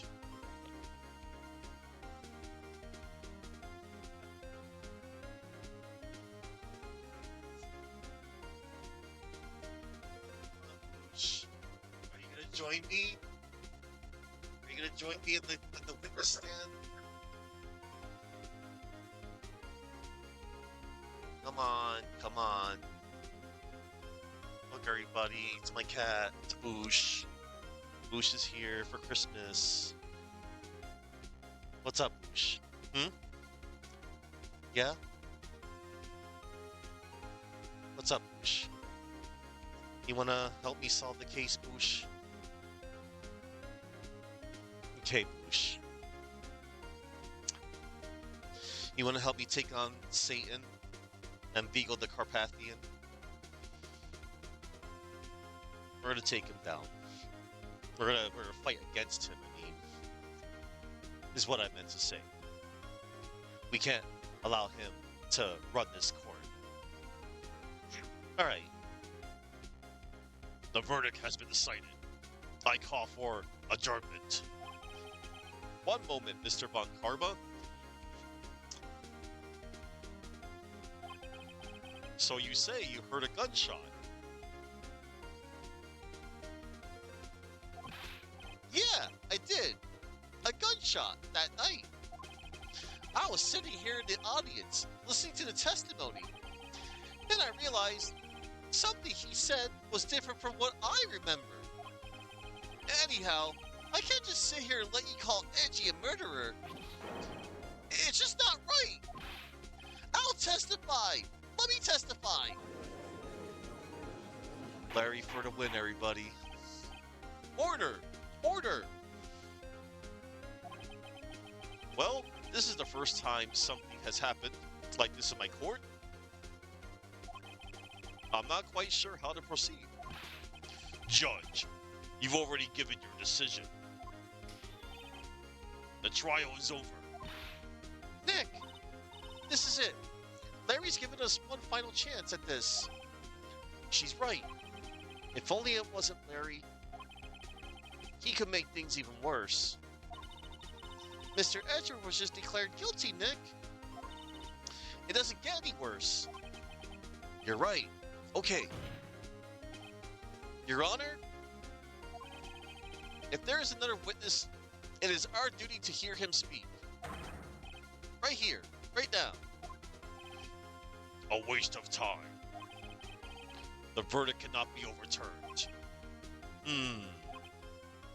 Ellipses. Ellipses. Allow me to speak my opinion. In all court proceedings, it is our duty to prevent an inaccurate verdict. In order to make sure no mistake has been made, every witness should be heard. What is this? I withdraw my previous verdict of guilty. Oh, wow. Mr. Von Karma, I order you to call this new witness to testify. Now, what? Yeah, the court will adjourn for a 5-minute recess. After that, we will hear this new witness. Court is adjourned. Hell yeah. You tell him, Judge. December 27th, 10:28 a.m. That's right, Sir Boom. It is indeed. All rise. District Court, December 27th, 10:28 a.m. District Court, Defendant Lobby number 2. Woo! That was too close. Sorry to keep you on the edge of your seat like that, Edgeworth. Humph. I've seen worse.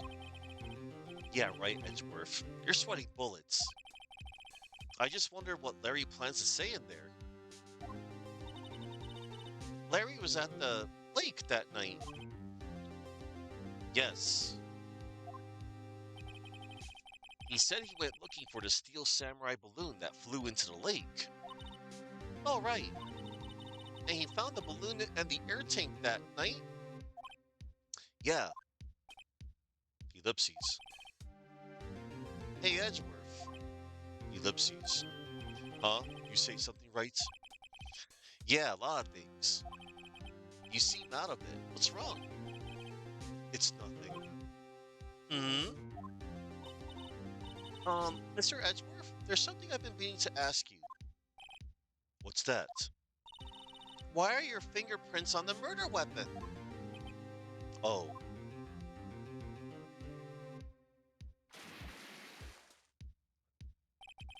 When he fell into the lake, I went into a daze. I couldn't understand what had happened. I couldn't think straight. Then I saw the pistol lying on the floor of the boat in front of me. I picked it up without thinking.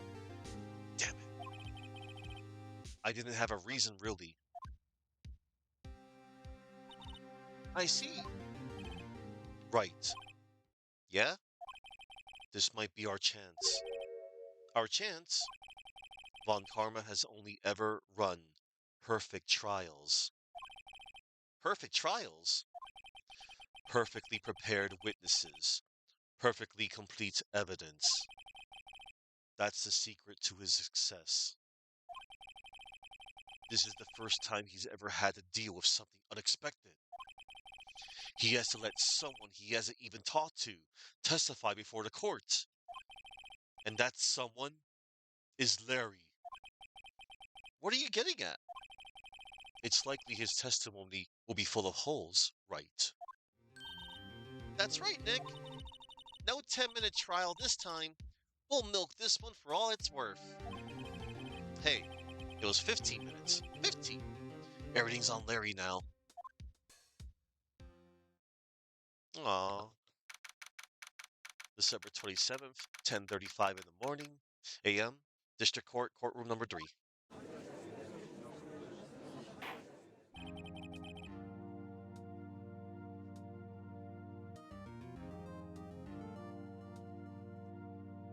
Court is now back in session. Witness, please testify to the court about everything that you saw. On the night of December 24th. Yeah, Sir Boom. You're keeping track of that, I see. The statute of limitations. Right. Leave it to me. Please, Larry, don't mess this one up. I hate to admit it, but you're our last chance. Ellipses. Von Karma didn't even have time to prep his witness. I just hope Edgeworth is right about this being our big break. The night of the murder. That night, I was out on the boat on the lake. I was looking for something, and I found it. So I quietly slipped the boat back in at the rental shop dock. Then just as I was thinking about going home, I heard this bang. I looked out over the lake, but I didn't see a boat. So after I heard that single gunshot, I went home. Hmm. That was an unusually vague testimony, even for this court. In any case, Mr. Wright, you may begin your cross-examination. Yes, Your Honor. What's wrong, Nick? It's Larry. I have no idea what he's going to say if I press him. I'm a little scared. Hmm. Well, you've come this far. There's no way to go forward. There's no way to go but forward, Nick. The night of the murder. Okay, Boosh. Let's solve the night of the murder together. That night, I was out in the boat on the lake. Hold it! Ellipses. Something wrong, Mr. Wright? There were so many things wrong I don't know where to begin. Ah. Well, okay. First of all, what time was it? Oh, it was after 11 when I went out in the boat. By that time, everyone had gone home for the night. So I waited until the coast was clear, so to speak. And why were you out on the boat at such a late hour? I was looking for something, and I, found it. Hold it! Looking for something? Yeah. Mr. Butts, what was it you were looking for? What the witness was searching for is irrelevant. Most likely he was hunting for this Gordy. That's surprisingly close to the truth in a sense. This is all irrelevant. Let's get it over with. So I quietly slipped the boat back in at the rental shop. Around what time was that? Well, let's see. I figured I was out searching for about an hour. I guess it was around 12 o'clock, yeah. You're not sure? Hey, don't give me that face! I'm not some sort of human sundial, okay?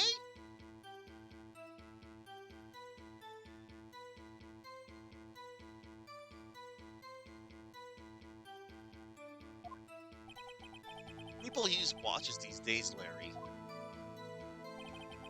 Then just as I was thinking about going home, I heard this bang. Where did that sound come from?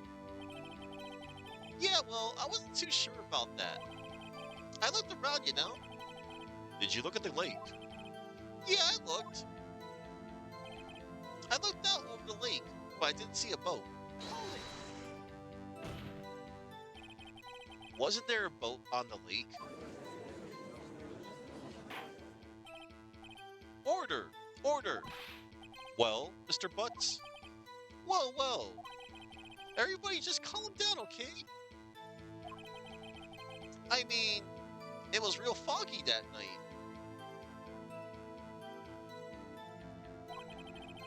I'm not sure whether there was a boat out there or not.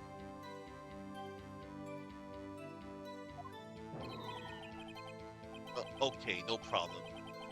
That's the most important part of this case.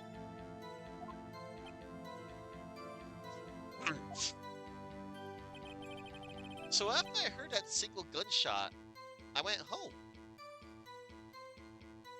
Oh, really? Let us press that. So you only heard one bang, correct? Yeah. Huh? Well, Nick? Hmm? It was a pretty wishy-washy testimony, wasn't it? I guess I should just start working on the contradictions. Sorry. I wish I could be more helpful. I wish I could call my sister. That's fine because Larry slipped up here. So after I heard that single gunshot, I went home. Single shotgun, you say, Larry? Um, Lotta. Lotta's deposition. She heard two sounds. Objection! Boom. Wait a sec, Larry. What? You only heard one bang. You're sure? That's what I said. But Miss Lotta Hart testified yesterday that she heard two bangs. And the old man just now said the same thing. They both heard two gunshots that night. Huh? Were you even listening? Were you paying attention at all to what they said? Yo, Nick, please. Huh? You know something's been bothering me. I'm a witness, see? I'm like a customer here. So you gotta treat me nice and stuff, okay? Ellipses. Mr. Buds. What? You only heard one gunshot. Are you sure? Ellipses. Um, well, to tell you the truth, I'm not sure. Eh? Not sure? How could you not be sure? Yeah, well, I might have missed the other gunshot. I was, listening to something else. Something else? My radio, dude! With my headphones! What? Damn it, Larry. Order! Order! And stop that booing! Mr. Butts, you were listening to the radio with your headphones. Yeah! So what? That a crime? I listen to my radio. Everybody listens to the radio. What's the big deal? Hmm. Mr. Von Karba, your opinion? Waste of time. I do not accept this witness, nor his shoddy testimony. Hmm. Well, Mr. Wright, should he continue the testimony? That's enough. No, I think I've heard enough. This is all too embarrassing. In fact, I think we've all heard enough. What are you thinking, Nick? If you stop now, Mr. Edger will be found guilty. We have to turn this trial around now. Uh, Your Honor? Please allow the witness to continue this testimony. Bah! Nothing is more pitiful than a lawyer who doesn't know when he's lost. Very well, Mr. Butts. Please give your testimony. Be sure to include details like your radio. Hey, leave it to me. I wouldn't if there were any other way out of this, believe me. What Larry heard. It's lonely being alone on Christmas Eve. That's why I was listening to an all-request show on the radio, see? I was listening to it, real booming loud, like. But I'm sure I heard that gunshot. I remember exactly what the DJ was saying when I heard it too. Oh. You were listening to your radio at a high volume? Yeah, what's the big problem? Can't a man listen to his radio in peace? Isn't this a free country? I truly believe Larry has no idea what the problem here is. Judge, can you believe a word this witness says? What he heard was probably nothing more than a drum beat from the radio. True enough, it is difficult to believe this testimony. Objection! Wait, Your Honor. The witness said he remembers exactly what the DJ said when he heard the gunshot. Excuse me. DJ? An announcer. The guy who says things on the radio. Anyway, what this means is, when he heard the sound, no music was playing. The DJ only talks between songs, so he could have heard the gunshot from the lake. I like to cross-examine the witness, Your Honor. Very well, Mr. Wright. I can't believe I'm continuing this charade.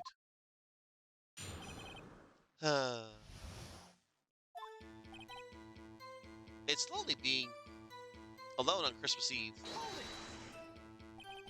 So you turned on the radio? Right. I just wanted to hear someone's voice, you know? You don't know what it's like out there alone on Christmas Eve. Alone! I shouldn't have said anything. That's why I was listening to an all-request show on the radio, see? Hold it. Do you by any chance remember the name of the program you were listening to? This has nothing to do with the case, Your Honor. Objection sustained. The witness was listening to the radio. That is all we need to know.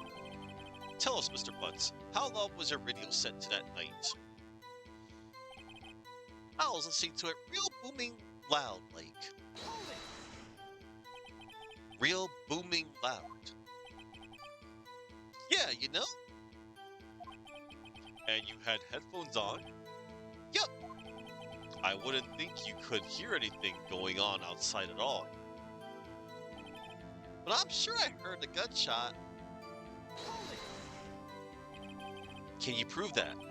No, of course you can't. Nah, I can't prove it. But I remember that moment real clear. I mean, while I was talking about it, it came back real clear to me, you know?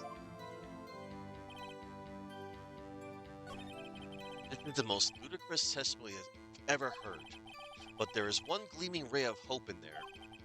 I've got to press it until we get to the bottom of what happened. Yeah, it does look bad, dude.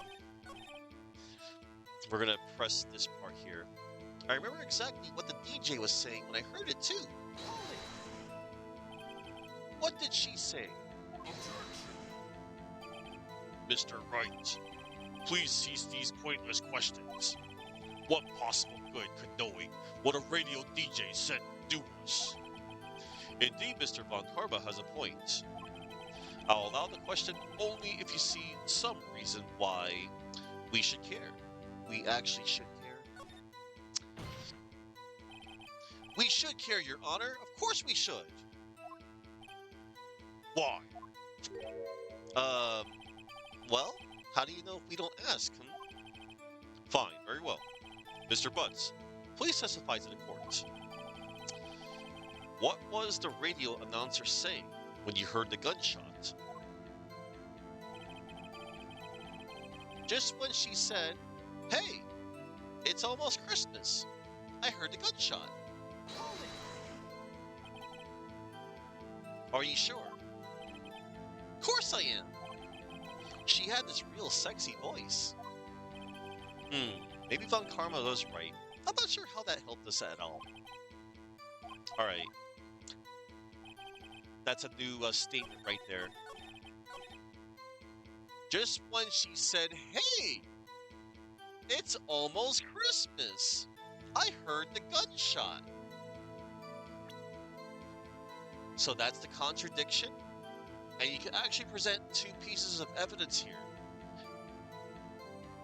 There's the lake photo, which was taken automatically on Christmas Day. Or you can also present Lada's the position. Heard two sounds like gunshots just after midnight on Christmas. So, we're presenting the flake photo. Objection! Larry, are you absolutely sure what you're saying is correct? Huh? What's the face? You look scary, dude. Hey, if you're trying to scare me, you better know I don't scare you that easy. Is something the matter, Mr. Wright? Your Honor? Did you hear what the witness just said? The DJ said, "Hey, it's almost Christmas," when he heard the gunshot. Indeed, and almost Christmas means it wasn't Christmas. My pinned message to everybody. I did it, everybody. Y'all got to see the reference, the meme, right here. Yeah, I did it, everybody. I delivered. Almost Christmas means it wasn't Christmas. Do you realize what this means? When he heard the gunshot, it was still Christmas Eve. That would seem to be the case, yes. But he should have heard that gunshot after midnight. This photograph is irrefutable proof of this fact. Let's see what the time was on the photo taken when the gun triggered Miss Hart's camera. And a Merry Christmas to you too, Catman. I did the meme. I did the meme of almost Christmas means it wasn't Christmas.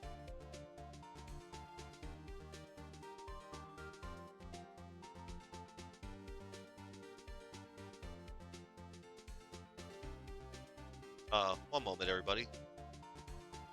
Okay, we're good. Let's see what the time was on the photo taken when the gun triggered Miss Hart's camera.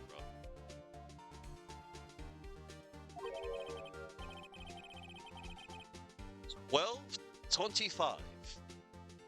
00:15. 15 minutes after midnight on Christmas Day. This is a clear contradiction, Your Honor. Yep.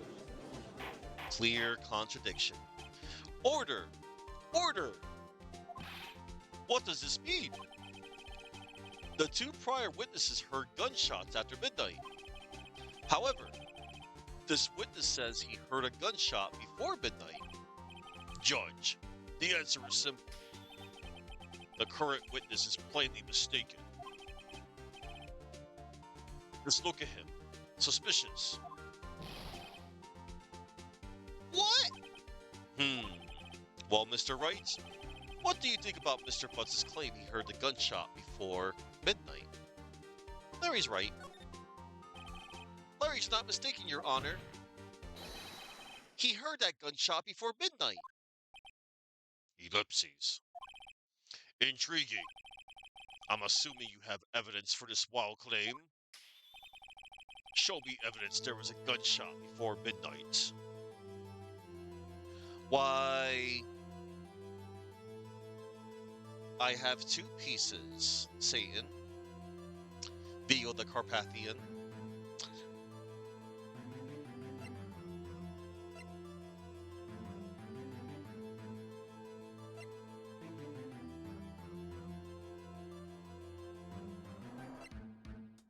You could present either the second leg photo and or the pistol. We'll show the second leg photo. Look at this photograph. Look at this photograph.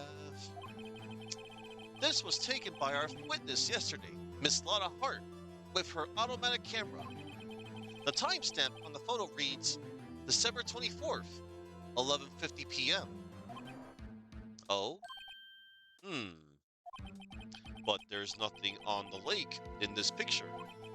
Your Honor, the real issue here is not why nothing is shown in this photograph. It is why this photograph exists at all. What do you mean? Your Honor, this photograph was taken by an automatic camera. That camera was set to go off in response to loud noises. Aha! Correct. There was a loud noise on the lake at 11:50 p.m. That is why this photograph was taken. In other words, when Larry heard that gunshot, it was most definitely still Christmas Eve.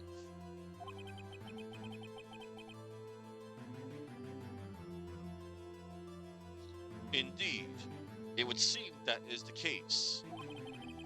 Then where does that leave us? Ms. Hart testified that after Miss Hart testified that she heard the gunshots after midnight. Are you claiming she was mistaken? Not at all, Your Honor. It is a fact that the camera also triggered at 15 minutes after midnight. Your Honor, that night, there were two sets of gunshots with a 25-minute pause between them.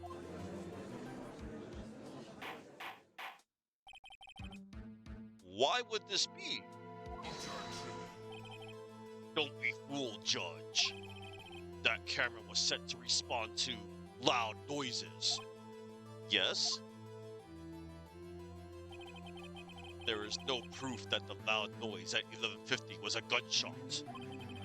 Why, the witness could have sneezed, triggering the camera. Hey, my nose was clear that night, man. Clear.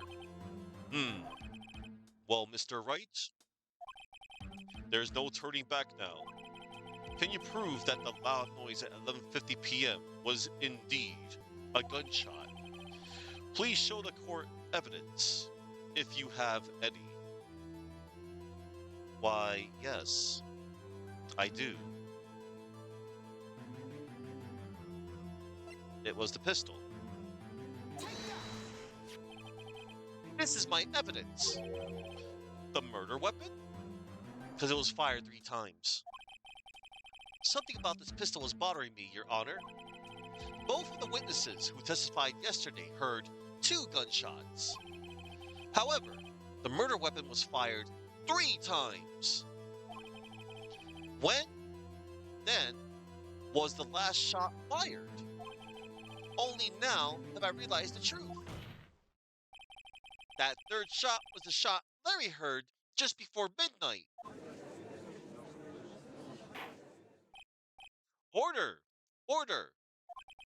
That would make sense of the evidence we've seen so far. Ellipses. However, this leaves me wondering exactly what did happen that night on the lake. Exactly. If this is true, there were 2 sets of gunshots, separated by 25 minutes. One at 11:50, another at 15 minutes after midnight. Why, I ask you, why? Uh-oh, I better think of something quick.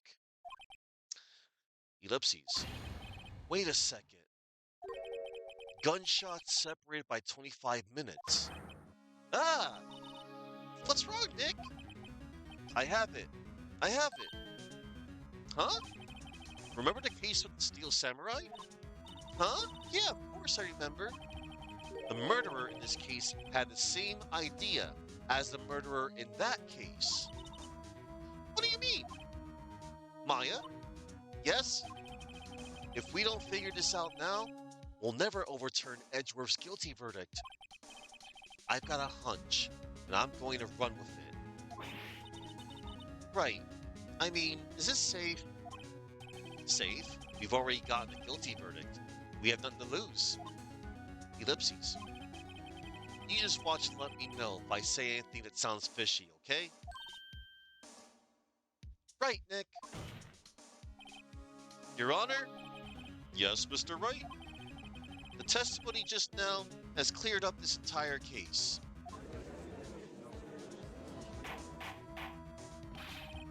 What do you mean, Mr. Wright? Tisk, tisk, tisk. So you finally realized the truth. There could be no other murderer here than Miles Edgeworth himself. Wrong, Von Karma. A man was shot that night, but it wasn't Edgeworth who did the shooting. Listen, rookie. Take a deep breath and consider the facts. At the time of the murder, 1 boat was on that lake. This was shown by the witness's photograph. The defendant, Edgeworth, and the victim, Robert Hammond, were on that boat.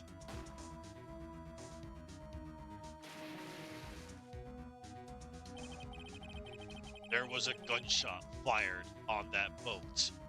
and Robert Hammond fell into the lake. The distance of the shooting was 1 meter. It couldn't have been suicide. Well, the guilty party has to be the other man on that boat. I admit it. It is hard to imagine any other possibility. Yes, but this assumes that the victim was shot at 15 minutes right after midnight. Ellipses. What do you mean by that, Mr. Wright? We have photographic evidence of the time of the shooting. The timestamp on the photo says 00:15. But Larry heard a gunshot 25 minutes before that. Robert Hammond was killed then, 25 minutes before the shot on the lake. That's the only way that Edgeworth could be innocent. Ellipses. Ellipses. Mr. Wright, are you quite mad? Explain who the two men on the boat are. Why, it's Edgeworth and the murderer. Of course, it was Edgeworth and the murderer. After the murderer killed Robert Hammond at 11:50, he assumed the guise of Mr. Hammond and met Edgeworth. Oh. What? Are you serious? Yes. Edgeworth won't tell us why he went to the lake that night. However, I have a hunch. That night, Robert Hammond called Edgeworth to the lake. Now, Edgeworth didn't know Robert Hammond's face that well. That's why he didn't suspect anything when the murderer took Robert Hammond's place. Ellipses. I'm not sure what to make of all of this. Ludicrous! Mr. Wright, tell us the name of the murderer then. The murderer's name? Right. It's... I don't know. Actually, I don't know the murderer's name. You don't know? Bah! Again, you waste my time. I don't know because he never told us. Ellipses. The murderer is the caretaker of the boat shop. That old man. At 11:50, he was the one who killed Robert Hammond. The caretaker of the boat shop? Where did he do this? There weren't any boats on the lake then. Why would he have to go all the way out on the lake just to shoot someone? May I suggest that the real scene of this crime was not on a boat? What? Well then, where did the murder take place? Show the judge where the murder took place. It took place at the boat shop itself.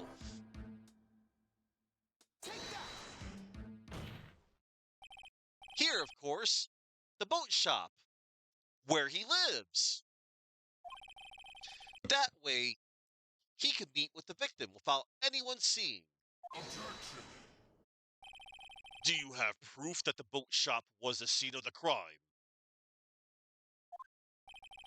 Recall Larry's testimony, if you will.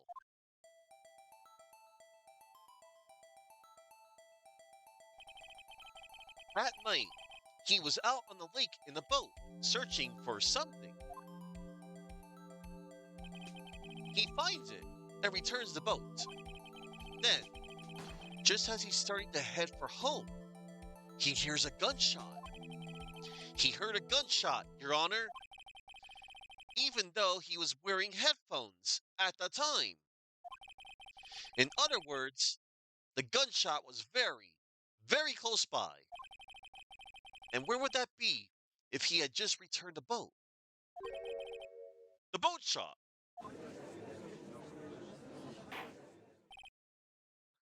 Mr. Wright, what happened that night on Gourd Lake? Please tell the court from the beginning. Yes, Your Honor. Nick, are you sure about this? Not really. But I think if I start at the very beginning and I take it slow, I might just be able to figure this out. This music. That night, the caretaker of the boat shop called Robert Hammond to his shop.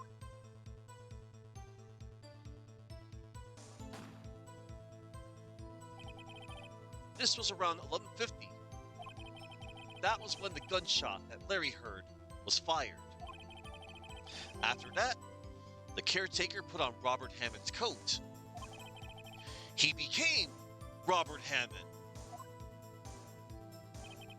And he got in the boat with Edgeworth and went out into the middle of the lake. Then, who fired the pistol on the boat? Mr. Wright, the boat shop caretaker.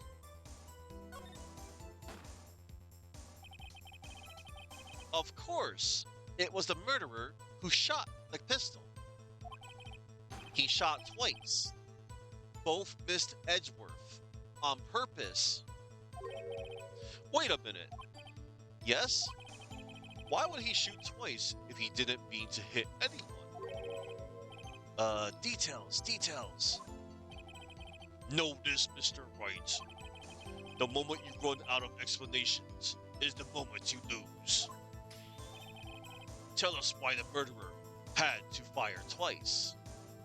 To create a witness. I believe he shot twice to create a witness, Your Honor. Create a witness? The murderer lifts his pistol and fires one shot. That ensures that anyone who heard the shot would look at the lake. Indeed, Miss Hart did exactly that after hearing the first gunshot. Next, the murderer waits a bit and he fires again. Then,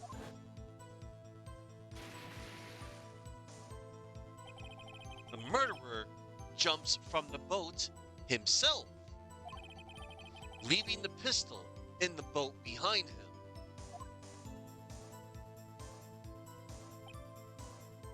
Ellipses. I see. To someone looking from the edge of the lake, it would appear that one of the men on the boat had shot the other. The murderer didn't know about the automatic camera, of course. That's why he shot twice, to draw attention to the boat. Once you realize that, everything else falls into place. The boat shop caretaker swam back to his shop. Then he put Mr. Hammond's wet coat back on the body and threw the body into the lake. This is what happened, Your Honor. These are the events that transpired that night on Gourd Lake. Ellipses.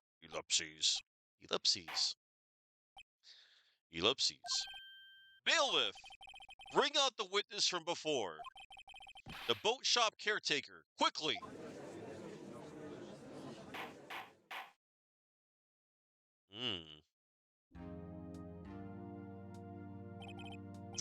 Very well.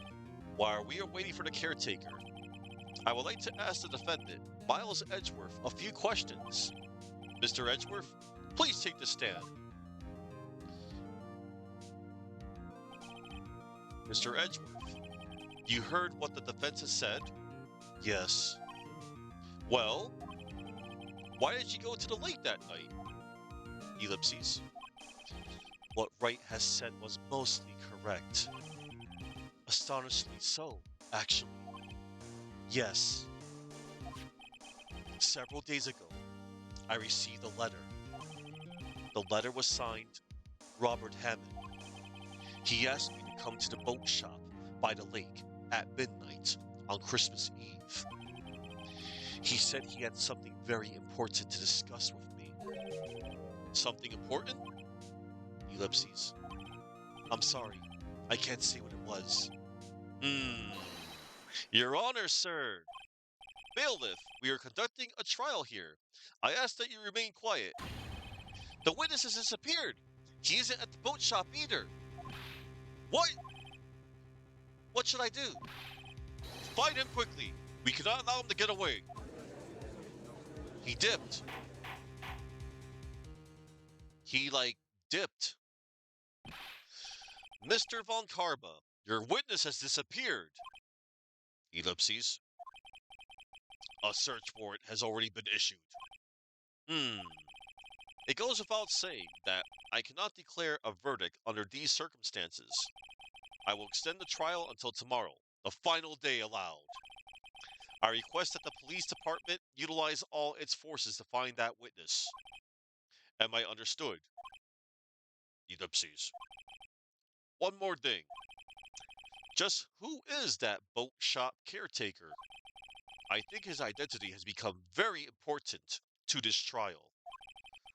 I want him, and I want to know who he is. Ellipses. Very well. Court is adjourned. Final day of investigation and final day of court coming up, everybody. December 21st, 1:22 p.m., District Court Defendant Lobby number 2. Yay, Nick, you did it! Yeah. Well, at least we got out from under that guilty verdict. And what about Larry? That was something else. Even Von Karma didn't know what to do with his testimony. Larry really helped us out. Sure, once I sifted through his unique testimony. Still, he did save us. I just wish our cases weren't so down to the wire all the time. I know what you mean. Sometimes I feel like it's us on trial instead of our clients. Hey, Edgeworth. Ellipses. Mr. Edgeworth? Did you say something? Don't look so pained. I mean, it looks like you're probably going to get off the hook. You could try to smile just a little. Relax. Ellipses. I'm sorry, but I fear it's not over for me yet. What do you mean? Right. There's something that's been troubling me for a long time now, and I don't know whether or not to tell you. Edgeworth? No, there's so little time left. I want to tell you, to get it off my chest, but... Ellipses. I can't make up my mind. Ellipses. What is this about, Edgeworth? Ellipses. It's a nightmare I've had. A memory of a crime that I committed. A crime you committed? A memory of a murder.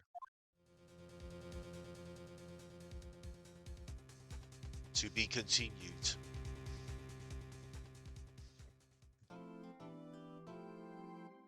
Alright, saving, and then we're doing it.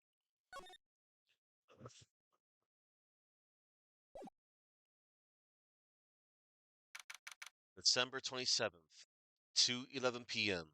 Wright and Co. law offices. What was Mr. Edgeworth talking about? A memory of a crime that I committed. A memory of murder. Do you really think Mr. Edgeworth killed?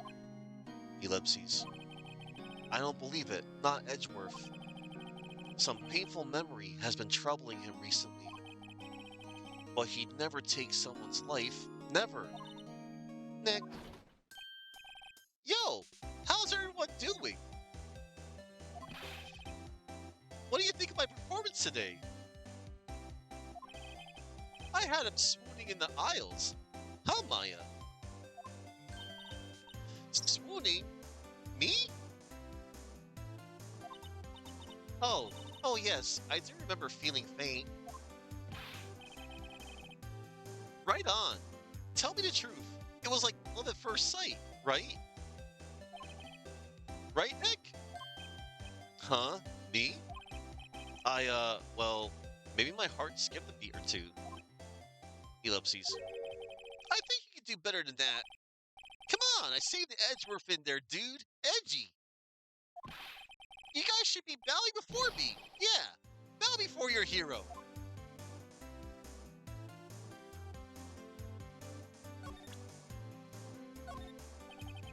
Woohoo, that was hot out there. Hot. I'm glad someone's happy about how this case is going. He seems too happy to care about anything I show him. Alright, today's trial. Larry, you really helped out in the trial today. You did.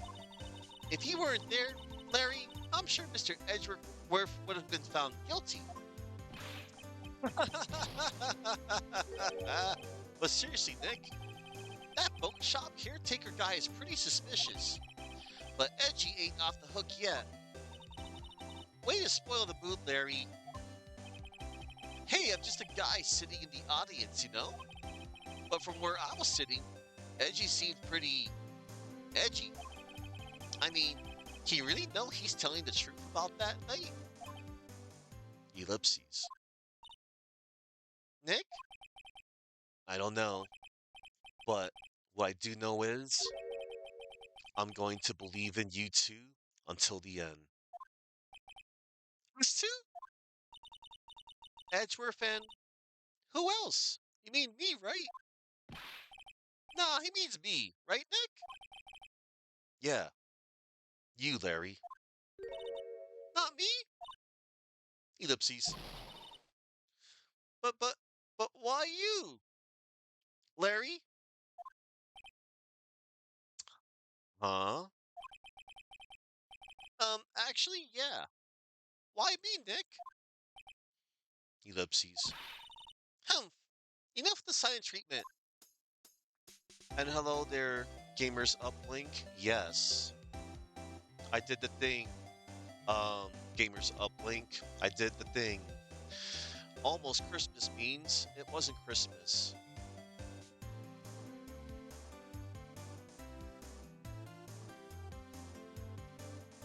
Yep.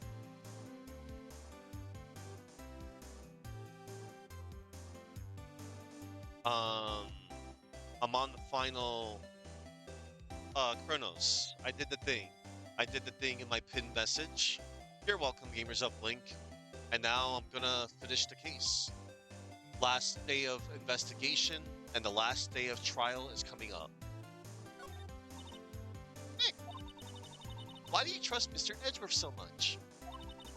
I mean, he's changed recently, true.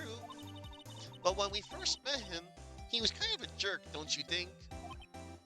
Ellipses. You didn't know him back then. Back when he wanted to become a defense attorney. Wait, was that when you two were classmates? Yes, in grade school. They saved me. Miles and Larry. They saved me, and I'll never forget it. That's why I became a defense attorney, you know. What? Hey, Larry, what's he talking about? Huh? Um, sorry, I kind of forgot. Humph. Okay, Nick, out with it. I'm going to hear this story today, and that's final. Okay, okay. Of course, Kronos, why wouldn't there be? It's kind of a long story, so hang in there. Ellipses. It was the very end of third grade. I was on trial, a class trial. Like the class trial? The class trial. That's right, Gogjection. You remember Larry? You remember Larry? Spring? And the third grade? A kid in our class got his lunch money stolen. I take I thank you for saying that, Kronos.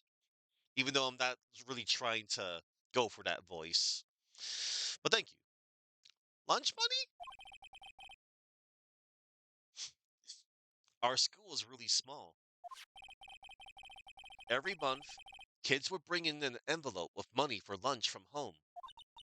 Huh? I see.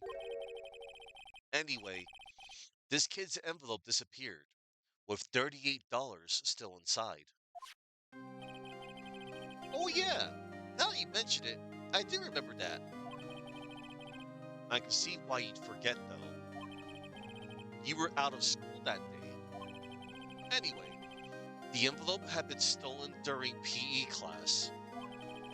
I was coming down with a cold, so I'd skipped PE that day. I was the only one not in class. So, they thought you did it? Yeah, the kids in class said I should be put on trial. Trial? So the next day, we held a classroom trial with me as the defendant.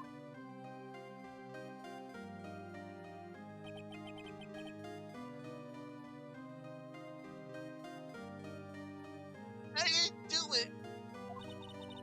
Guilty, he did it. Guilty, it was you. Thief, give the money back. You're such a meanie. No one play with him. Just admit you did it. You can't hide the truth. Tell us the truth. We're not gonna play with you anymore. Yeah, no borrowing my eraser. You shouldn't be allowed to relay eraser on the library committee. You bet my 60 cents you stole. Did you rob the bank the other day? Now, Phoenix, you know you shouldn't steal people's money. It's not right. In the end, even the teacher thought I'd done it. Go over and apologize, Phoenix.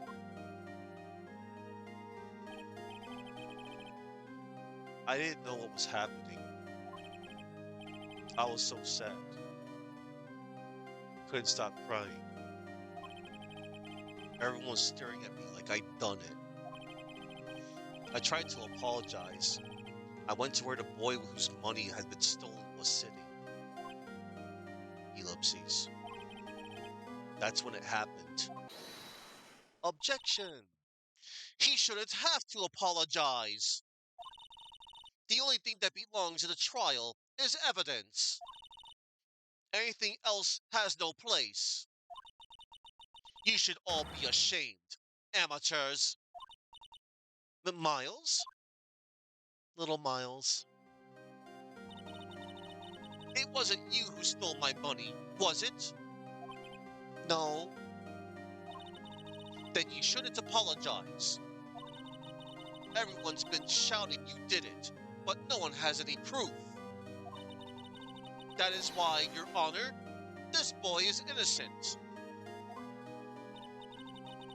But Miles, it was your money that was stolen. Yeah, he did it. He's the one. We don't need proof. Make him say he's sorry. Why don't you all just shut up? This is always how it is. Everybody's ganging up and picking on one person. Just think how he feels. He said he didn't do it, so he didn't do it.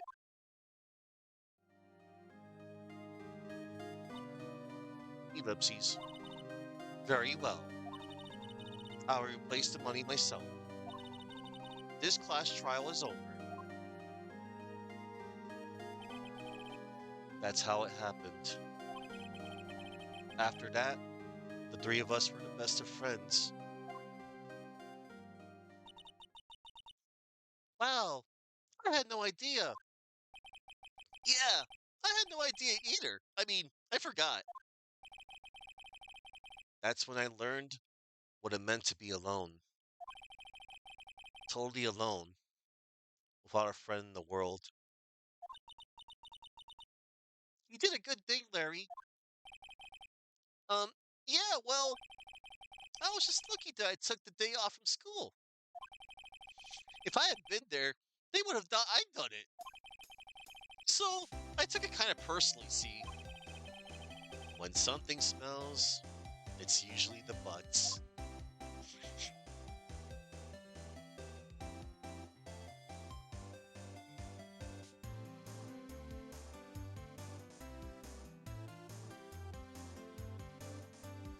After the trial. Anyway, Kendra and I talked after that class trial. That's when I heard his father was a defense attorney. I remember his eyes would shine when he talked about his father. I'm going to become a defense attorney, just like my father. A famous defense attorney. Then, a few months later, he suddenly transferred to another school. The DL6 incident. Right. I'm not sure, but the transfer probably had to do with his father's death. That's so sad. Ellipses. It was several years later when I heard Edgeworth's name again. There was an article about him in the newspaper. The headline was something like Dark Suspicions of a Demon Attorney, fabricating evidence, manipulating testimonies, covering up facts.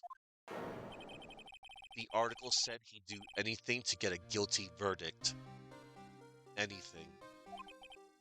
Why? What happened? I mean, that's not the Edgy I used to know at all. That's what I thought too.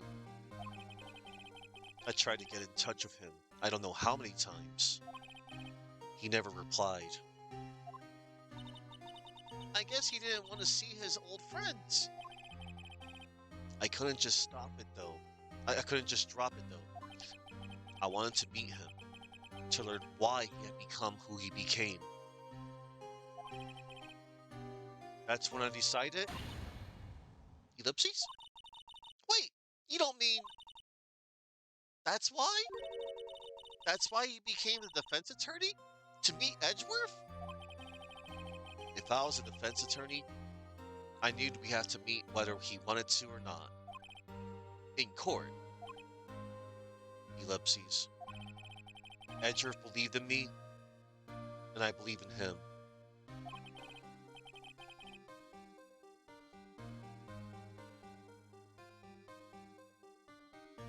He's in pain, and no one's on his side.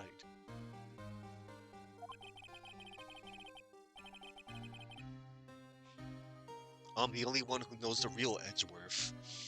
I'm the only one who can help him. Whoa, Nick. So, is that why you helped me out for free? Yes. I helped you because I believed in you. Except, I don't remember saying I'd do it for free. Aw, Nick! Nick! Nick! We have to save Mr. Edgeworth if it's the last thing we do, okay? Right. And very well, maybe. First, there's that rental boat shop caretaker. We need to find out who or what he is. I'd settle for who. I guess I could clean out some of this evidence I no longer need. Ellipses. Okay, let's go. Alright. You wonder what that pun was in the original script, if it existed? Hmm, good question. Let's see.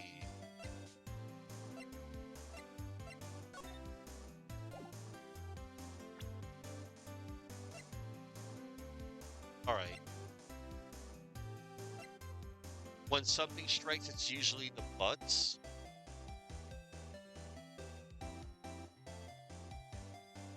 No, I saw. I was just, into it. You could probably look it up easily on the wiki.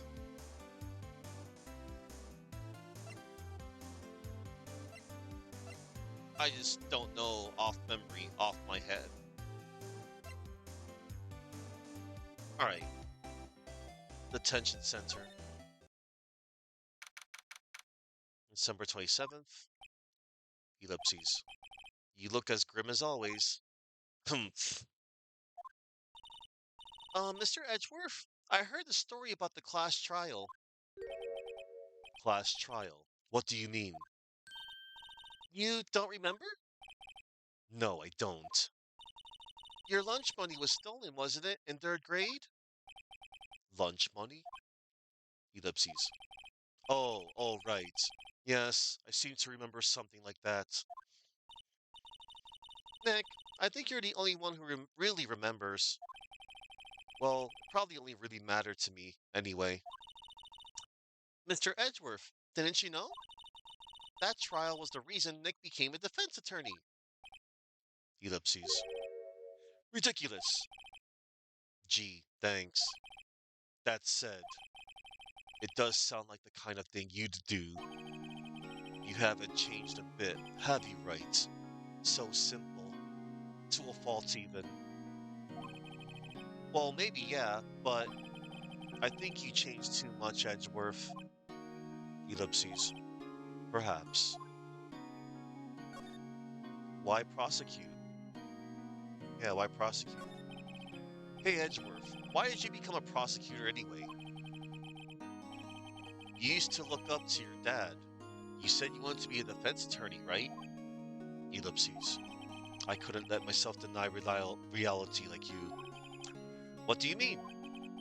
My father was taken from me, and you want me to defend criminals.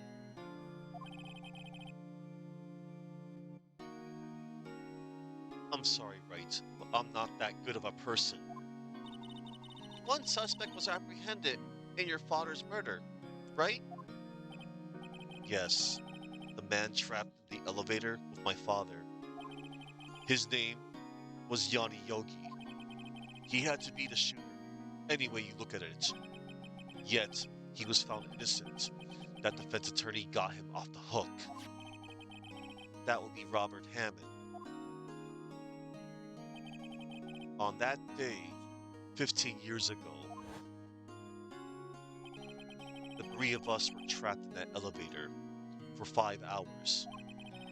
When we were rescued, we all suffered oxygen deprivation. I had lost all memory of the murder. Lost your memory? Even now, I can't recall what happened in that elevator. That was the crux of Yogi's attorney's argument in court. He claimed Yanni Yogi had been not of sound mind due to the oxygen deprivation. Yogi was released due to a lack of evidence. Innocent. That's when I changed my mind. I started to hate defense attorneys.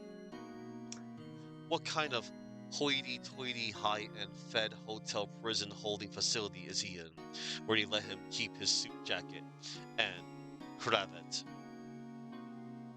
Japan, or Japanifornia. Prosecutor Von Karma, what's your relationship with Von Karma? He's my teacher, and a man who deserves respect. San Francisco, or San Fran Tokyo.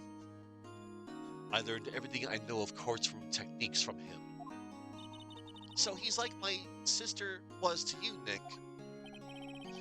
If he is a perfectionist in all things, in court, in his personal life, he is obsessed with doing everything perfectly. Perfectly, huh? In all the cases he has taken on, none were left unsolved, and not one suspect was declared innocent, ever. But that's... I know. It's possible some of the suspects were indeed innocent. However, it is impossible for us to accurately determine that in every case. All Von Karma does is his job to find the suspect guilty perfectly. In any case, it's nigh well impossible to find a weakness in him. Should a weakness appear, he would do everything in his power to make it go away. Edgeworth? If what you're saying is true, you're headed for a guilty sentence tomorrow. He's right. Now's no time to praise the enemy, Mr. Edgeworth. Hmm. It's a strange situation in which I find myself, I'll admit. No kidding. Yeah, he is indeed a man fraud. Smile for the camera. This guard monsters visitor's room. He hasn't moved an inch since I came in. A real pro. Sorry, I'm not sure I can help you with that. You know most of the lore, story, etc. of these games because of power scaling discussions and versus battles, etc. But you've only played uh, Leighton Phoenix and one of the 3DS Ace Attorneys. Oh, no worries, Chuck.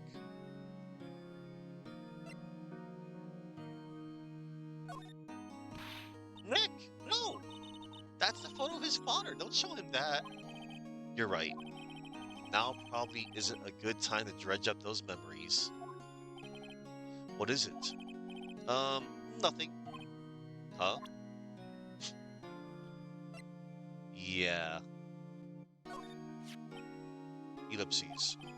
It was that case that changed my life. And tomorrow, on December 28th, its statute of limitations runs out. Tomorrow, could that be a coincidence? Uh, no, Kronos. Chuckman, Mamad, friend. He's gonna be starting upstream soon. But even if the case is finally closed on paper, it will never be erased from my memory. Never. Poor Mr. Edgeworth.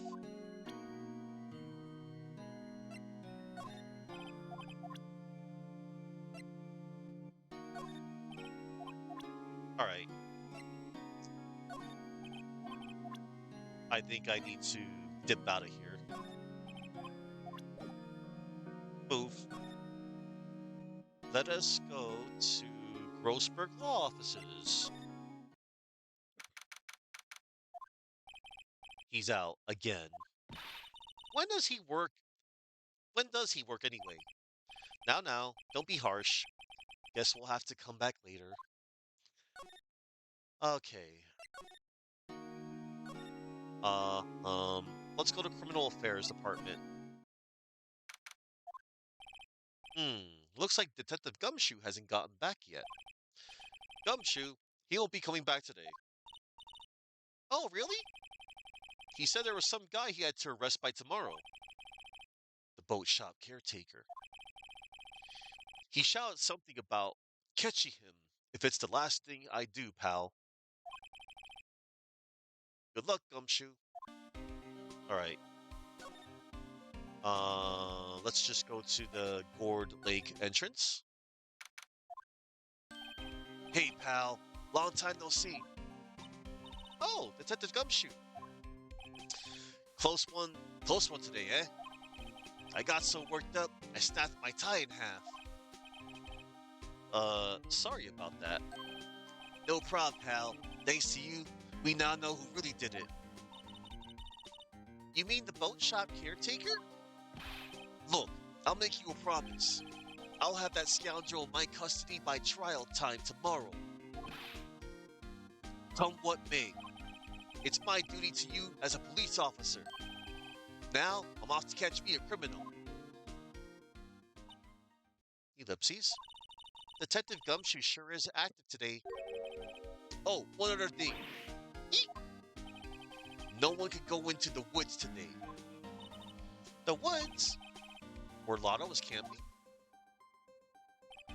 The woods are off limits to camping, and apparently the park ranger found out. Oh, whoops. I hit the wrong button. I pulled a Deadpool.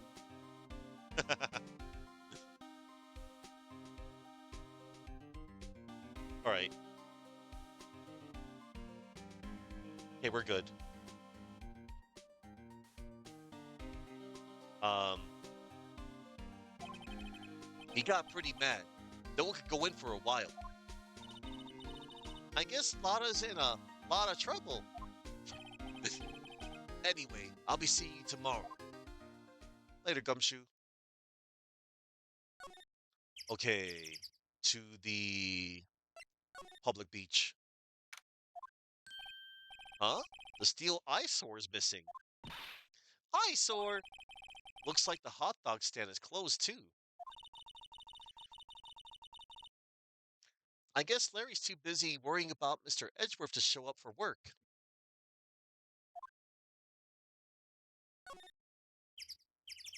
Um, to the boat rental shop.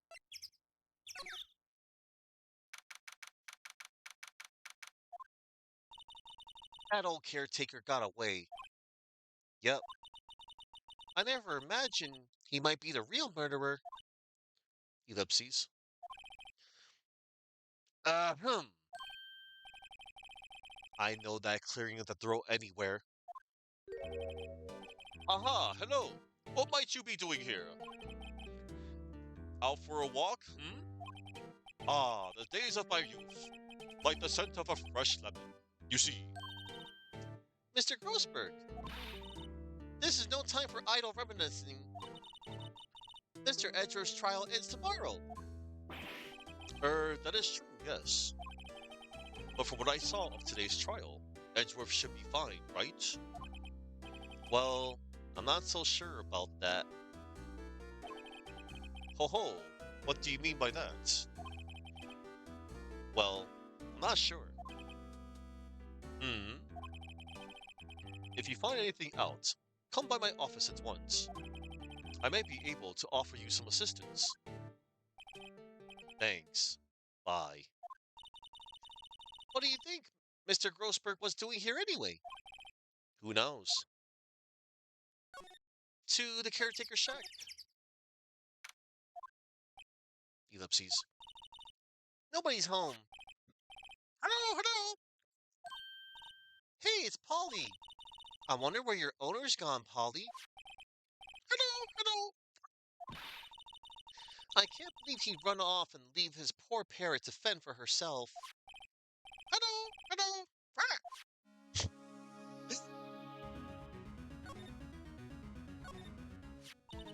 Maybe I should take care of Polly, Nick? You probably shouldn't just kidnap her. The police know about her anyway. I'm sure they'll do something. Well, okay. Sorry, Polly. He says I can't take you. Great. Now the bird's going to hate me. That fishing pole looks expensive. Maybe we should bring it to Detective Gumshoe. Don't you think the caretaker would mind? Well, we could just leave him the metal detector in exchange. Maybe we better not. That reminds me, Nick. Polly here knows the number to the safe, right? Yeah, that's right. Polly, what's the number to the safe? 1228! Squawk! Let's open it, Nick. Come on. I'm sure there isn't any money in there. Aw, but hey, he keeps it locked, right? So there must be something of value in there. I'm not so sure. Okay, Nick, let's see what's in there. I guess there might be a clue or two. Ellipses. The only thing in here is a letter. A letter?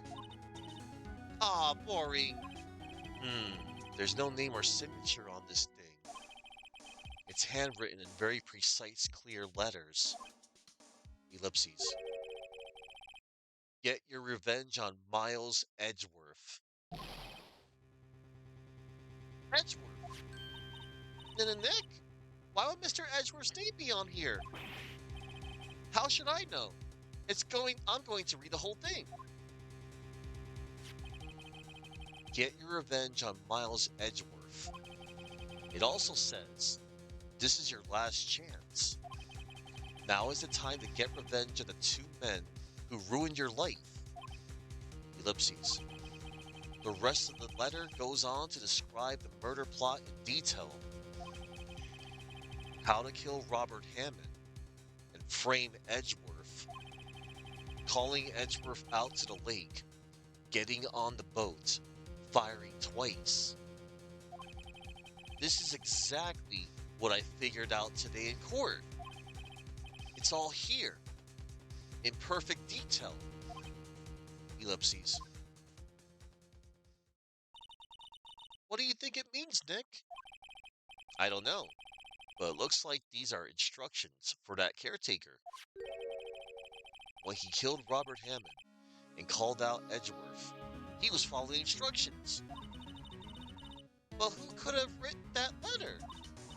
And what does it mean to get revenge on Miles Edgeworth? Look, I don't know, okay? But one thing's for certain. This letter is an amazing clue. Letter from the safe. Get your revenge on Miles Edgeworth. This note details the murder and setup.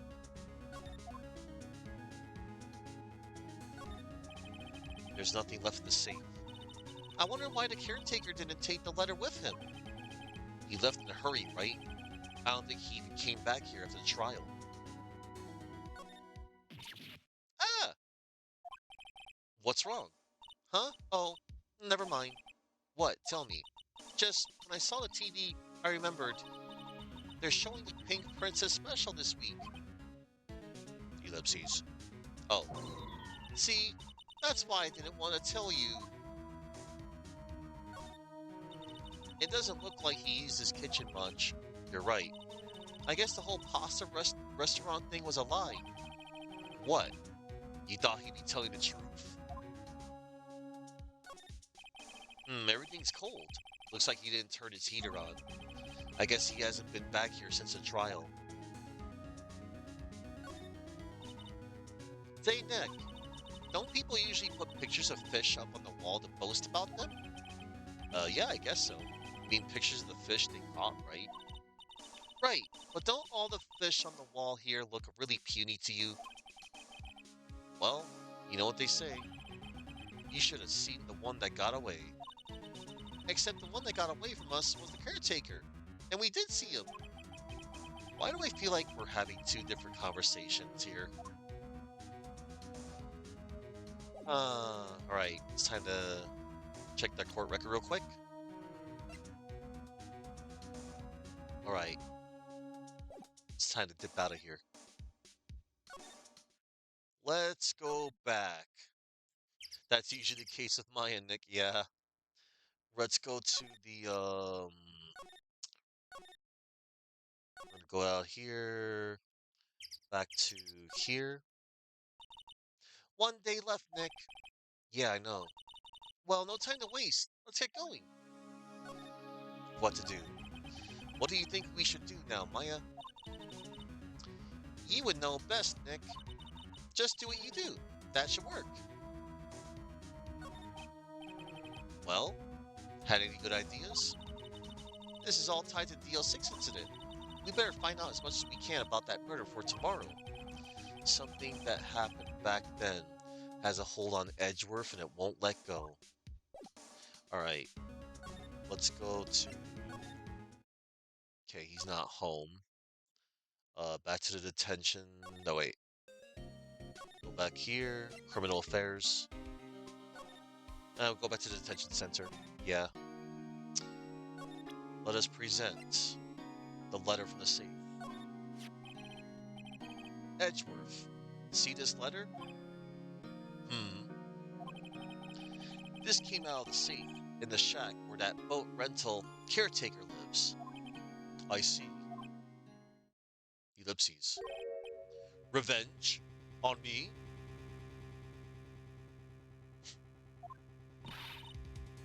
Who is that old guy anyway? I... I don't know. Could he be an innocent defendant you got declared guilty or something? Nice, right. Well, I don't remember that old man. Not at all. So he was following this letter then? Which means there was someone else behind it. Now is the time to get revenge on the two men who ruined your life. Two men, meaning myself and Robert Hammond.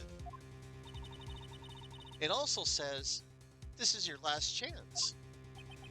Last chance. Wait, maybe. Maybe he's talking about the statute of limitations on the DL6 incident. Ellipses. Wait. Wait. That old man. What is it? Do you know who he is? Yogi. Could he be Yogi? Yogi? The suspect in the DL6 incident. The one who was found innocent. Yanni Yogi. Yanni Yogi was a court bailiff at the time. We just happened to be in that elevator together 15 years ago.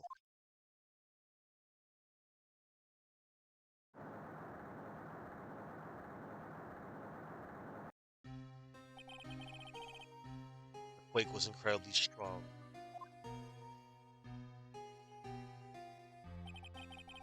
Before I knew it, everything was dark. We were there for so long. It felt like forever. The air thinned, and the darkness closed in on us in that little box. We became unsettled. Help! I can't breathe! Quiet! I said quiet. You're not making this any easier. I want to get out! Help! Help us out! Don't shout.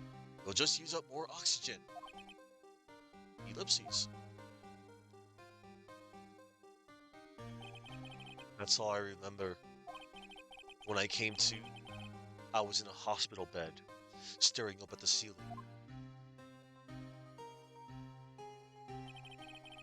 In court, Yanni Yogi's mental condition was called into question.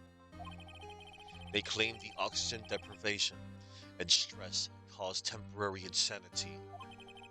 In the end, the claim passed the court and Yogi was found innocent.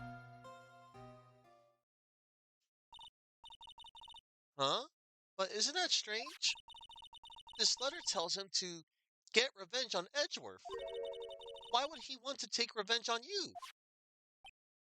Ellipses. Right. Yeah?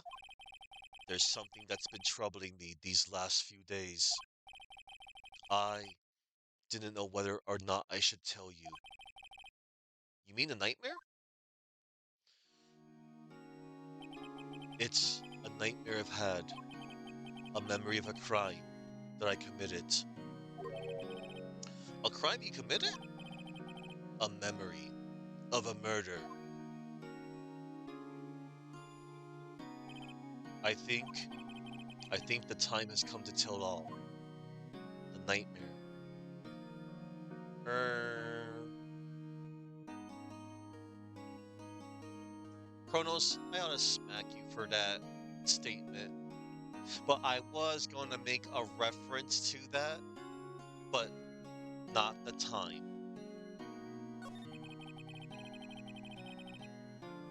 Yeah, I know. Yeah, I know. But I'm going to hold off on that.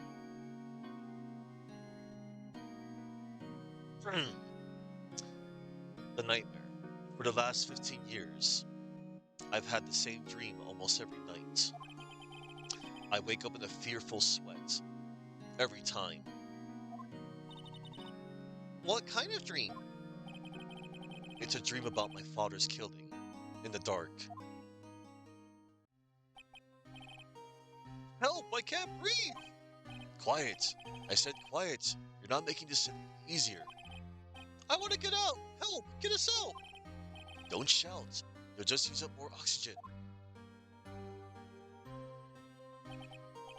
I can't breathe! You're using up my air. What? Stop breathing my air! I'll stop you! What are you? Stop breathing my air! No, father. He's attacking father. Then I see the pistol lying by my feet. I don't know if it was evidence from that day in court or the bailiffs. In a daze, I pick up the pistol. Get away! Get away from my father! Bang. Wah!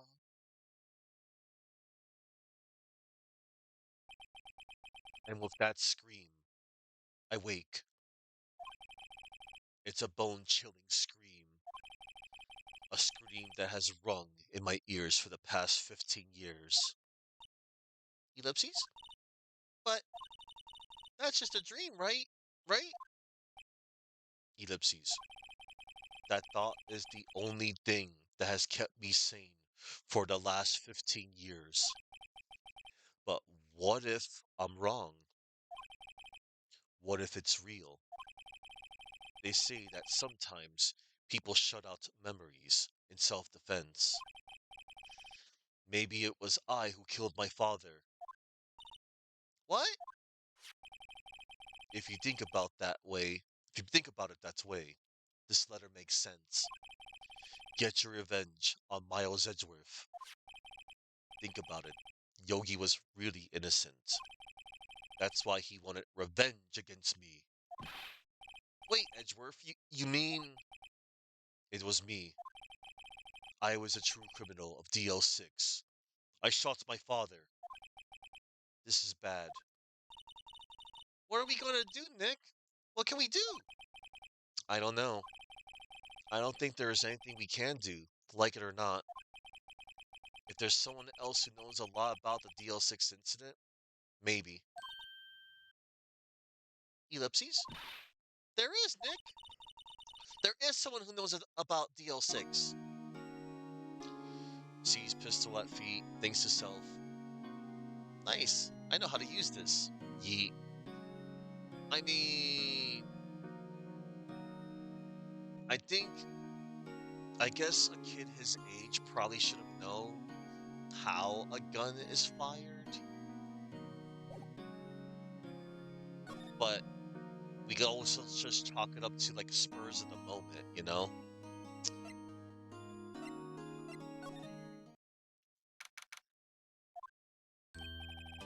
Mr. Grossberg. Hello there. Yeah, he was 10. Hello there. What's wrong? You look troubled. No kidding. I can't believe you're not. The child of an officer of the law definitely knows how to operate a gun by age 10. Okay, but my. Just calm down and tell me what happened. It's Mr. Edgeworth. He.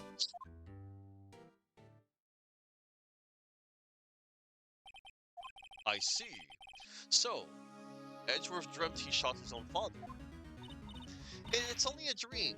Only a dream. Ellipses. I wonder. What? If that's the case, then why do you two look so troubled, Well, also, consider this. Yogi quite certainly holds a deep grudge against Miles Edgeworth.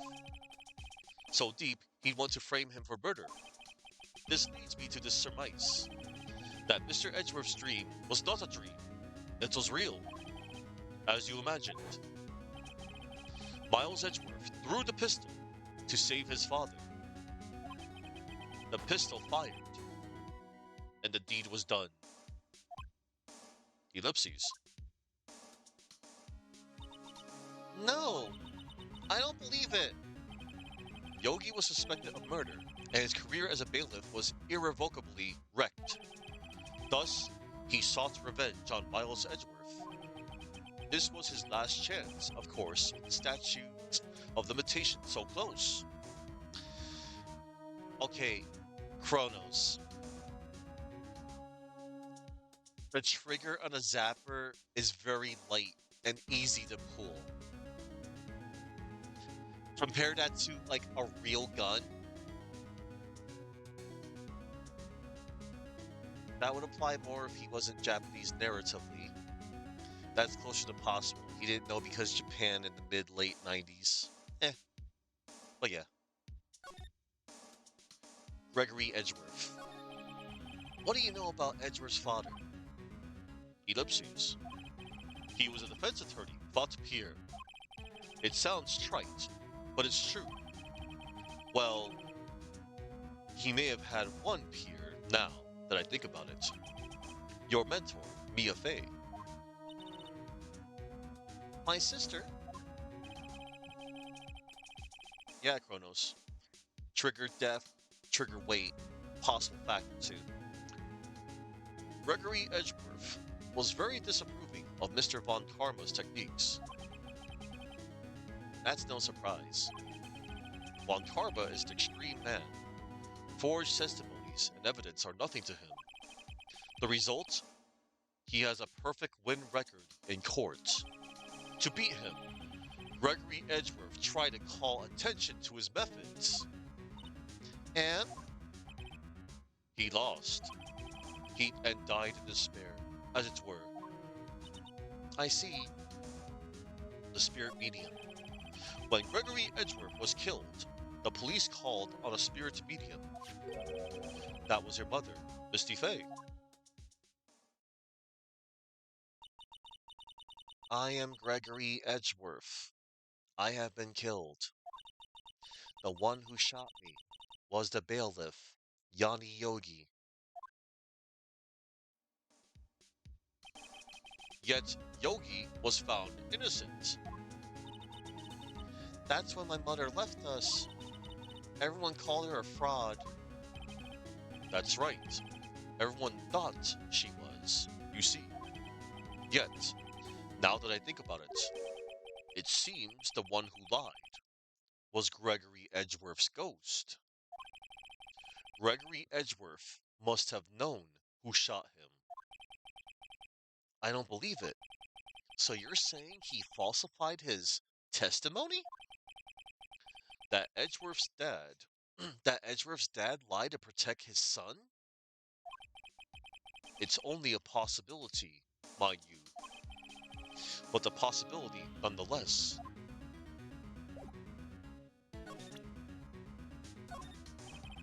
Quite sorry. I had nothing to say concerning that. Alright, let's show you the letter from the safe. Oh ho! So this is the letter. It does seem that Yogi was following this letter when he killed Hammond. But why kill Robert Hammond? Why kill Robert Hammond?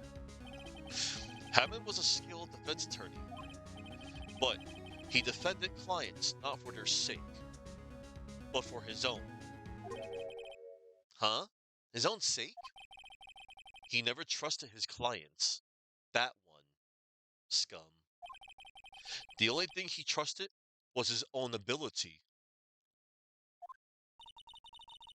But he got his client found innocent, so why should it matter? Actually, my dear, it's quite different. He won that innocent verdict for no one but himself. Yogi was a free man, but socially, he was ruined. Huh? You'll understand soon enough. Ellipses. Wait, what is it? This letter. I've seen this handwriting somewhere before.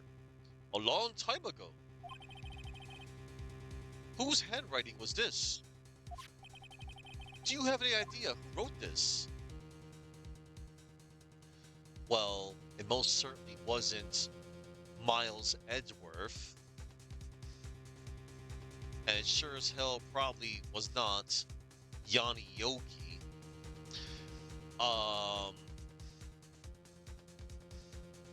They did mention how perfect how the plan was written out.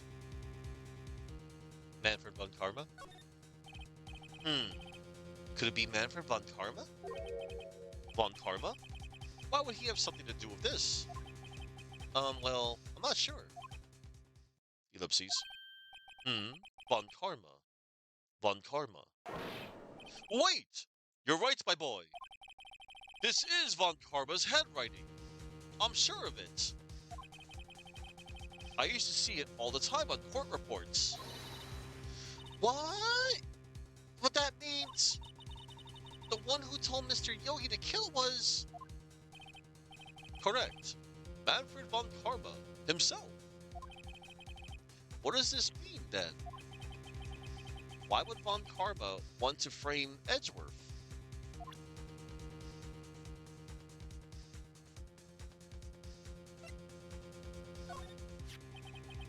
Gregory Edgeworth? He was a gifted man. His death was truly a loss. I wonder what would have become of Von Karma were he alive. Hmm. Oh, my bad.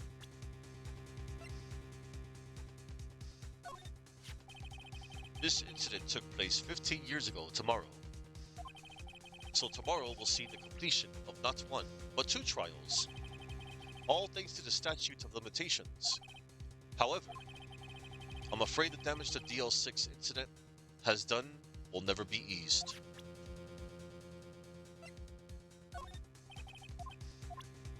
Alright.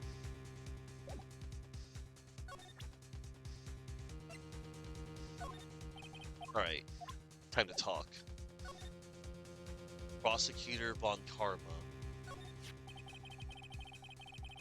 For all we know, he tried to use it correctly, didn't know what the safety is, and then yeet it. Yeah, that could have probably may have happened.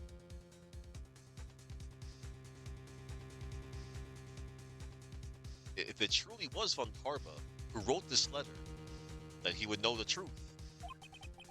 He would know that Miles Edgeworth had accidentally killed his own father. Ellipses. He'll say as much tomorrow in court, I should think. He'll press the point until the court finds Miles Edgeworth guilty. Oh no.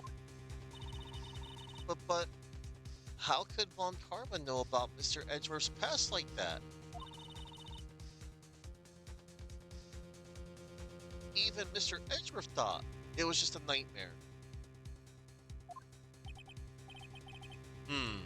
That I do not know. Yet I do know that Von Karma is both persistent and a perfectionist. He may be seeking to satisfy a grudge against Gregory Edgeworth by hurting his son. What do you mean? It was 15 years ago. Von Karma met Gregory Edgeworth in court, and Von Karma did win. But he didn't make it through the trial unscarred. Oh, which one is Von Karma? The Von Karma you know of is the lady with the whip, and the one you're referencing is Franziska Von Karma. She's the daughter of Manfred Von Karma, the father. Gregory versus Manfred. What happened in this trial between Edgeworth's dad and Von Karma? Von Karma got the guilty verdict, he won it. He won the trial. Well, Gregory Edgeworth accused Von Karma of faulty evidence. And though he lost the trial, Mr. Edgeworth's accusation stood. Faulty evidence? It was the only penalty Von Karma has ever received in his career as a prosecutor. Gregory Edgeworth dealt a blow to his perfect trial record. Wow. It must have been quite a shock for Von Karma. He took a vacation for several months after that, you see. A vacation? Yes, an unusual event for the man. That was the first and the last vacation he's taken in his many years of prosecuting. Really? He doesn't take vacations? Like, go to the sea or, to the mountains? Don't tell me he's never been to Europe. You have strange ideas about vacations, Maya. In any case, that was the only time he took a vacation from work. I believe the penalty upset him quite a lot. Odd, if he wanted to keep a perfect record so badly, why would he take such a long vacation? What do we do, Nick? Von Karma's going to bring up DL6. You can bet on it. What if Mr. Edgeworth pleads guilty to DL6? I won't let him. Yes, Mr. Wright. I hate to say this, but even accidental murder is murder, you know. I know that. Ellipses. I just believe in Edgeworth's innocence. I can't believe he killed someone. But Nick, Mr. Edgeworth admits it himself. His father must have lied to protect him from beyond the grave. I don't care. I know he's not guilty. Ellipses. Mr. Wright, if you say so, I suppose I could go check again. The police files might hold something of interest. Mr. Grossberg, thank you. I can't promise anything. In fact, I think the chances of finding something are slim. I understand. The police materials. All right, let's move.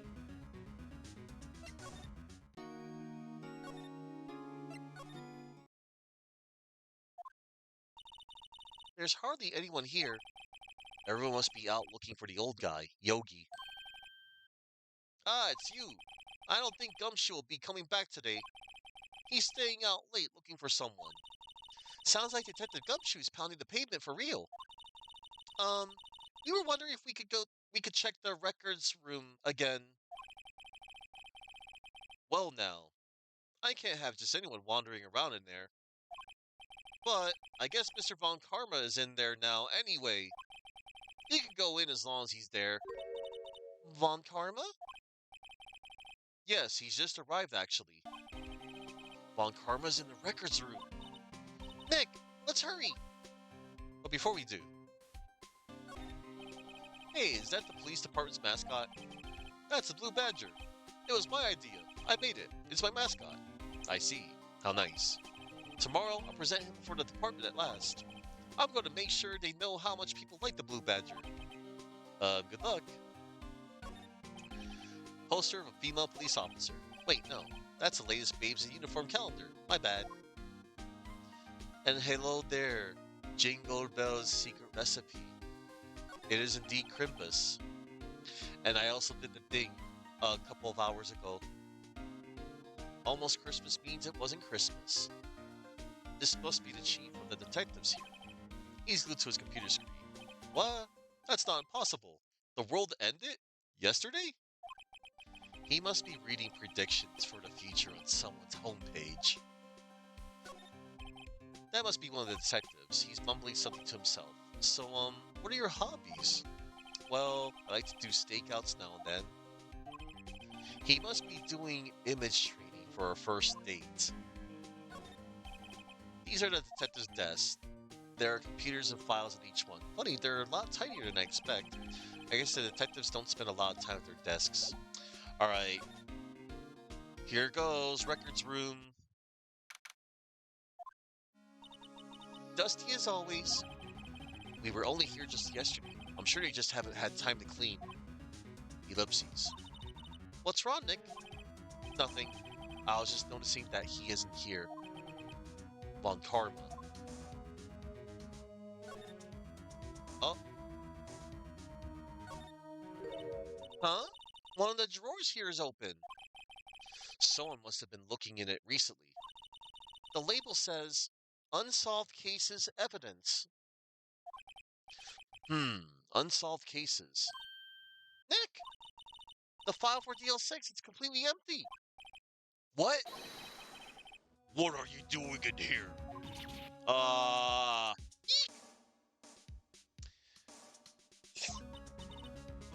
Fuck Karma! You! Ellipses. How do you know my name? Huh? Have we met? What are you saying? We see each other every day, don't we? We're Miles Edgeworth's defense team. Defense team? Ahem. I beg your pardon. You see, I rarely remember defense attorneys. They are like bugs to me. Needless things. To be crushed. I can see how this guy was Edgeworth's mentor. We are staring face to face with Satan and Vigo the Carpathian?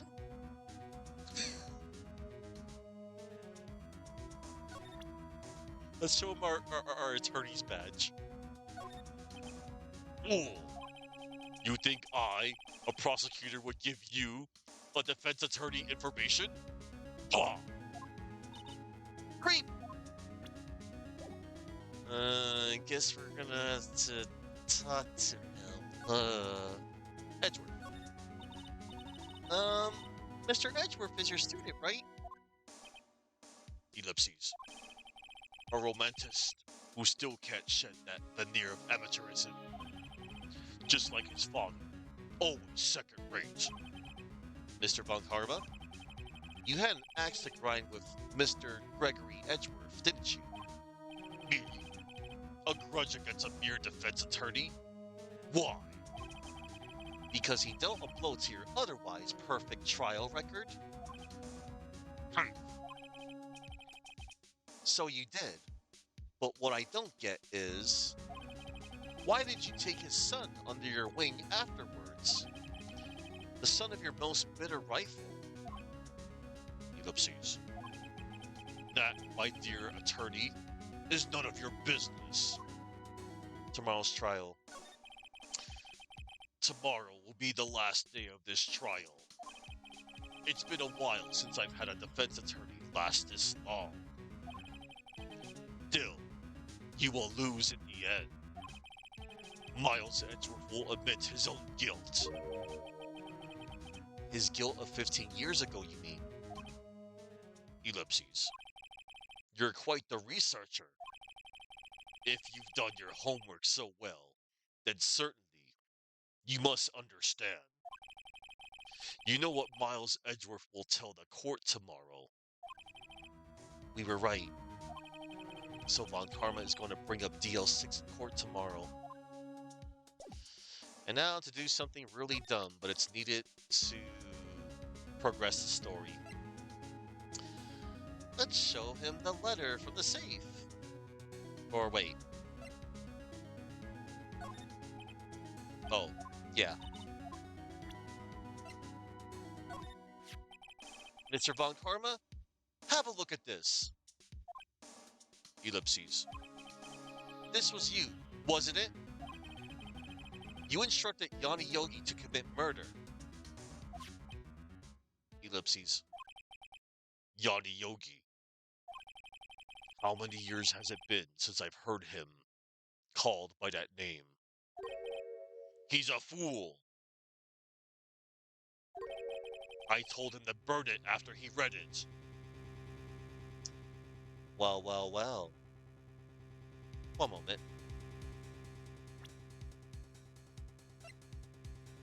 Okay. Suspect of the DL6 incident. Former court bailiff. Now runs a boat rental shop. I just wanted to check that. Ellipses. So you admit it. You! You wrote Mr. Yogi's letter. Yes, my dear defense attorney. Thank you for taking the trouble to bring it to me. You saved me from a lot of needless hassle. What? Nick, what is that thing? A stun gun. For self-defense, usually. Indeed. 600,000 volts will course through your body like a dog touching an electric fence. 600,000? Oh, don't worry.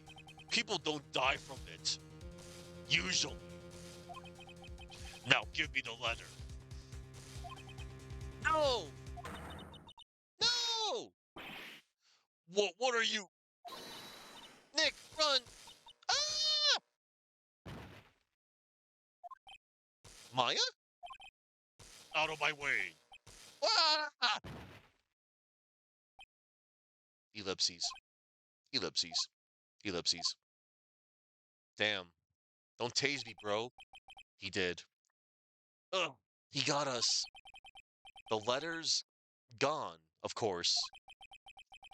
And he took the DL6 evidence. All of it. Back to having no clues. Wait. Maya jumped first. Maya? Is she okay? Ellipses. Maya. Ellipses. Maya, open your eyes. Ellipses. Maya? Ellipses. The letter. Did he take it? Huh? Oh yeah. Are you okay? Ellipses. I couldn't stop him. I jumped as fast as I could, but one shot from that thing knocked me out cold. I'm useless. I'm no good as a lawyer or a medium. I can't even call my sister. Not even now, when we need her the most. I wish I hadn't woken up at all. Maya! Brr, there has to be some way I can help her. I better do something about her self-confidence first. Ellipses? Maya? She's holding something. What is that? A bullet? DL6 incident. Evidence number 7. Taken from the heart of Gregory Edgeworth. I remember. Von Karma was holding this when Maya jumped him. The DL6 bullet stashed in a pocket. DL6 bullet. Taken from Gregory Edgeworth's heart. And it still bears the clear ballistic markings. I'll prove it to you, Maya. You're most definitely not useless. I'll prove it to you in court tomorrow.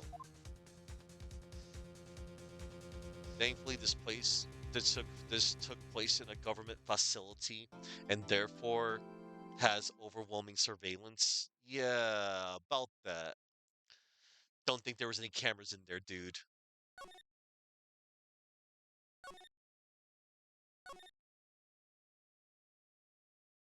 What goes on in the evidence, whatever goes on in the evidence room stays in the evidence room, including getting tased by a mad by Satan, by Vigo the Carpathian.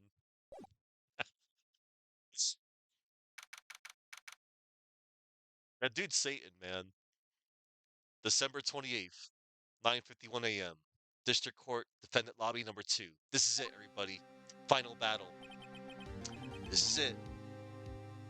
Judgment Day. Yeah. Yeah, wild card. It's a damn shame. You know? Things are looking grim. This is it. Judgment Day. That's right, Sir Boom. Round 3. Fight! Round 3. Fight!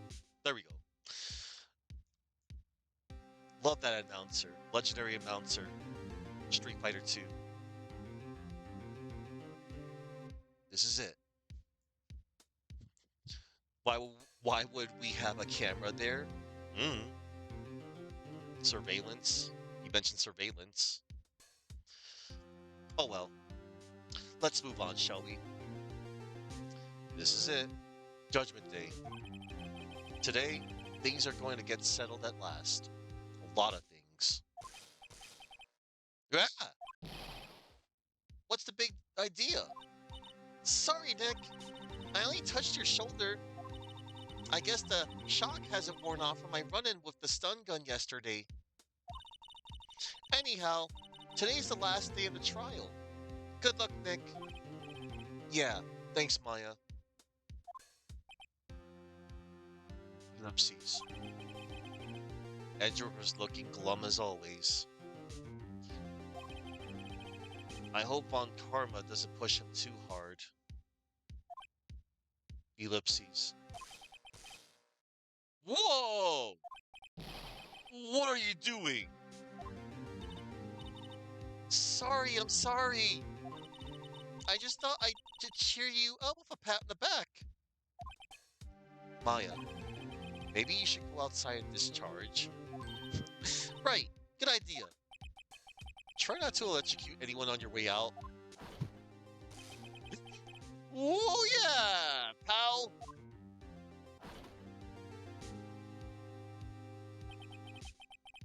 What's gotten into that girl? Detective Gumshoe. Morning, Mr. Edgeworth. Good morning. How did it go, Detective? How did it go, Detective? Have no fear. As promised, I've captured our runaway caretaker. I just brought him in. Took all night, pal. Thanks, Detective Gumshoe. You must be tired. Actually, after that shot, I got on the way in. I feel pretty good. Yogi says he's forgotten his own name. But that has to be a lie. Why would he want revenge on Edgeworth if he couldn't remember his past? He does remember, and I'm gonna prove it. Telling a woman you need to go outside and discharge will probably get a lot of raised eyebrows. Not really. I just pictured Maya as a Pikachu, just discharging electricity. Chronos. December 28th, 10 a.m. District Court, courtroom number 3.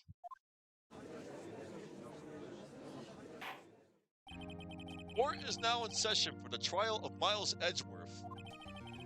The defense is ready, Your Honor. Ellipses. Violent. The prosecution is ready. Ellipses. Right, very well. We have reached the final day of our proceedings in this trial. I ask that the prosecution submit decisive evidence. Understood. Ellipses. Come on, don't be awed into silence by every little thing he says. Very well. Mr. Von Karma, your opening statement. Right. Thanks to Detective Gumshoe's efforts, the boat rental shop caretaker has been arrested. In yesterday's trial, the defense asserted that the caretaker was the murderer. However, the caretaker has yet to confirm this. I would like to ask the defense to cross-examine him as much as necessary. Very well. Please bring the witness into the courtroom.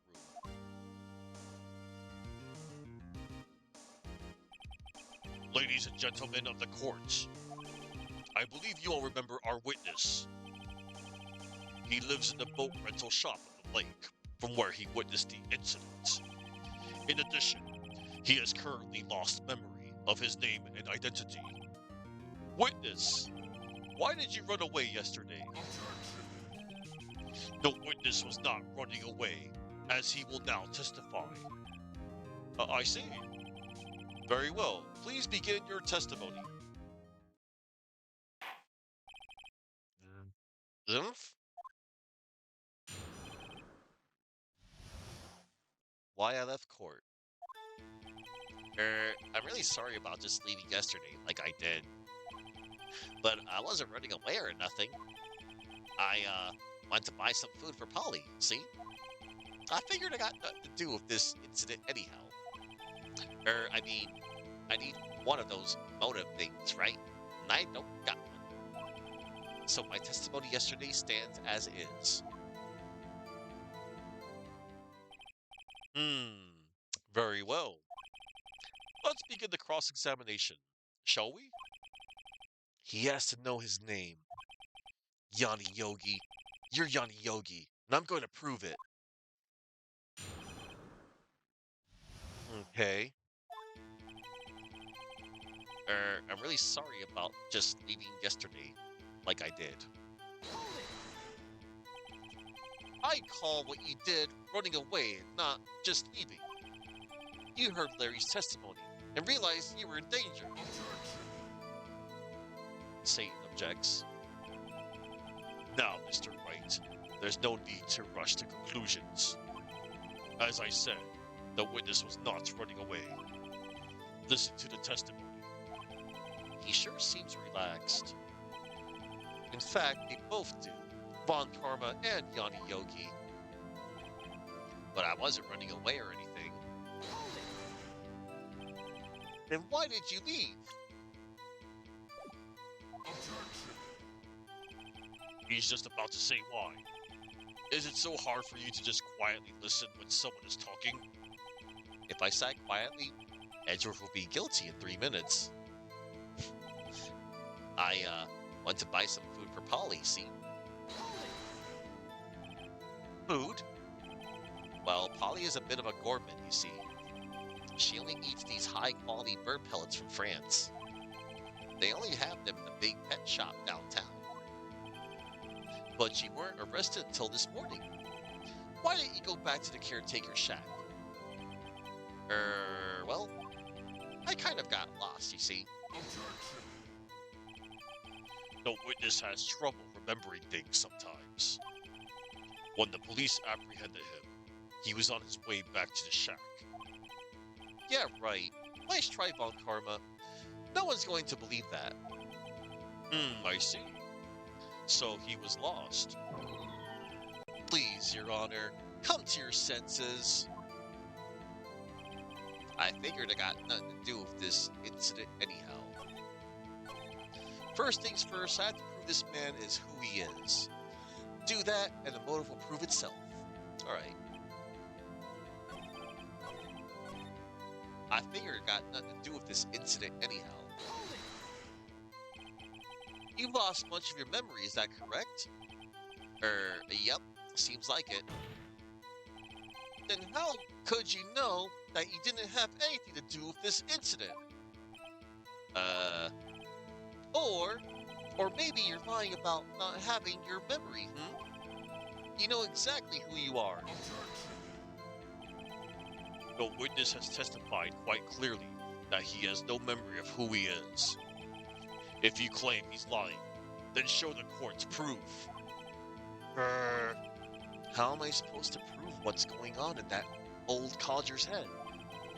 That's impossible. I'm glad you've come to your senses, Mr. Wright. Very well, witness. Please continue. I need one of those motive things, right? I don't got one. How can you say you had no motive? I say you do. You had a grudge against Edgeworth and the victim, Robert Hammond. Oh, one moment, everybody. I gotta check one of my notifications. Oh.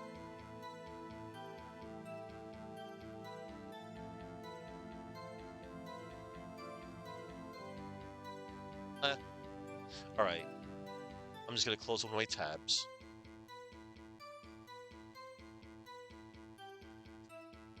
You had a grudge against Edgeworth and the victim, Robert Hammond.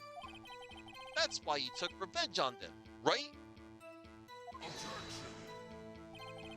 Please don't make me repeat myself, Mr. Wright. This witness has no memory of anything beyond several years ago. He can't hold a grudge. It's impossible. I have to prove he's lying about his memory. Otherwise, it's going to be this same thing over and over until the trial ends.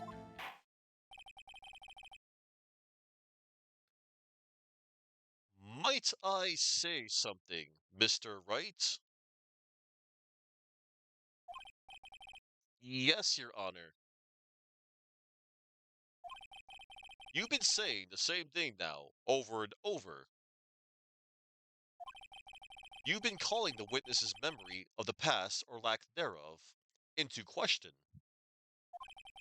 But does this really have anything to do with the current case?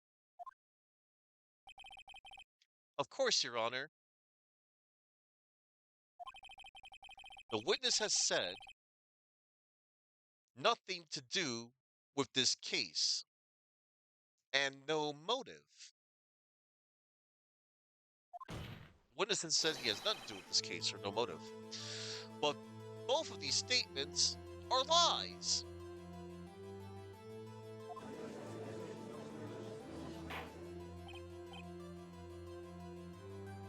Order!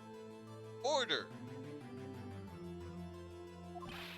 Mr. Wright, there is a serious problem with your claim.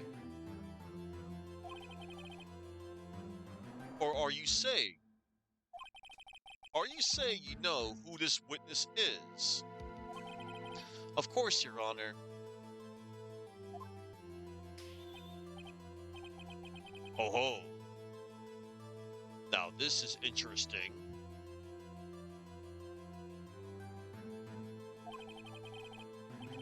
I would like to know myself.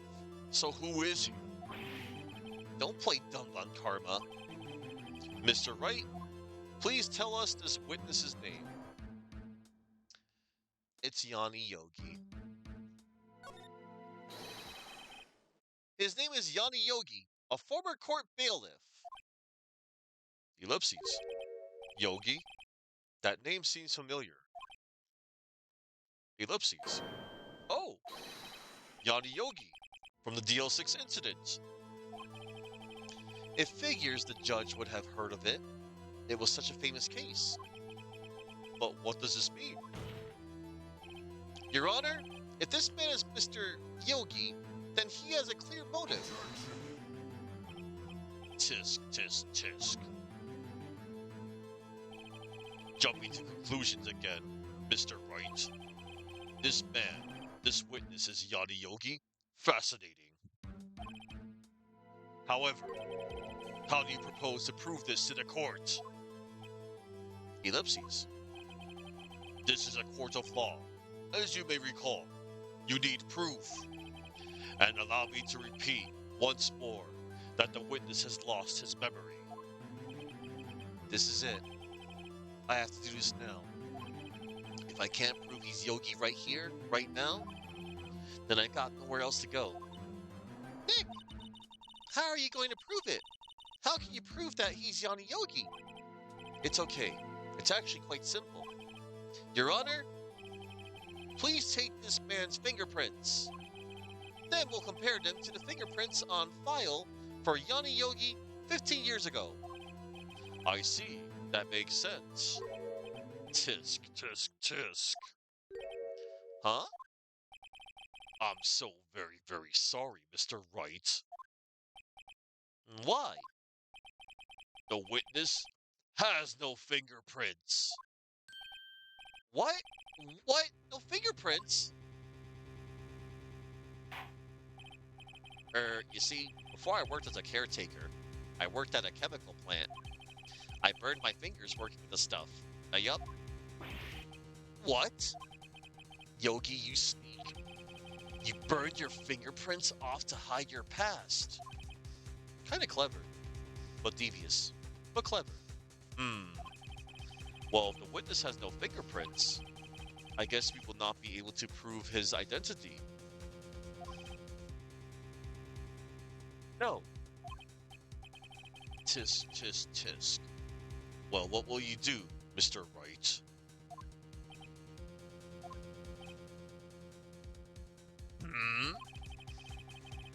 It seems that the case has been decided, no?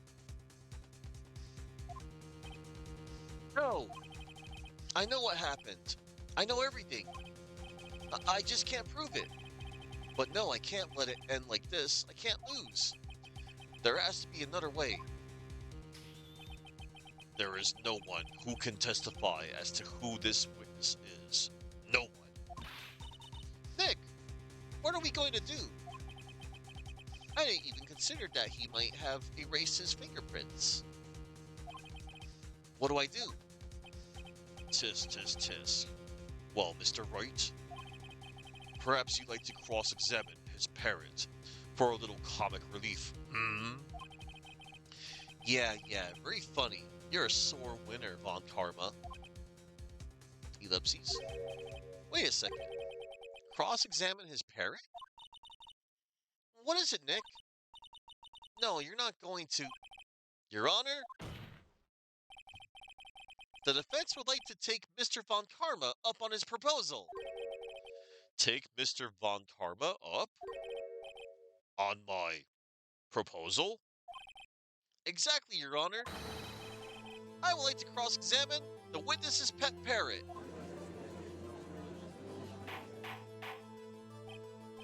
Order! Order!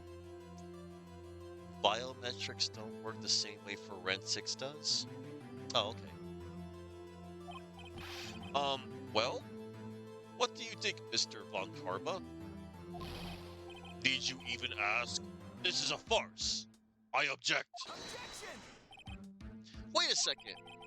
You were the one who suggested I cross-examine the parrot, Von Karma. I have a right to do as you suggested. Ellipses. Well, if you're so desperate, then please be my guest. Of course, since you go through with this and nothing comes of it, then I hope you're ready for the consequences. Nick, this is crazy. Well, still want to go through with your little game? Yes, I'm doing it. Let the parrot take the stand. I will cross-examine her, Your Honor. This is the most ridiculous thing I have ever heard. Von Karma's rigged every person's testimony, every piece of evidence, except the parrot. She's my last chance. At least, I think so.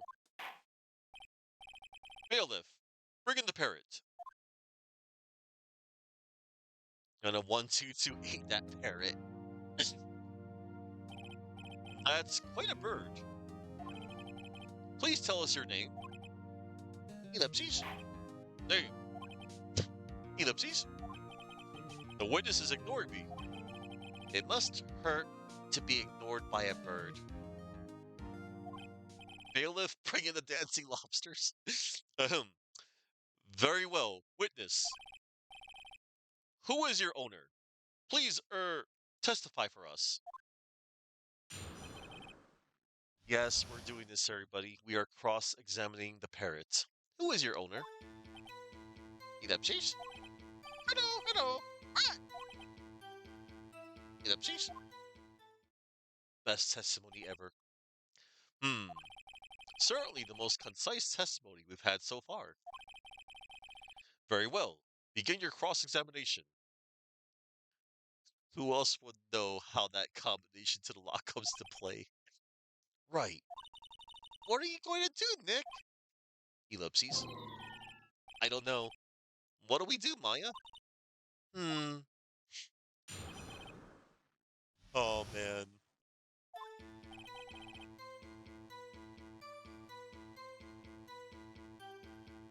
Yeah, I'll check that out later, maybe. Well, I guess we should try to get some information out of her. We need to show the judge that her owner is Mr. Yogi. Hello, hello. Squawk. Hold on. I want to see what happens when I press the one off with ellipses. Witness, you're here to speak. You must speak to me. Ellipses. Frankly, I can't believe that you're speaking to the parrot. Okay. Here goes.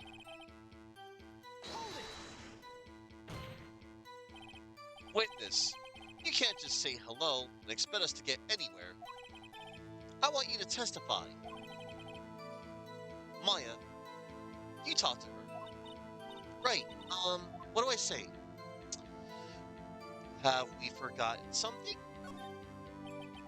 As I recall, 2 days ago. Holly, have you forgotten something? Squawk! Don't forget DL6. Ah. If I can get Polly to say that here, that will prove that the caretaker had something to do with DL6. Polly, have we forgotten something? Ellipses. Ellipses. Hello. Squawk. Ellipses. That's not what you're supposed to say. Forgot something we forgot. Hello. Squawk. Uh-oh, it's not working, Nick. She won't say it. This is ridiculous. Why won't she say it? Tisk. Something the matter, Mr. Wright? Wait. Don't tell me Von Karma expected this. He couldn't have retrained the parrot, could he? Did he train her not to respond when we asked if we'd forgotten anything?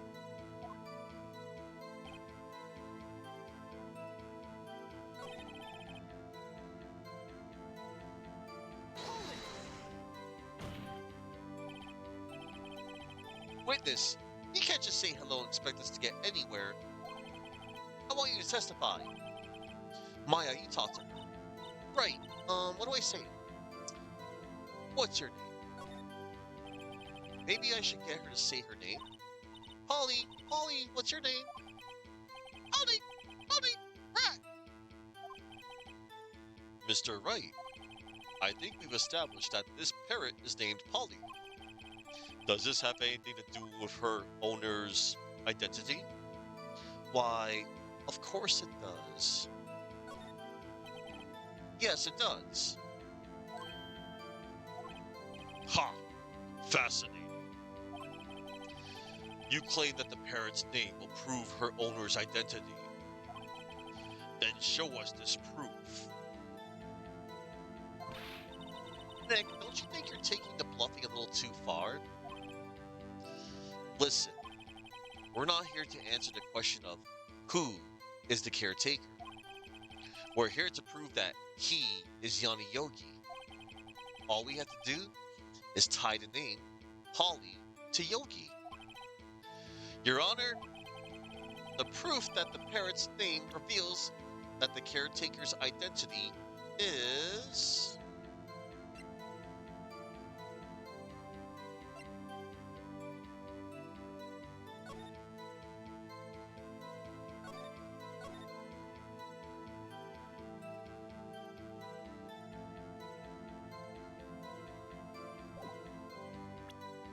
DL6 case file is what you present. A DL6 case file? That's quite a large file you have there. Which page is this proof on then?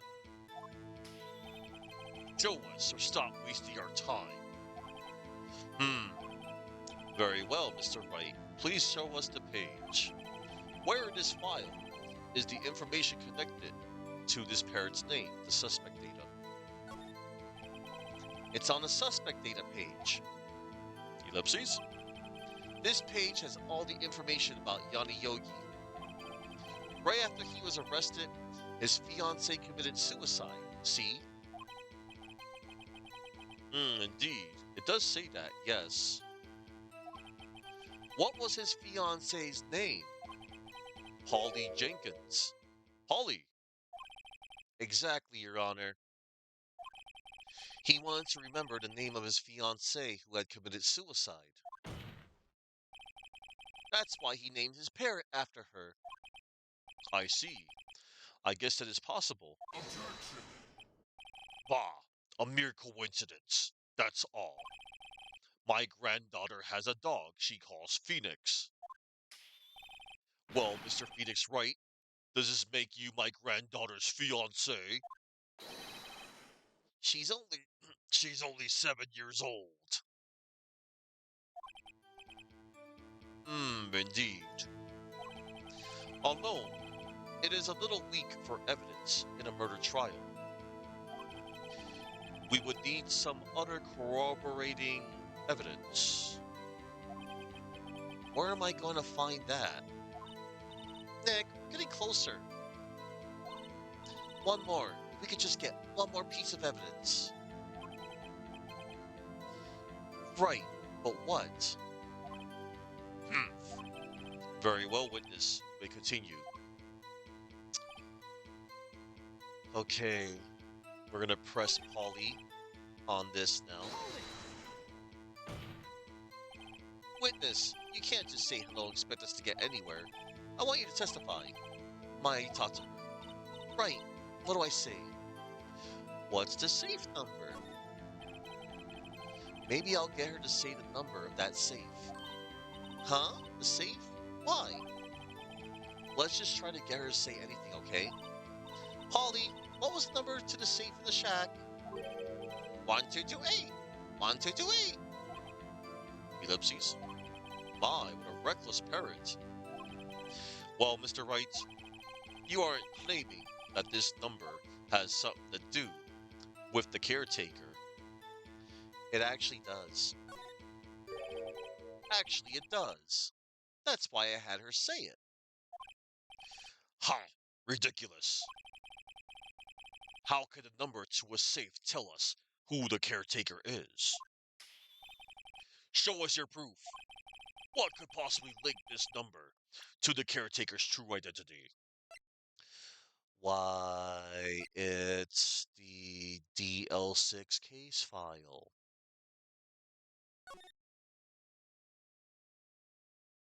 The date.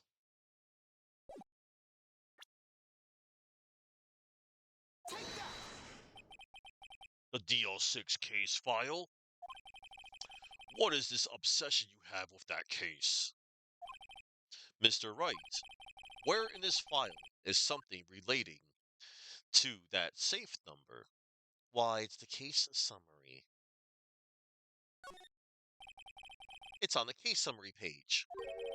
The case summary? Specifically, the date on which the DL6 incident occurred. The date of the incident? December 28th? Why, that's today's date. 15 years ago.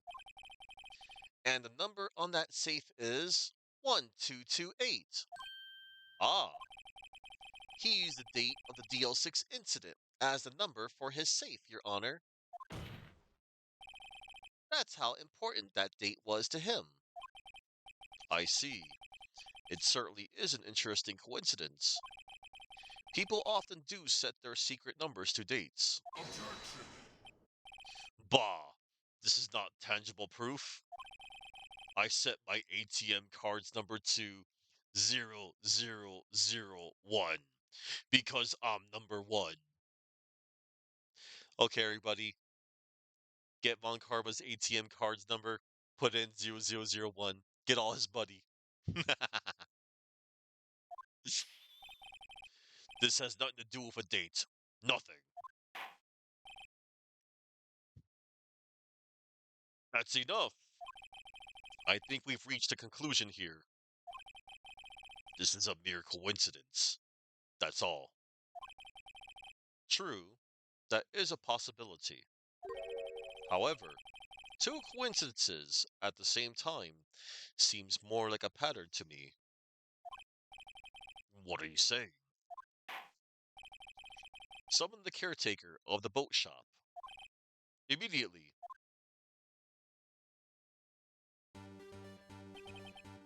Witness. Tell us your name. Objection! Wait. This witness, he doesn't remember. No. It's okay. Ellipses? I've accomplished what I wanted to do. I'm done. Nick, he looks totally different. This is the real Yogi, I think. Finally. He's been acting feeble to hide his true identity. Acting for 15 years. Well, let me ask you again. Please state your name for the courts. My name is Yanni Yogi. 15 years ago, I served as a bailiff in this very court.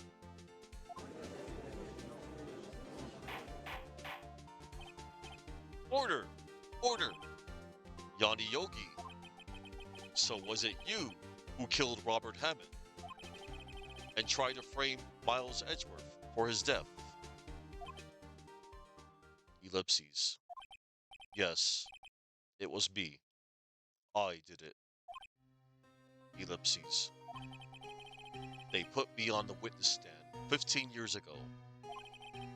Robert Hammond, he said, I was mentally unsound. He told me it would make me innocent, get me off the hook. So I pretended to have brain damage.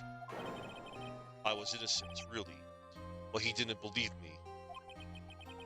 We won the trial, but I lost everything. I lost my job, my fiancée, my social standing. Ellipses.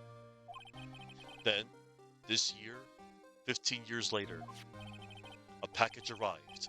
It was a letter and a pistol. The plan was written out in careful detail. It was a plan for me to take my revenge on the people who ruined my life. I didn't care who had sent it. I thought this was my chance. After 15 years, this was it. Finally, a chance to have my revenge on Robert Hammond and Miles Edgeworth. I have no regrets. Wait a moment. Revenge? Against Miles Edgeworth? What do you mean? I'm not at liberty to speak on that matter. Why don't you ask Mr. Edgeworth yourself? Anyway, I admit it. I was the one who killed Robert Hammond.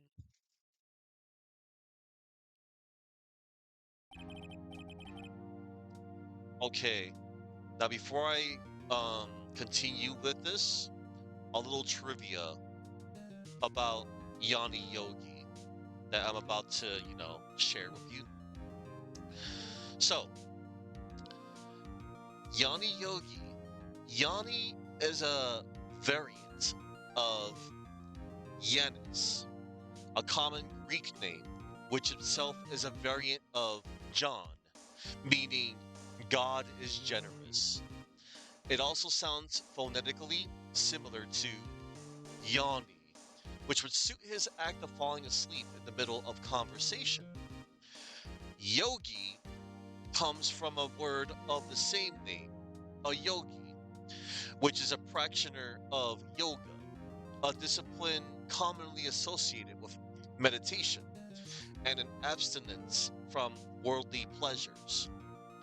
So before his true identity is revealed, Yogi is identified as uncle in his text boxes.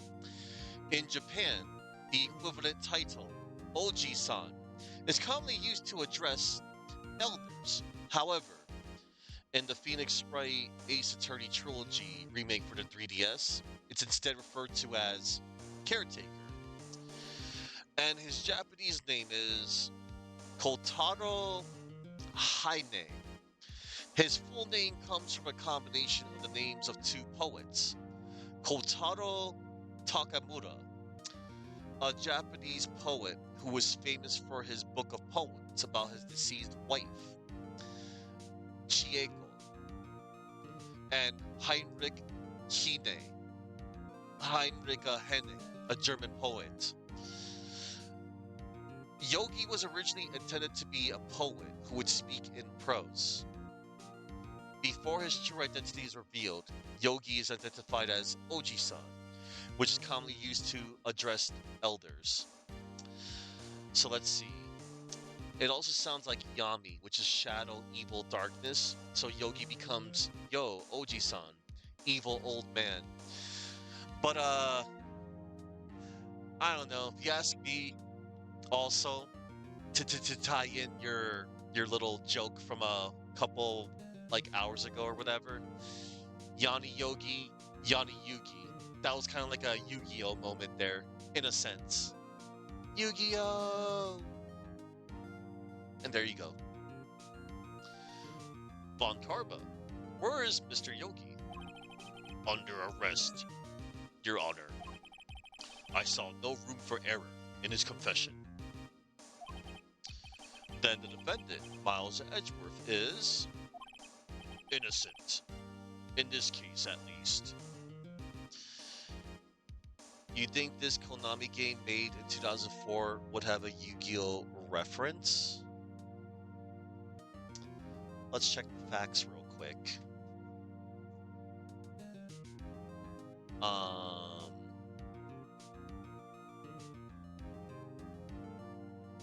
One moment.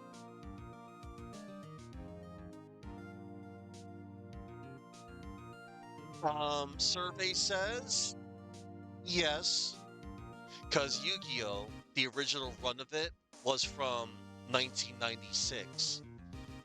Yeah, that's right. We're going way back, the manga and the anime. And yes, so a little off topic, the card game was originally introduced in Chapter 4 of the original Yu-Gi-Oh manga. And people loved that so much Like people, hold on.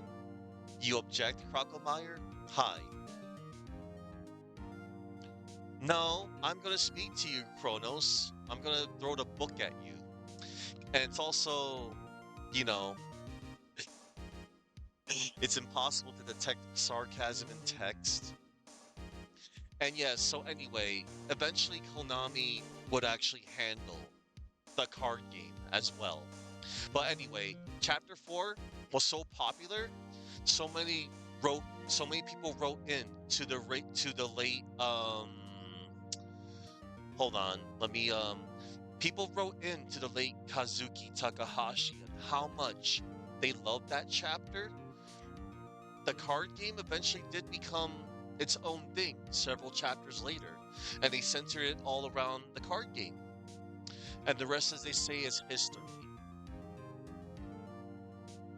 All right, but anyway, um, let me go back to my thing. And hello there, Crocomire. What do you object to?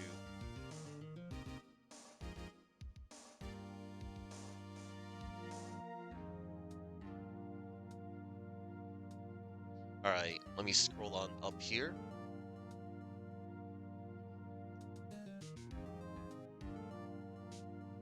Nothing. You just wanted to object. That's cool. Objecting is fun. Let's see. Yes. Uh-huh. Uh-huh. Let me see. You're yes, you're a duelist. Mm-hmm. I do speak of the old magic. He was there when it was written. D-Train Arc, Duelist Kingdom. Yep. Guys, we're getting a bunch of fan mail asking what the rules of the game are.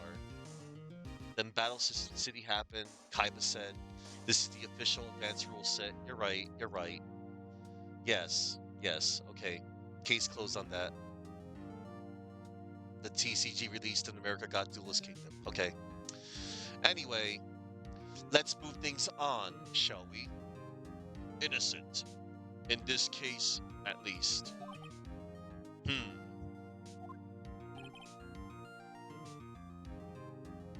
Very well. Will the defendant please take the stand? Okay. There are a few mysteries left unsolved. Still, you are cleared of suspicion for this particular case. So I would like to pass judgment on the murder of Mr. Robert Hammond. Any objections? Ellipses. Ellipses. Ellipses. I don't believe it. Why isn't Von Karma saying anything? Very well. This court finds the defendant, Mr. Miles Edgeworth, not guilty.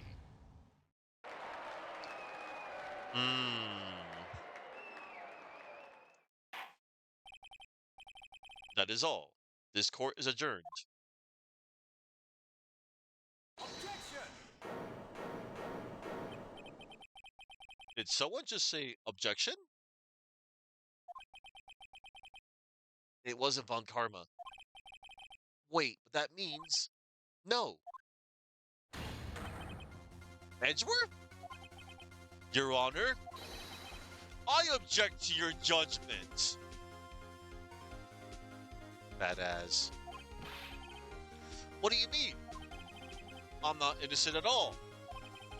As we have heard, Yanni Yogi killed Robert Hammond in revenge. But revenge for what? Nick, Edgeworth is trying to confess. He's gonna say he's guilty. He's gonna tell them he was the murderer in the DL6 incident. He's gonna tell them he killed his own dad. Uh-oh, what do I do? Well, I say we leave it to Edgeworth. No, I'm sure Edgeworth thought about this one long and hard. This isn't my place to interfere. Nick, are you sure? There's nothing we can do about it. This is his problem now.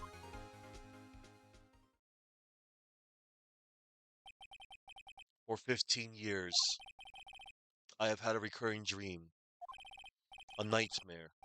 It's only a nightmare. That's what I told myself. But now I know it wasn't a dream. Yanni Yogi wasn't the killer. You mean in the incident where your father died? From the distance of the shot, it wasn't suicide either. Everything was as clear as day. The murderer, the criminal in the DL6 incident. It was me. Your Honor, I confess my guilt.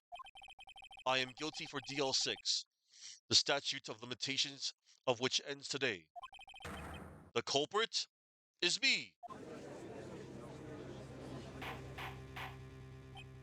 Order! Order! This is certainly unexpected. The defendant declared innocent is confessing to a different crime.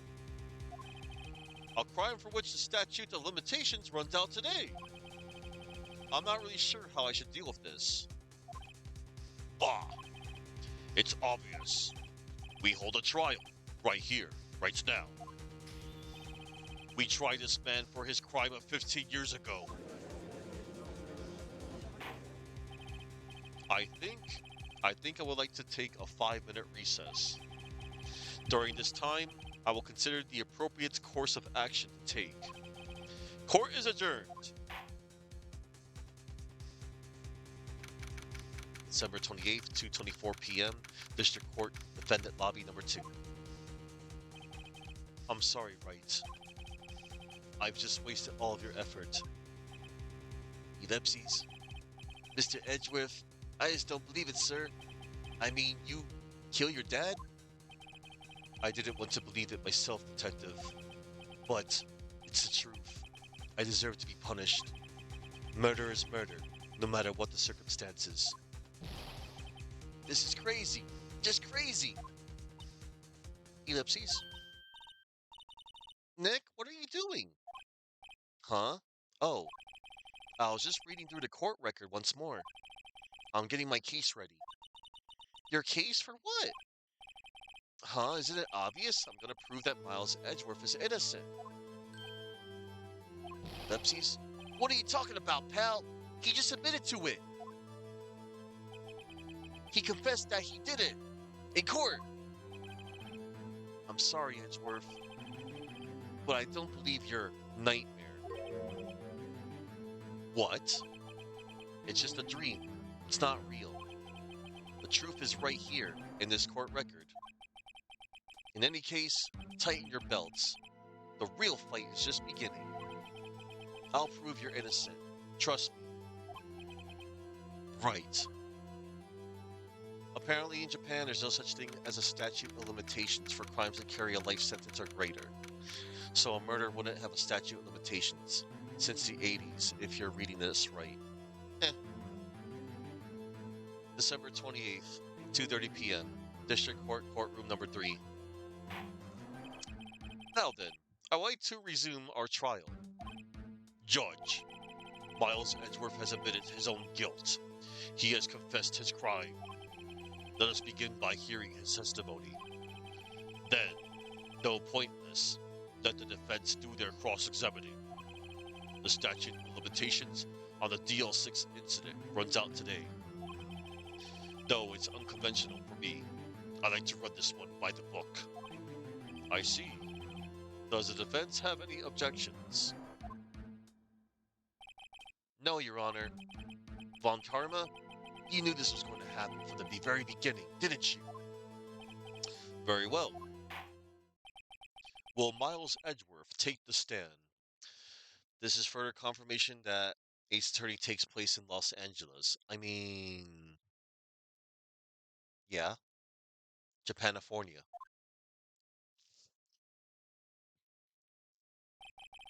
Will the witness state his name and profession? Miles Edgeworth. I am a prosecuting attorney.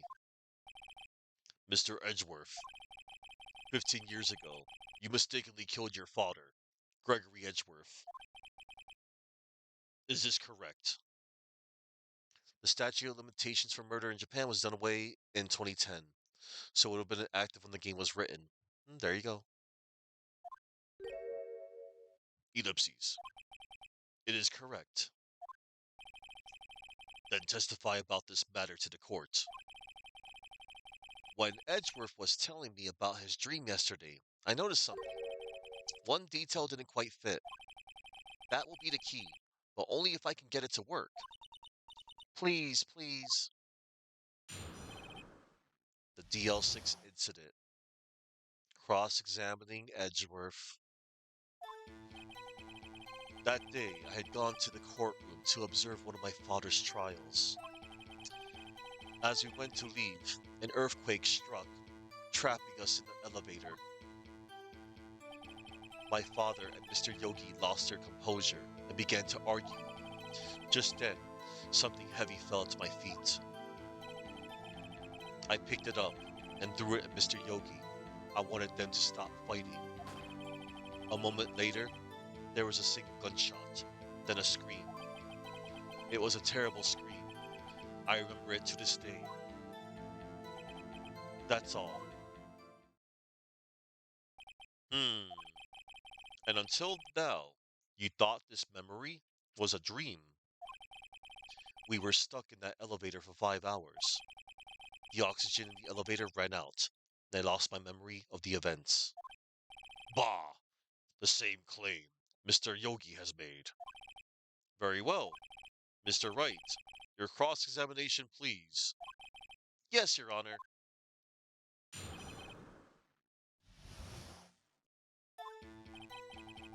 That day, I had gone to the courtroom to observe one of my father's trials. What was the trial your father was involved in on that day? I don't remember things very clearly. Only two things. I know my father lost, and Mr. Von Karma was the prosecuting attorney. Mr. Von Karma, you were handling that case? It was 15 years ago. I don't remember the details. That was when Edgeworth pointed out the problem in Von Karma's evidence. As we went to leave, an earthquake struck, trapping us in the elevator. Oh, hold on. I wanted to press that. So, there were three people, including yourself, trapped in that elevator. Yes, myself, my father, and Yanni Yogi. We were fine at first, but then as time passed, no one came to help. My father and Mr. Yogi lost their composure and began to argue. What did you do then? I was a 9-year-old boy at the time. What could I do? I was scared, trembling in the corner. But then, just then, something heavy fell at my feet. What was it? A pistol. I assume it was the bailiff, Yanni Yogi's. The safety must have come off when it fell from his holster. And you picked it up. What happened next? I picked it up and threw it at Mr. Yogi. I wanted them to stop fighting. Did you know it was a pistol when you threw it? I think I knew. I knew it was dangerous. But the air was getting so thick, I panicked. So you're saying that you threw the pistol at Mr. Yogi? I was, in a daze. A moment later, there was a single gunshot, then a scream. The gun fired once. Yes, I think after I threw it, I lost consciousness. Since then, they've echoed in my head every day. That gunshot and that horrible scream. The scream. It was a terrible scream. I remembered it to this day. To this day. Yes, I can practically hear it now. I doubt I will ever forget that scream as long as I live. There it is. One part of that testimony clearly contradicts the evidence, but I don't know what it means. I better find out and quick.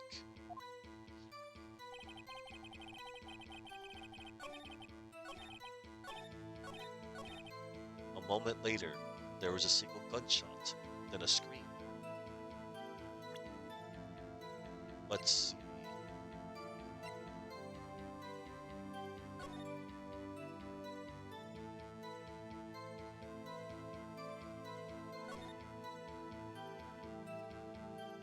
One bullet found in the heart. The murder weapon was fired twice.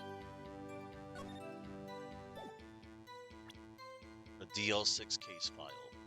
Objection! On that statement, are you sure you only heard one gunshot?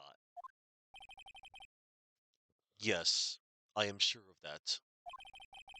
I heard the shot and the scream. Then everything faded. I was unconscious until the rescuers came. I see. No, Your Honor. Unfortunately, you don't. Look at this file one more time. This plainly contradicts the witness's testimony. Objection! You do enjoy dragging out that file, don't you? I don't accept this evidence, unless you can tell us what page it's on.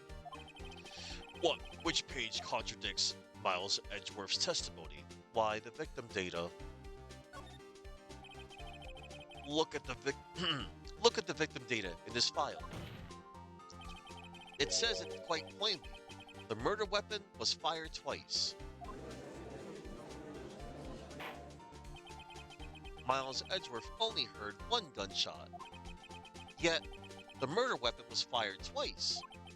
The first shot was the accidental firing, when the pistol was thrown.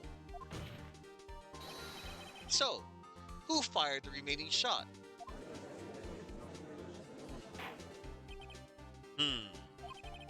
Was there perhaps another shooter who fired that second shot? Objection! Your Honor, as I'm sure you're aware, this incident occurred 15 years ago. The evidence is dated. The pistol did fire twice. However, we do know when that second shot was fired.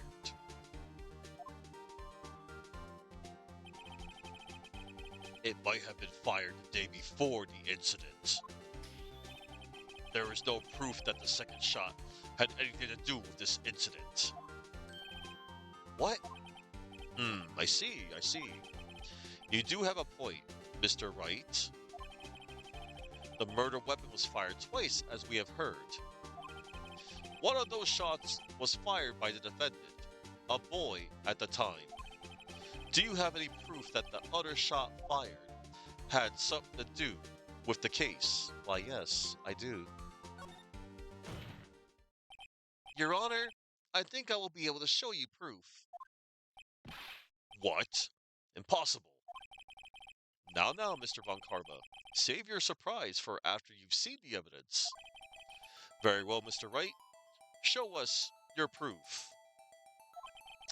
Do you have evidence that the second firing of the pistol is related to this incident? Why, yes, I do. The DL6 incident photo. Look at this photograph. Look at this photograph.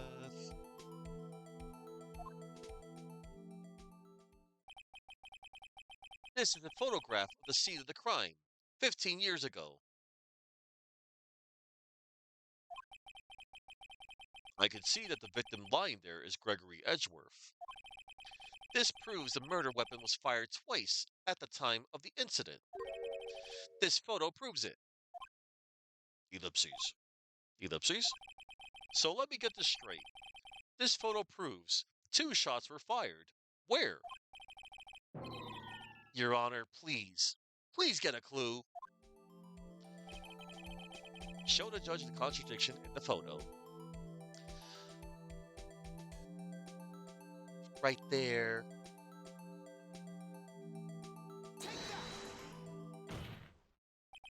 As should be obvious, the contradiction is here.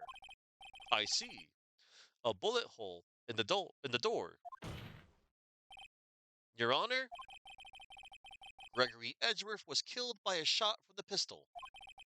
Yet, There is also a bullet hole in the elevator door. We also know that the murder weapon was fired twice. Thus, someone other than Edgeworth fired that second shot.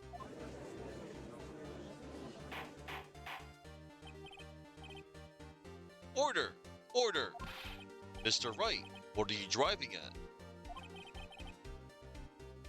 It's simple, Your Honor. At the time of the incident, two shots were fired. One went into Gregory Edgeworth's heart. The other hit the elevator door.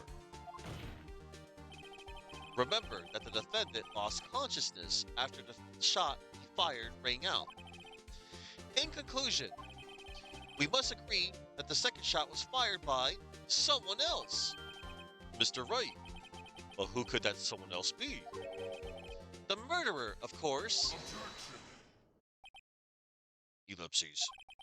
I knew I should have stepped in before your wild fantasies got out of hand. Mr. Wright, look once more at the DL6 incident case file. Look closely. Try the case summary page. The case summary? That's on page 1. Look what is written there. Not a single clue was found on the scene. Ellipses? If the pistol had indeed been fired 2 times, then the other bullet would have been discovered on the scene. He does have a point. That second bullet has never been found. Why? Because the second bullet does not exist. The bullet that claimed Gregory Edgeworth's life was the one fired by his own son. That is the truth of this matter. The whole truth. It was undoubtedly something else that made that bullet hole in the door. Order! I will have order. Ellipses. Mr. Wright has proven one thing to us quite clearly. That the murder weapon was fired twice at the time of the incident. However, as Mr. Von Karma says, the second bullet fired was not found. It is highly unlikely that the police merely overlooked this second bullet. So all we have is the single bullet fired. I'm afraid I have to discount the defense's claim. Tisk, tisk, tisk. I praise the judge for his wisdom in this matter. Yeah, how did this happen? I don't believe that the second bullet didn't exist. Was I wrong?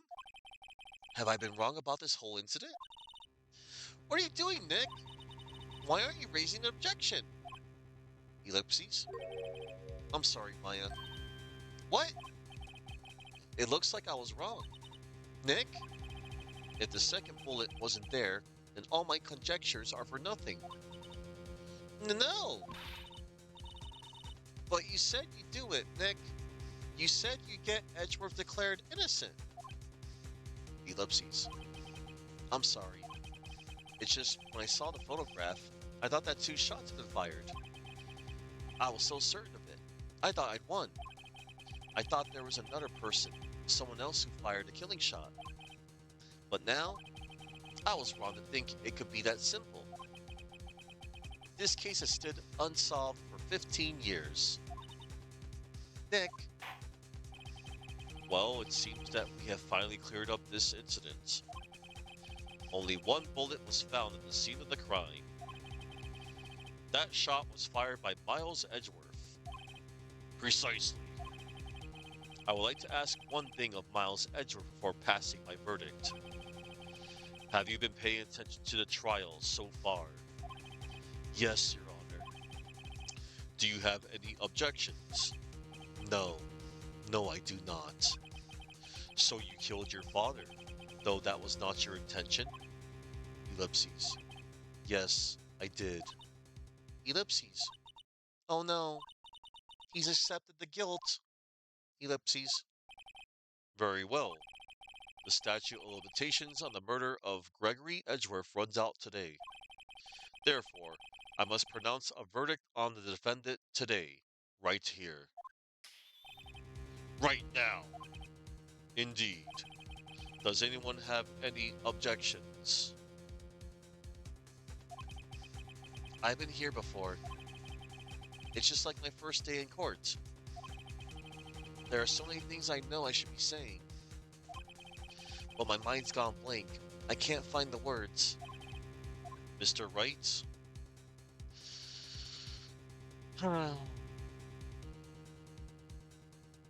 No objections.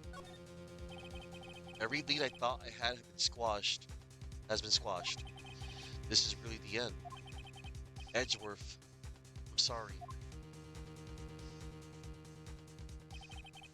I closed my eyes.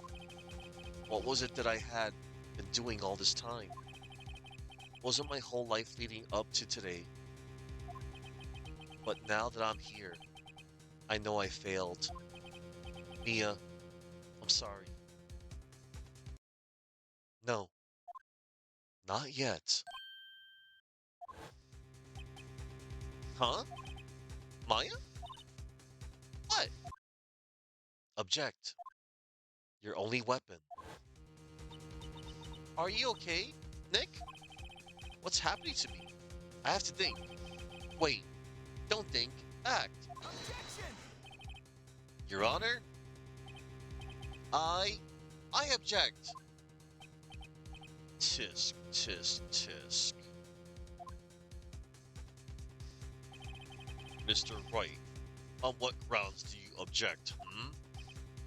Oof. Nick? I don't know. His case is perfect. Oh no. Grah. It must exist. The second bullet. What? What did you just say? Nothing. The second bullet must exist? But where? Someone took it.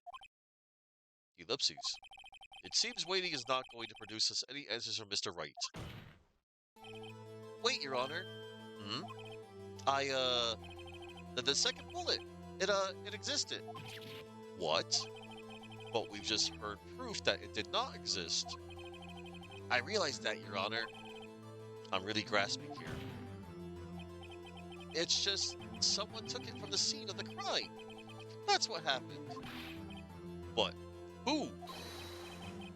The murderer. Objection! The murderer? Then tell us, just who is this murderer? I'm still thinking about that one. Hmm. So the criminal took the second bullet, but why? Huh? First of all, how would they have found it? It's not easy to find a stray bullet, Mr. Wright. Was there some pressing need for the murderer to search for that bullet? The murderer didn't need it. Why would the murderer have spent the time to look for that stray bullet? I haven't got a clue. What's wrong, Mr. Wright? Uh, um, bah. The murderer had no reason to take that bullet. You don't want to admit it, but it's true. Er, had to take it. Had to take it. The murderer. What does that mean? You're thinking too normal. Think crazy. Don't think why the bullet was taken. Think why the bullet had to be taken. Mr. Wright? Yes, Your Honor. I have no idea what I'm doing. Uh, well, the murderer had no intention of taking the bullet from the scene. But, the murderer had to take that bullet. Had to take that bullet. Had to, Mr. Wright. What do you mean? Well, for instance, what? Maybe the bullet, hit the murderer? The bullet hit the murderer. Just saying, for instance. I mean, if it hits you, you would have to take it with you, wouldn't you? Wouldn't you?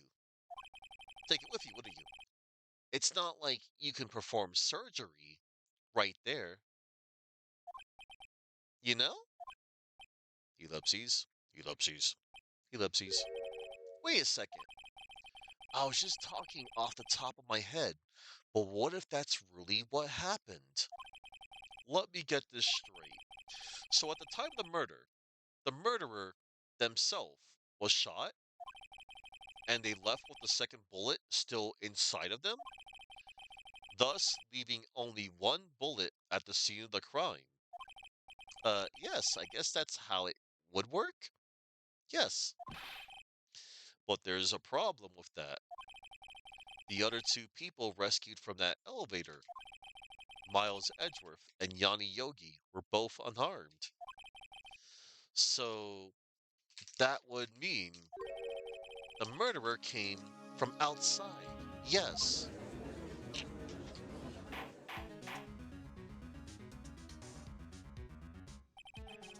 the two men fight inside the elevator. Trying to stop them, the boy picks up the pistol at his feet and throws it. The pistol discharges, and the bullet goes through the elevator door. It hits the murderer outside. The boy loses consciousness. Then the murderer opens the elevator door and sees the men inside. Hmm, Mr. Wright, you are truly the most unpredictable defense attorney I've ever known. I can tell you're grasping, yet I cannot deny the possibility of what you say. Objection. What are you saying? Deny it! Deny it! No one involved in the incident was wounded. There was no murderer. Hmm. No one was wounded at the time of the incident. He's right. I can't think of anyone. Hey, Nick. Huh? I just thought of something really crazy. Crazy? Remember what Mr. Grossberg said yesterday? Gregory Edgeworth dealt a blow to his perfect trial record. Wow. It must have been quite a shock for Von Karma. He took a vacation for several months after that, you see. Yes, an unusual event for the man.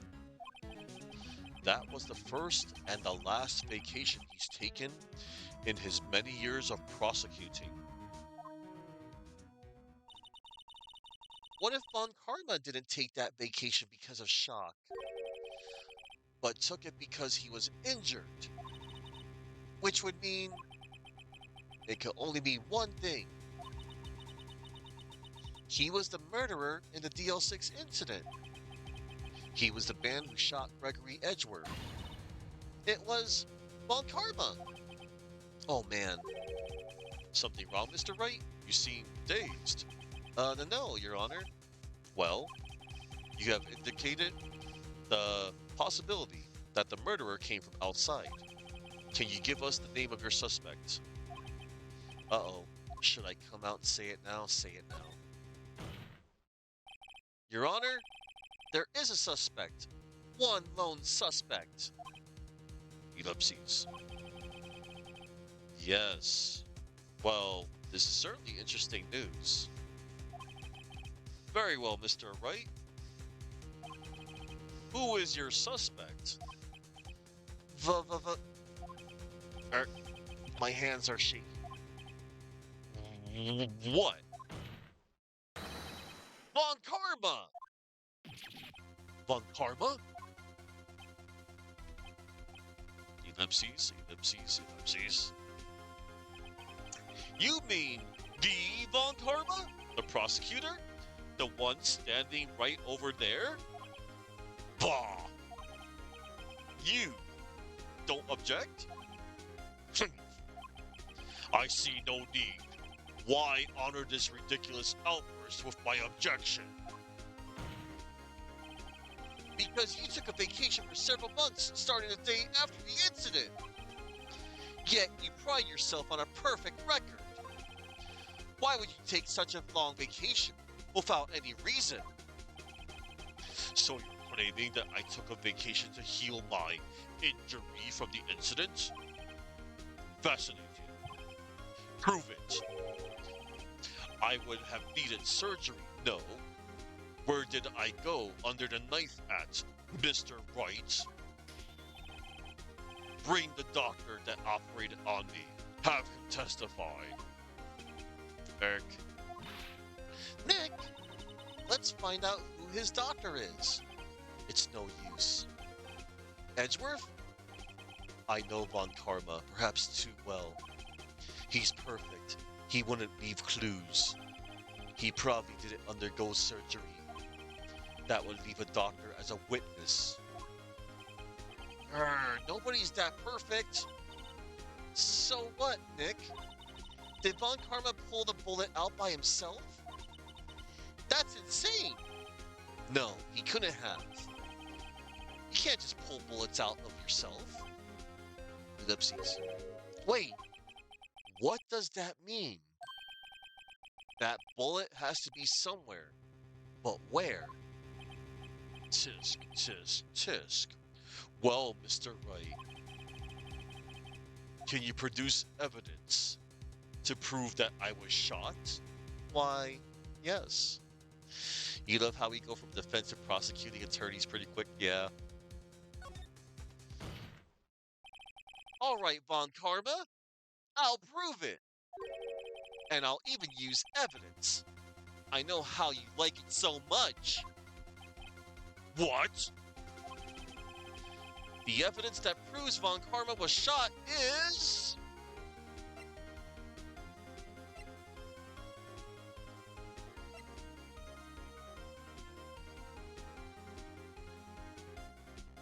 Take that, Satan. Von Karma is perfect. He wouldn't risk surgery, leaving an evidence trail. So then, I ask, where is that bullet now? I think it unlikely that Von Karma performed surgery on himself. Ellipses? You don't mean... I do. There is the possibility that the bullet is still inside Von Karma. Is that even possible? For all these years? Well, there's one way to find out. We can use this metal detector. Well, Von Karma, I'm gonna run this over you and see what we find. Ho, ho, ho, ho, ho, ho. Look who's sweating. Why are you sweating? Ellipses. I refuse. You refuse? But refusing this means... That's right. Yes, Sir Boom. You acknowledge that the bullet is still inside you. He was perfect. Almost made it. Order! Order! Order! Your Honor, the defense requests that he will be allowed to use the metal detector. Judge, I call for a suspension of this trial. This is an invasion of privacy. Objection! The statute of limitations runs out on this case today. It was you who said we had to end it right here, right now. Enough! I permit the use of the metal detector. Mr. Von Karma, you will submit yourself to testing. Nick, what does this mean? I don't know, but we have to give it a shot. Ellipses. Objection. Fight. It reacted. Something's inside his right shoulder. The bullet. Ellipses. Mr. Von Karma? Ellipses. You! It was you! Ellipses. I was afraid this would happen. And so, I remained silent. Ellipses? Indeed, there is a bullet in my shoulder. However, it has nothing to do with this incident. What? I was shot in the shoulder long before the DL6 incident. I claim that the bullet in my shoulder has no relation to DL6. But, Mr. Von Karma, can you prove that? Prove? I have no obligation to prove anything. It is Mr. Wright who must prove something here, not I. Mr. Wright? Well, can you prove it? Can you prove that the bullet in Von Karma's shoulder was from DL6? Of course he can't. You don't have any of the DL6 evidence. That's because you took it out of the records room yesterday. Punk. With no proof, you cannot convict me of any crime. So sorry, Mr. Wright. No, I'm the one who's sorry, Mr. Von Karma. What? You were close. One day away from freedom. But you see, I have proof. What? Who would have thought you would dig your own grave trying to convict Edgeworth? I can link that bullet in your shoulder to the DL6 incident. And here's my final proof. The DL6 bullet, taken from Gregory Edgeworth's heart, still bears clear ballistic markings. Take that. Take that! That's a bullet? Where did you get that? This is the bullet used in the DL6 incident. This was taken from the heart of the victim, Mr. Gregory Edgeworth. The bullet is preserved quite nicely, with all the ballistic markings intact. Ballistic markings.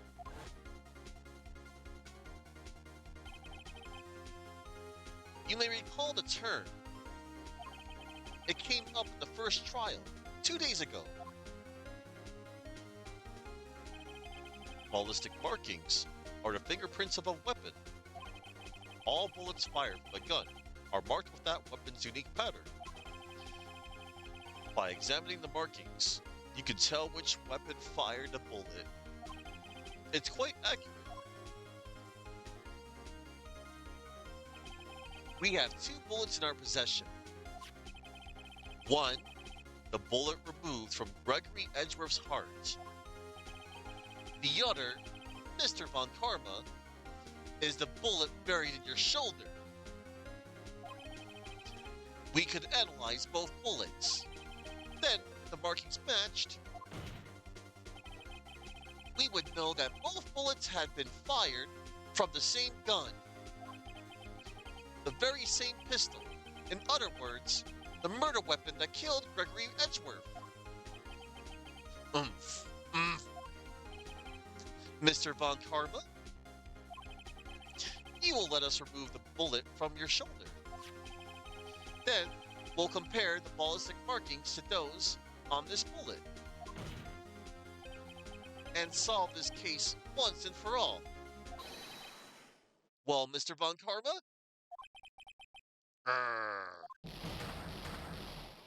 Wah. Ah.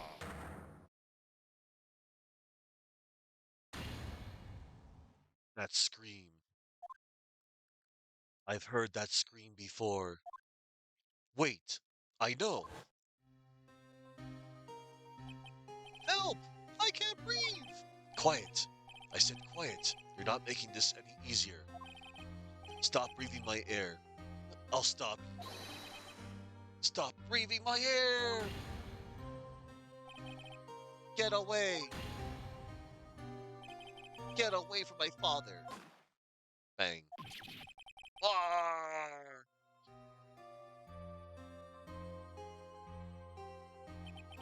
It's that scream I heard in the elevator 15 years ago. Von Karma! It was you who screamed.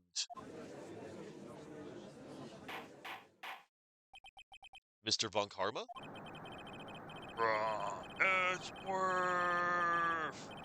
Only you would dare defy me.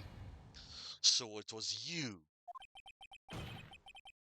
You and your father are my curse. Okay, I'm going to pull out a little trivia while Von Karma bangs his head against the wall for a moment. So,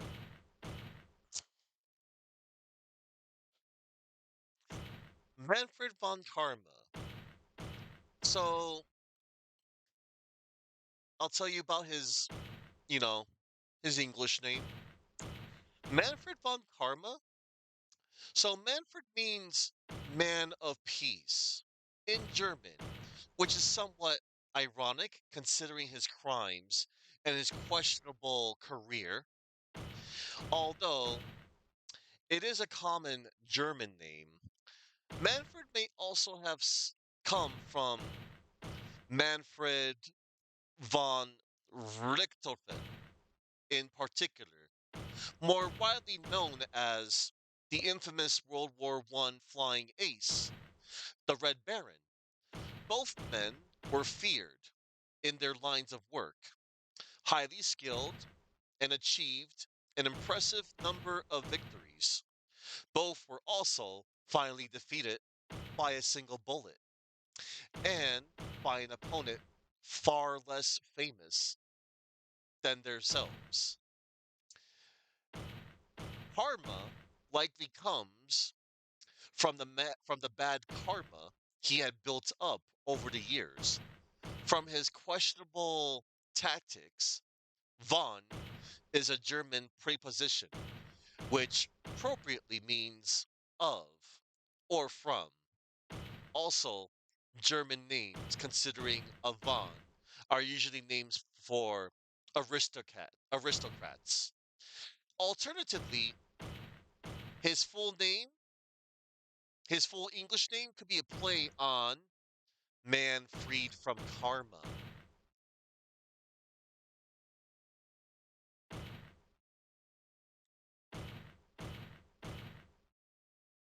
Oh, and one more thing. Um, don't worry, Von Karma. It'll be all over for you real soon. I forgot to type down some other note. Ah, yes. So his Japanese name, Go Karuma. So go may come from the word goka, which can mean the effect of karma or fires of hell. Go comes from erai, which means great or excellent. Karuma is pronounced similarly to the word karma. In kanji terms, karuma means a demon who hunts.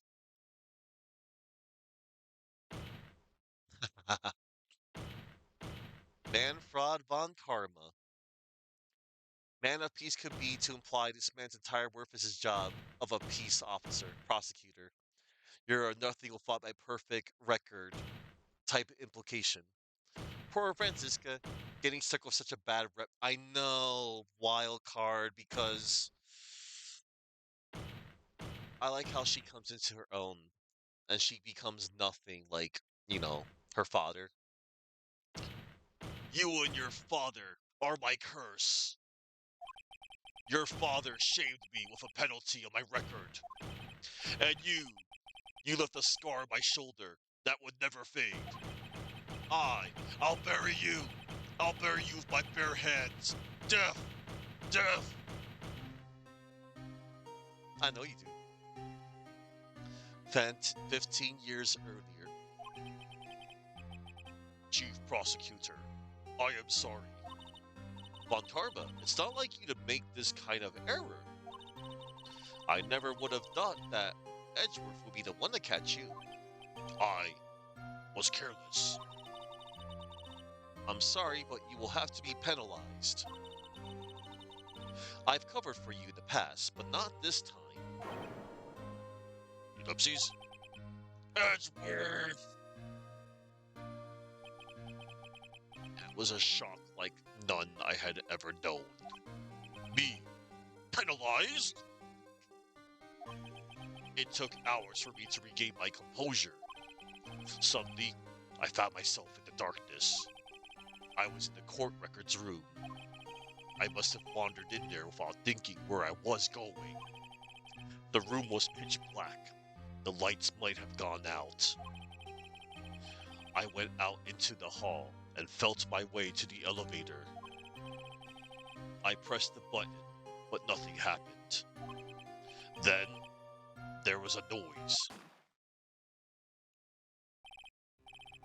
I was in pain. A horrible burning pain in my shoulder.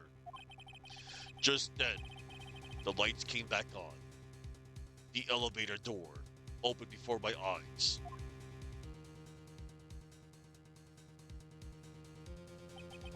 I saw 3 people inside, all lying unconscious from oxygen deprivation. Much to my surprise, a pistol lay at my feet. I knew then it was destiny.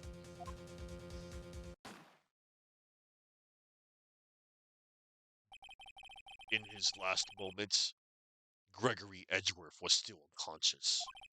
He died, never knowing who had shot him. Later, he spoke through a medium, blaming Mr. Yogi. He was fooled. It was the perfect crime. Tisk, tisk, tisk. Who would have thought another man would have come to open that elevator door? Judge. Well, what? What are you doing? Do your job. Bring an end to this miserable charade. Now, end it. Very well.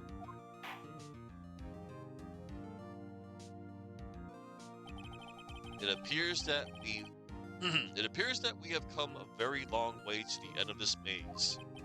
15 years later, Mr. Miles Edgeworth? Yes, Your Honor.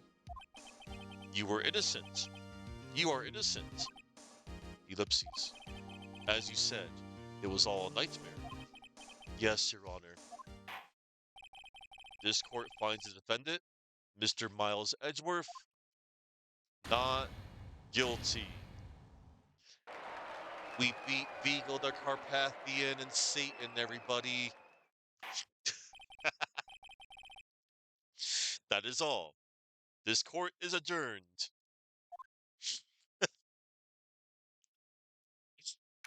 Bring in the dead sea lobsters. December 28th, 5:38 p.m. District Court, Defendant Lobby number 2. Nick! Nick! We did it!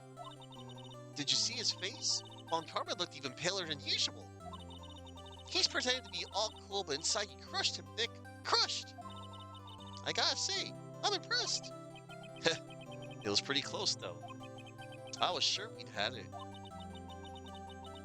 I know. I was on the verge of tears the whole time myself. But now it's all just a good memory. I do. I used to watch that show. The Amanda Show. Ellipses. So, it's finally over, Edgeworth. Ellipses. Right. Yeah? Ellipses. I'm not sure how to say this. I know. Try. Thank you. I see. Ellipses. Thank you, Wright. You're welcome. I think you could have done better than that. So sorry. I'm not good at this sort of thing. You got a lot to learn, Edgeworth. She's got you there. Woo! Amazing, pal. You pulled through just like I thought you would. I'll never forget this. I owe you one, pal. And tonight, let's party. Dinner's on me. Yeah, my salary went down a bit this month. But who cares? See, Mr. Edgeworth? You should take a lesson from Detective Gumshoe. That's how you say thank you. I see. Ahem. Whoop! Ellipses. I feel foolish. Don't worry. Take it a little at a time. You'll get used to it. It's been 15 years since I've seen Edgeworth this unguarded. Hey, y'all! Lana! Y'all were great there. Thank you. Yo, Edgeworth, congrats. Er, thank y'all very much. I knew you were innocent from the start, of course. Just look at you. You wouldn't stick your hand in the cookie jar even if no one was there. You were the witness on the first day of the trial, weren't you? Yeah, well, let bygones be bygones, eh? Speaking of which, what are you doing now? Speaking of which, what are you doing now, Lana? Who, me? Ah, I went back to college. I gave up trying to be an investigative photographer pretty quick. Really? That's too bad. Huh? Isn't that the hot dog guy from the park? Huh? It's over, Nick! My life is over!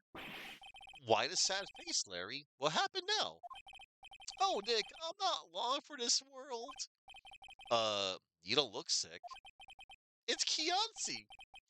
She's going to live in Paris! Paris, Nick! She's leaving me behind! Should have seen that coming. Yo, Edgy! There you are! Yes, here I am. Congrats, Edgy! Here, a little gift from me in celebration! Celebration? That's unusual for you. Harry Butts, you come along tonight too. My treat, pal. Huh?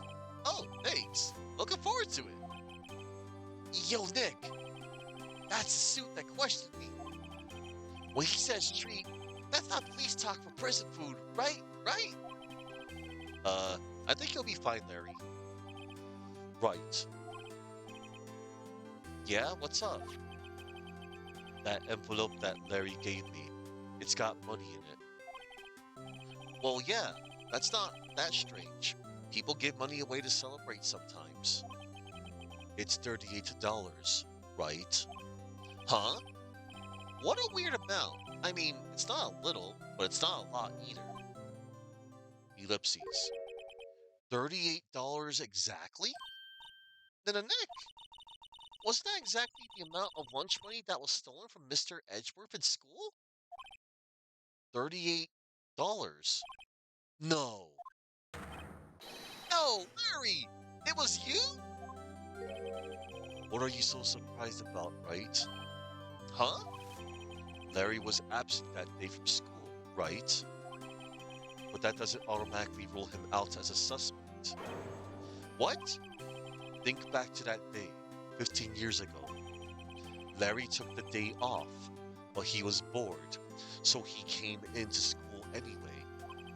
Then he saw the money lying there, and the rest is history. I never was good at history.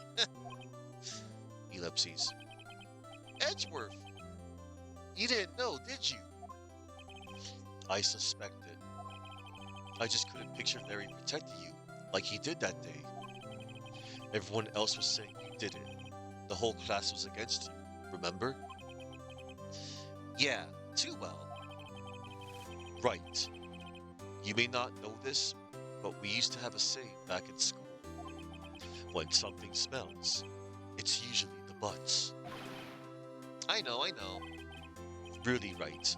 I'm surprised you didn't figure it out. Well, this sure is an unexpected turn of events, eh? Edgeworth. You should have told me. Now, Nick. It was 15 years ago. Don't you think the statute of limitations has run out, Mr. Edgeworth? Don't care. I'd say so.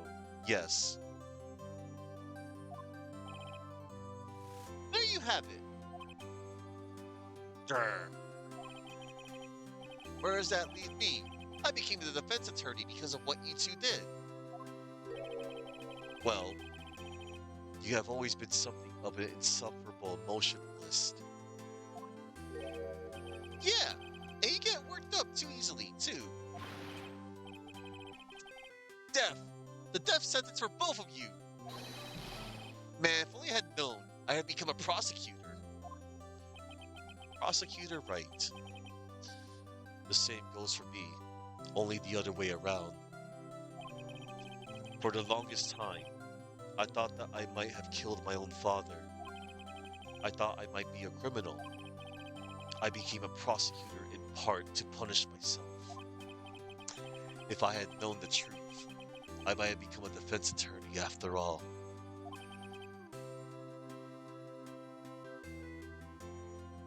Edgeworth. Want to switch? Right. Hey, y'all. Line up. I'll take a photo. Hey, photo time. Let's go. And after that, dinner on me. Detective Gumshoe took us out on the town that night. We celebrated Edgeworth's newfound freedom, even though Edgeworth himself was still in detention.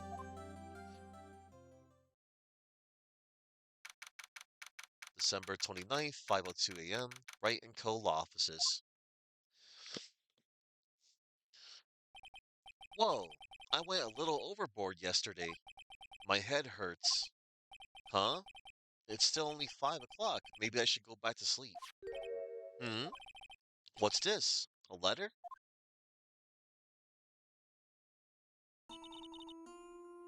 Good morning, Nick. You were really impressive yesterday. Seeing you, it made me think about what I'm doing here. I'm a spirit medium. In training, of course. I wanted to help Mr. Edgeworth, too. I wanted to help you, but I couldn't. I was useless. So I've decided to go back to my training. I'll become a full-fledged spirit medium for starters. I couldn't say it to your face, so I left this letter. Goodbye, Nick. Oh. Goodbye?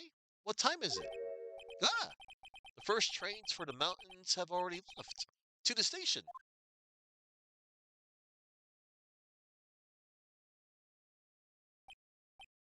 Ellipsis. I guess I'm too late. Ellipsis. Hey! Nick. Maya. Ellipsis. Ellipsis. Ellipsis.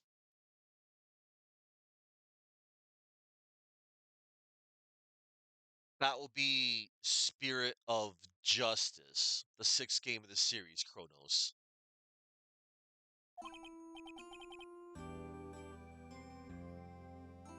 Yeah, that's all the sixth grade. I mean the sixth game. So, you're leaving? Yeah, it's hard being a spirit medium who can't talk to spirits. And I think you'll do fine without me, Nick. Be good, okay? Hold it! Wait, what? Ellipsis. I never could have saved Edgeworth without your help. Huh? On the last day of the trial, I heard her. I heard Mia's voice.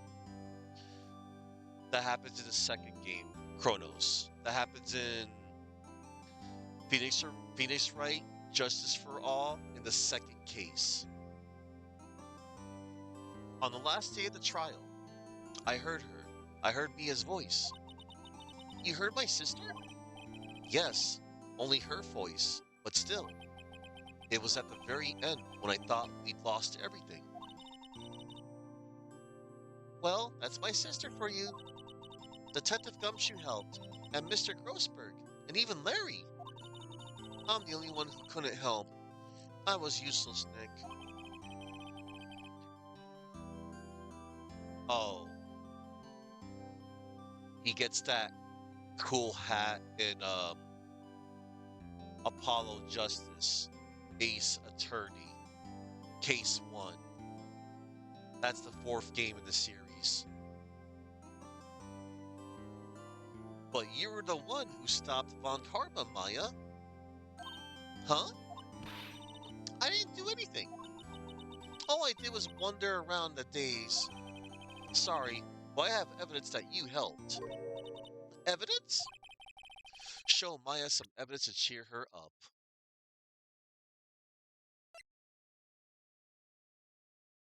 Honestly,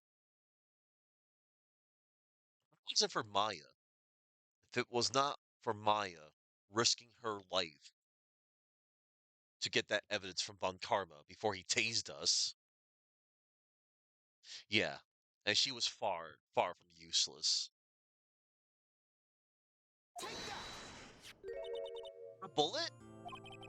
Von Karma was convinced he had taken all the evidence pertaining to DL6. But you were the one who rescued the last piece of evidence we needed. This was the bullet that put an end to Von Karma.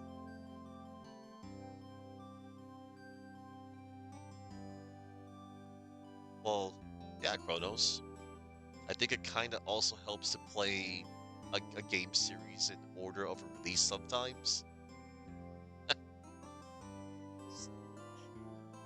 This was the bullet that put an end to Von Karma.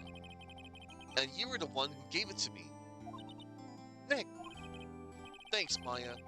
I couldn't have done it without you. Ellipses. Ellipsis. I'll be back soon. Huh?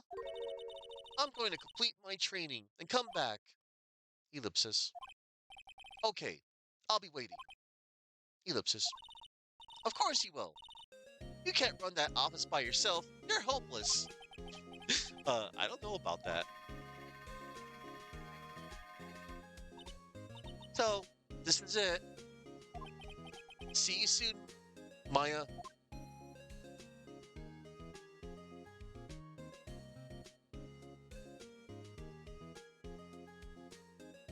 Thanks, Nick. She's a real one. And so, my story ends. Time to turn a new page and say goodbye to the novice defense attorney that I once was. Now a new story begins with the same old crazy cast of characters. Ha! Don't think you've graduated yet, amateur. Mr. Wright, perhaps you'd like to rethink that claim? Yes, Your Honor. Uh-oh. I got a bad feeling about this. Objection!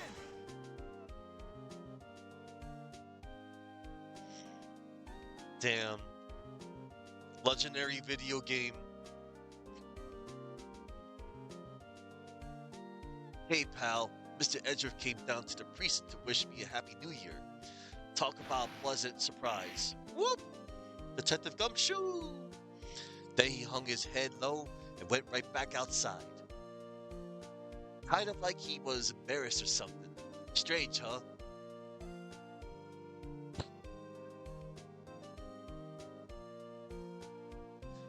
Edgeworth lightening up. You'd love to see it. That's Nick? Haven't seen him lately. Who, me? I've been working at the cheese shop. That Missy's a nice lady, but she's not exactly what you call a cheap date, huh? Oh, she's in Hawaii right now, yeah?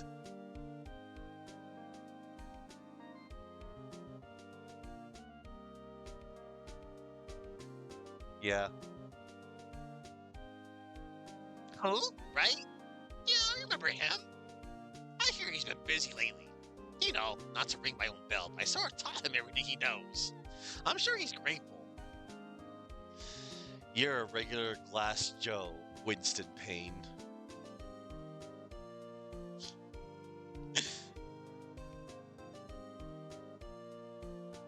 Phoenix Wright. Hmm. The defense attorney for whom I wrote that affidavit for. Yes. Oh, you should know, I've taken over management of the Gatewater Hotel recently. Should you be in the area, please stop by. Well, yeah, but Payne's actually pretty good in the other series too. Ahem. Hmm. Oh, it's you. Phoenix Wright. Ah, yes, Mia's understudy, was he not? I wonder how he's doing. Haven't seen him of late. Ah, the days of my youth. Like the scent of fresh lemon. You see. No, I don't see. You're just a really large man, named after a mountain. Grossberg.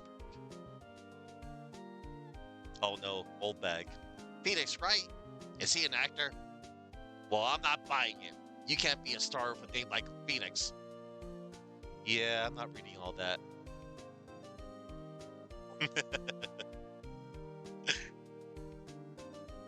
My least favorite gimmick ever.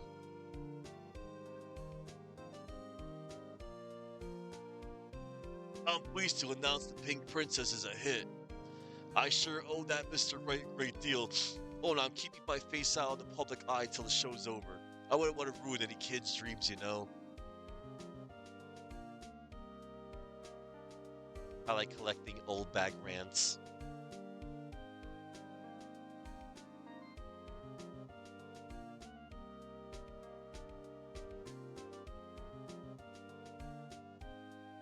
Oh, I got a letter from the Maya the other day. It sounds like she caught a cold standing under a waterfall. I wanted to visit but didn't have time, so I sent her some Pink Princess trading cards. She says she can't buy them where she is. What kind of place is she living at anyway?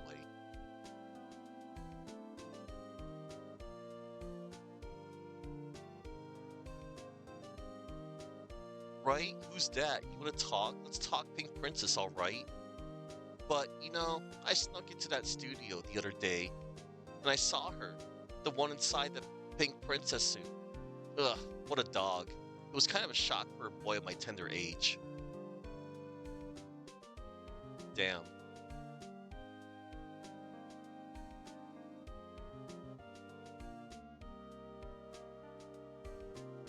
Yeah, I remember, right?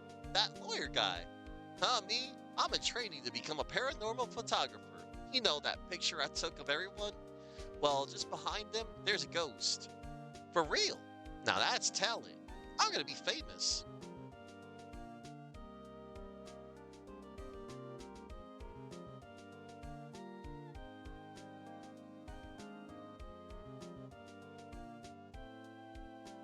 Oh, there she is. On the left. And Gumshoe, the confetti. Victory.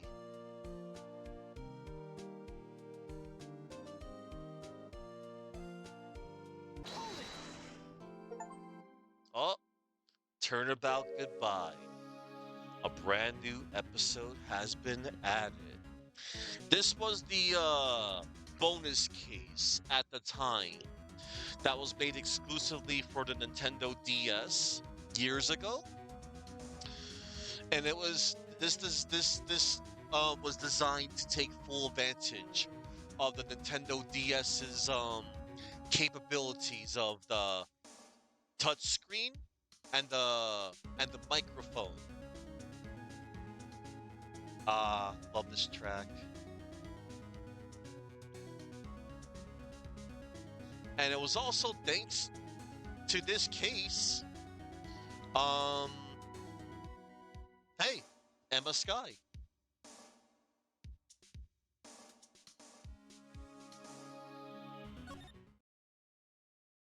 All right, save your progress up until this point. Yes. Wow. And let me see.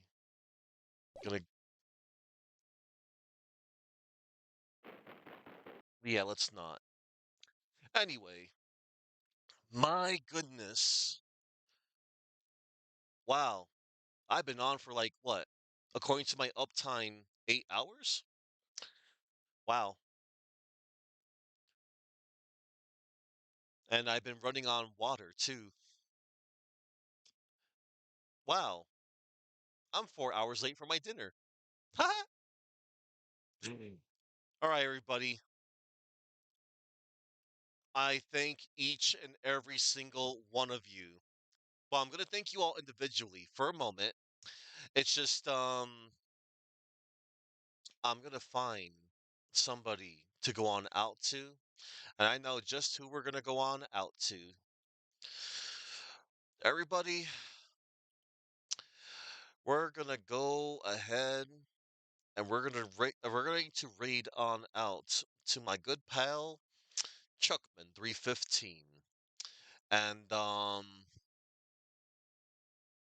yeah, he went on an hour ago.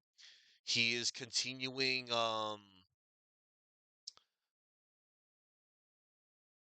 he's playing Sonic 3 and Knuckles via the Sonic Origins collection. I had some yesterday, and I'm most likely going to have some more of that momentarily. Now, let me go get the raid ready. And before I head on out, well, I think I'm going to do something different tomorrow, everybody.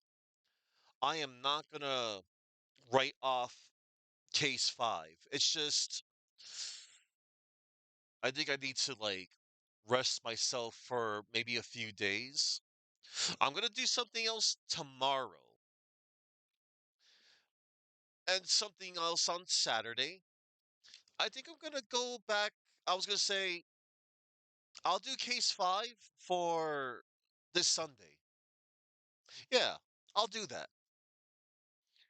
Now, before I head on out, I have a lot of people to thank today. Lots of people to thank. Lots of people to thank in order of appearance. I would like to thank the following. I would like to thank Chuckman, I met, Wildcard, Kronos, Estaverance, Upside Down Matt, Airhammer, Sir Boom, Devlin, Ultima Mantoid, Catman Meows, Gamers Uplink, Crocomire, and Jingle Bell's Secret Recipe. And to everybody out there that was lurking, I thank each and every single one of you that was lurking in my channel. I greatly appreciate that y'all spent your time on this day of Christmas. Almost Christmas means it wasn't Christmas. I was happy to do that. I know many other people around the world throughout the years, whether they played it by themselves or streamed it for everybody, they love to play through Case 4 as a nice, like, Christmas tradition. And I know Dymac TV recently did that as well. Shout outs to Moon, Man Moon. And you know what? I'm going to give credit where credit is due before I rate on out. I'm going to shout out Dymac TV. This one's for my Dymac TV peeps of both of Kronos and Wildcard. Who knows? Maybe somebody from Dymac will be live. All right, everybody. I'm gonna get on out of here. I'm gonna have some dinner, and old times are gone, but we remain. Hey, it's fine. All right, everybody. Yeah, I'll be back tomorrow with something else. And one more thing I would like to say. Merry Christmas, everybody.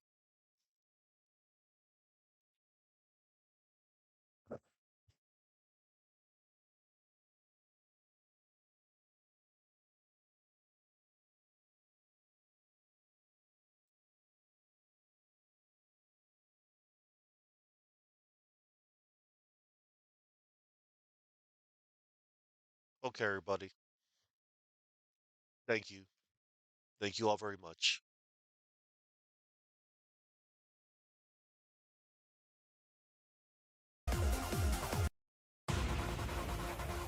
Thank you all for watching. And remember to go in peace.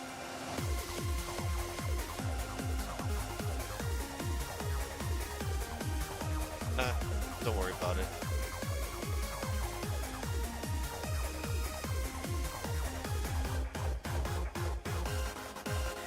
Probably not that loud. Eh, it's fine. But yeah.